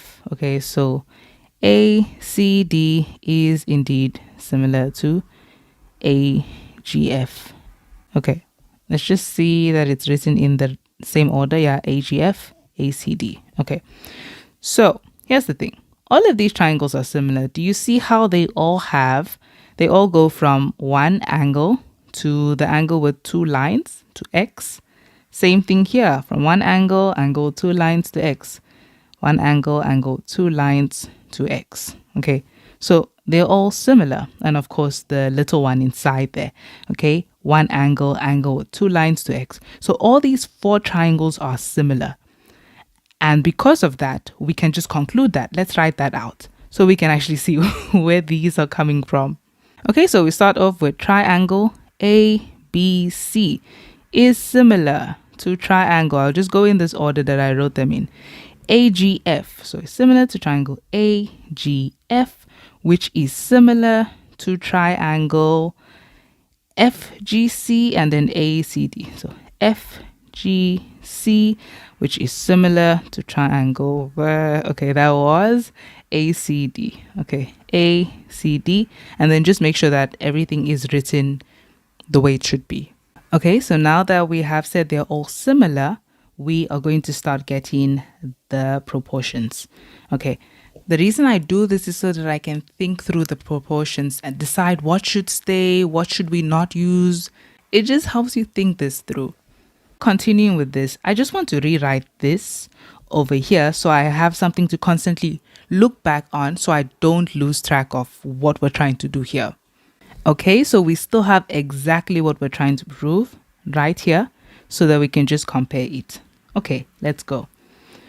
When we are working with these proportions, we're just going to write them out. Okay, so these two we can work with together and then we'll just see how they play out and pick specific proportions that will help us to get to this point. Okay, so we have AB over, so first and second with the first and second here. AB over AG should be equal to second and third over second and third. Okay, so BC over GF. Just be careful when working on this section because if you write one letter wrong, then your proportions are not going to work. Okay, so AC is equal to AC over AF. And that's the first pair, okay, of two triangles that are similar. Let's move this down a little. Okay, so we got that pair, great. Now we're going to work with the next pair. So this pair is done. That's this over here. Let's just keep that in mind.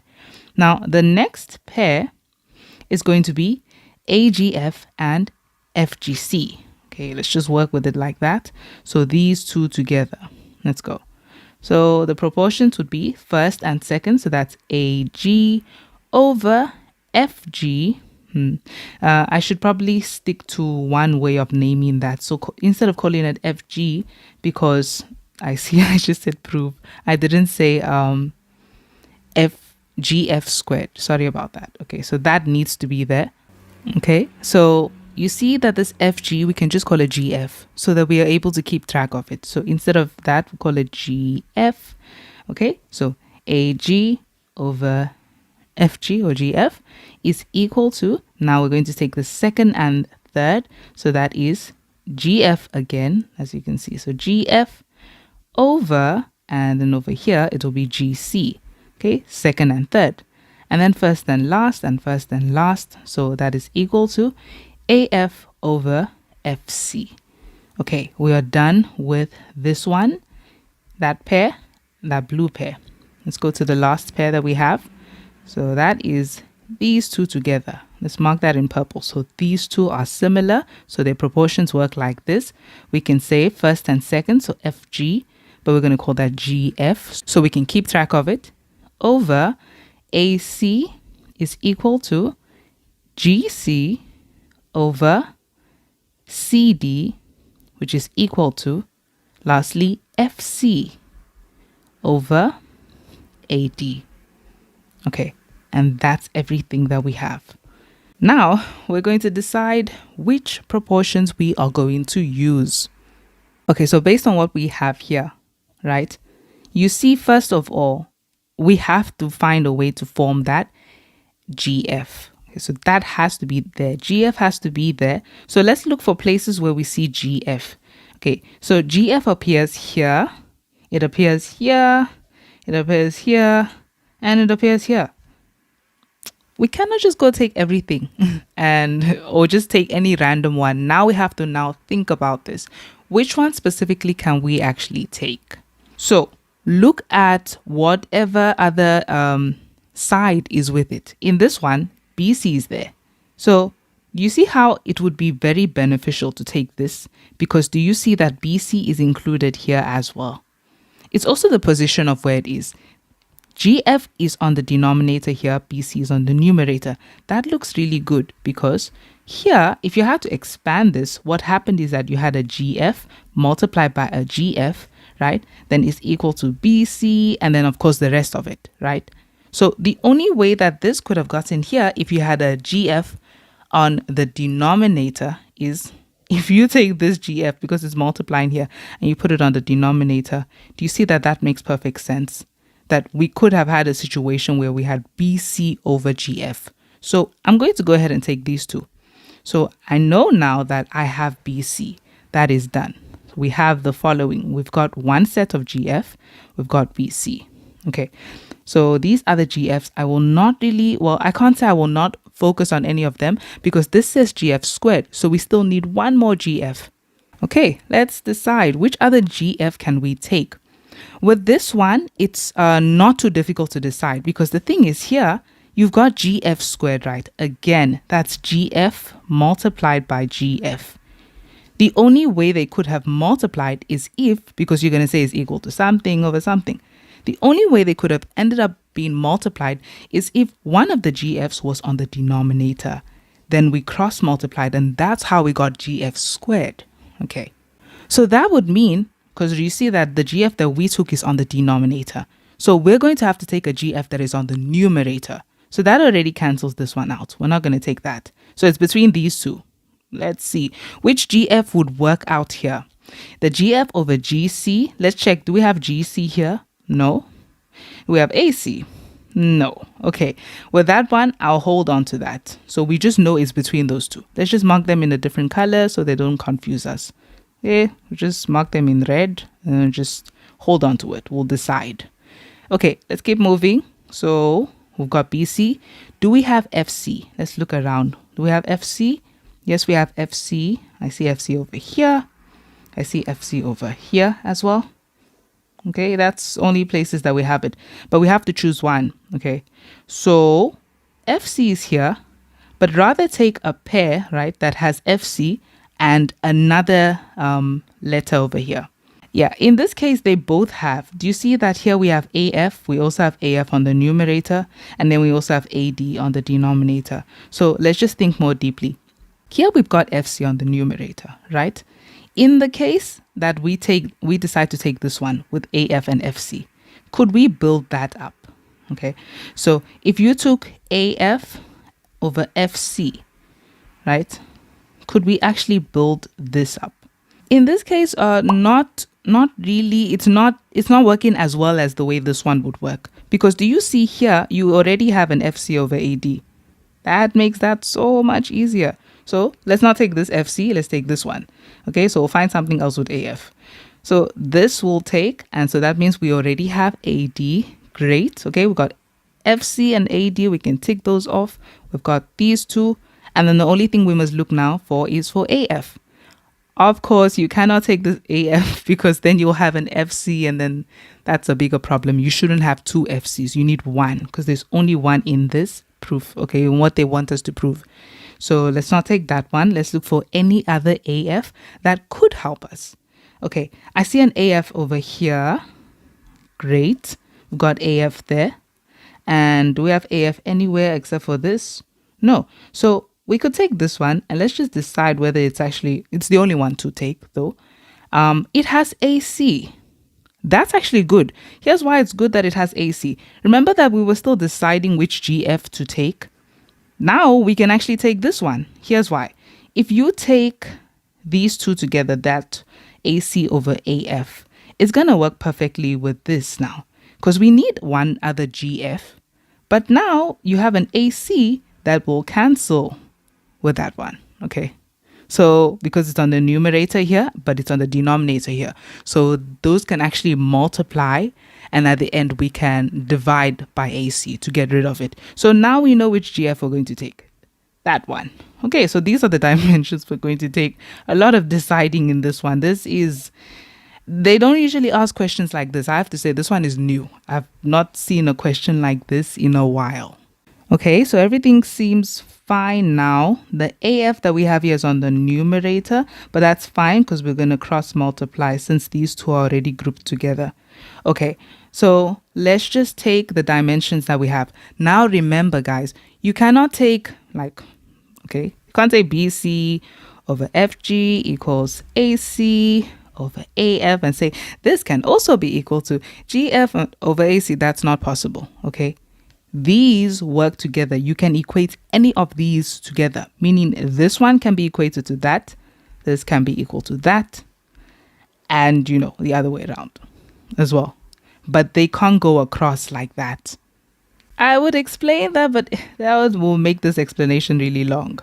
Okay, so we're going to have these together and then these together. So we're going to take GF over AC, and that is equal to FC over AD. Okay, so that's how we're going to use them. We can't make them equal to each other. Okay, they are related to the separate triangles that we are referring to when we say these two triangles are similar. Okay, so let's get multiplying because that's what happens here. And let's see what we get. So when we cross multiply here, we're going to get BC times AF, which is BC times AF. And then let's rather put the GF here because it starts with GF, that proof. So GF times AC is GF times AC is equal to, and then BC times AF. Okay. And then the second equation we will have, because of those dimensions, is going to be, again, I'm going to start with the GF. So GF times AD. GF times AD is equal to AC times FC. Okay, great. We have these. Now, remember, what we need to prove is this. We need to prove to them that GF squared is equal to all of that. Notice GF is squared. The only way that could have happened, and you see none of these are squared, is because you multiplied one equation that had GF with the other equation with GF. So we're going to multiply these two equations together. Okay, so I guess we can just call them equation 1 and equation 2. So that is equation 1 and equation 2. And we're going to multiply equation 1 times equation 2. And this is what we get. So equation 1's left-hand side is going to multiply with the left-hand side. So that is the GF times the GF, which now gives us GF squared. And then AC, so times AC, and then times AD. There we go. We have multiplied the left-hand side. And now the right-hand side. Right-hand side times right-hand side. So it's equal to, so BC times that just stays BC times AC. I mean, we can just try to follow their order. They start with BC and then FC. Yeah.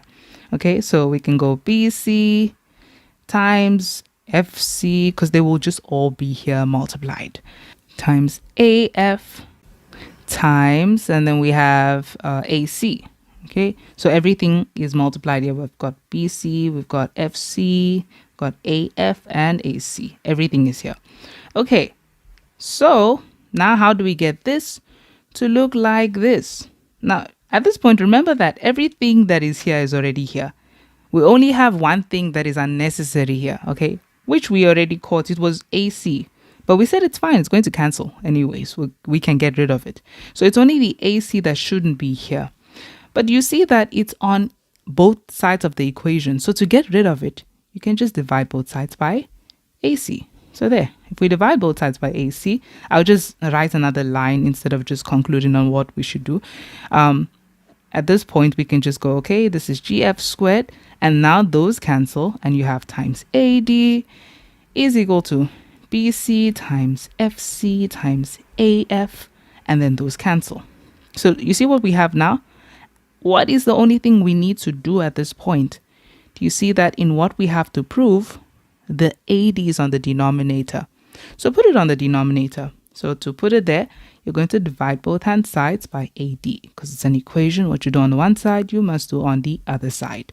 So therefore, finally, GF squared is equal to BC multiplied by FC times AF all over AD. And we have proven exactly what they want us to prove. Okay, so that was a very different kind of thing. It wasn't like the obvious option this time. But yeah, so that's how we prove that. There would also be different ways depending on how you structure those triangles, really. Okay, so that is it for this video, grade 12s. All the best for your future tests and exams, and I will see you guys in the future videos.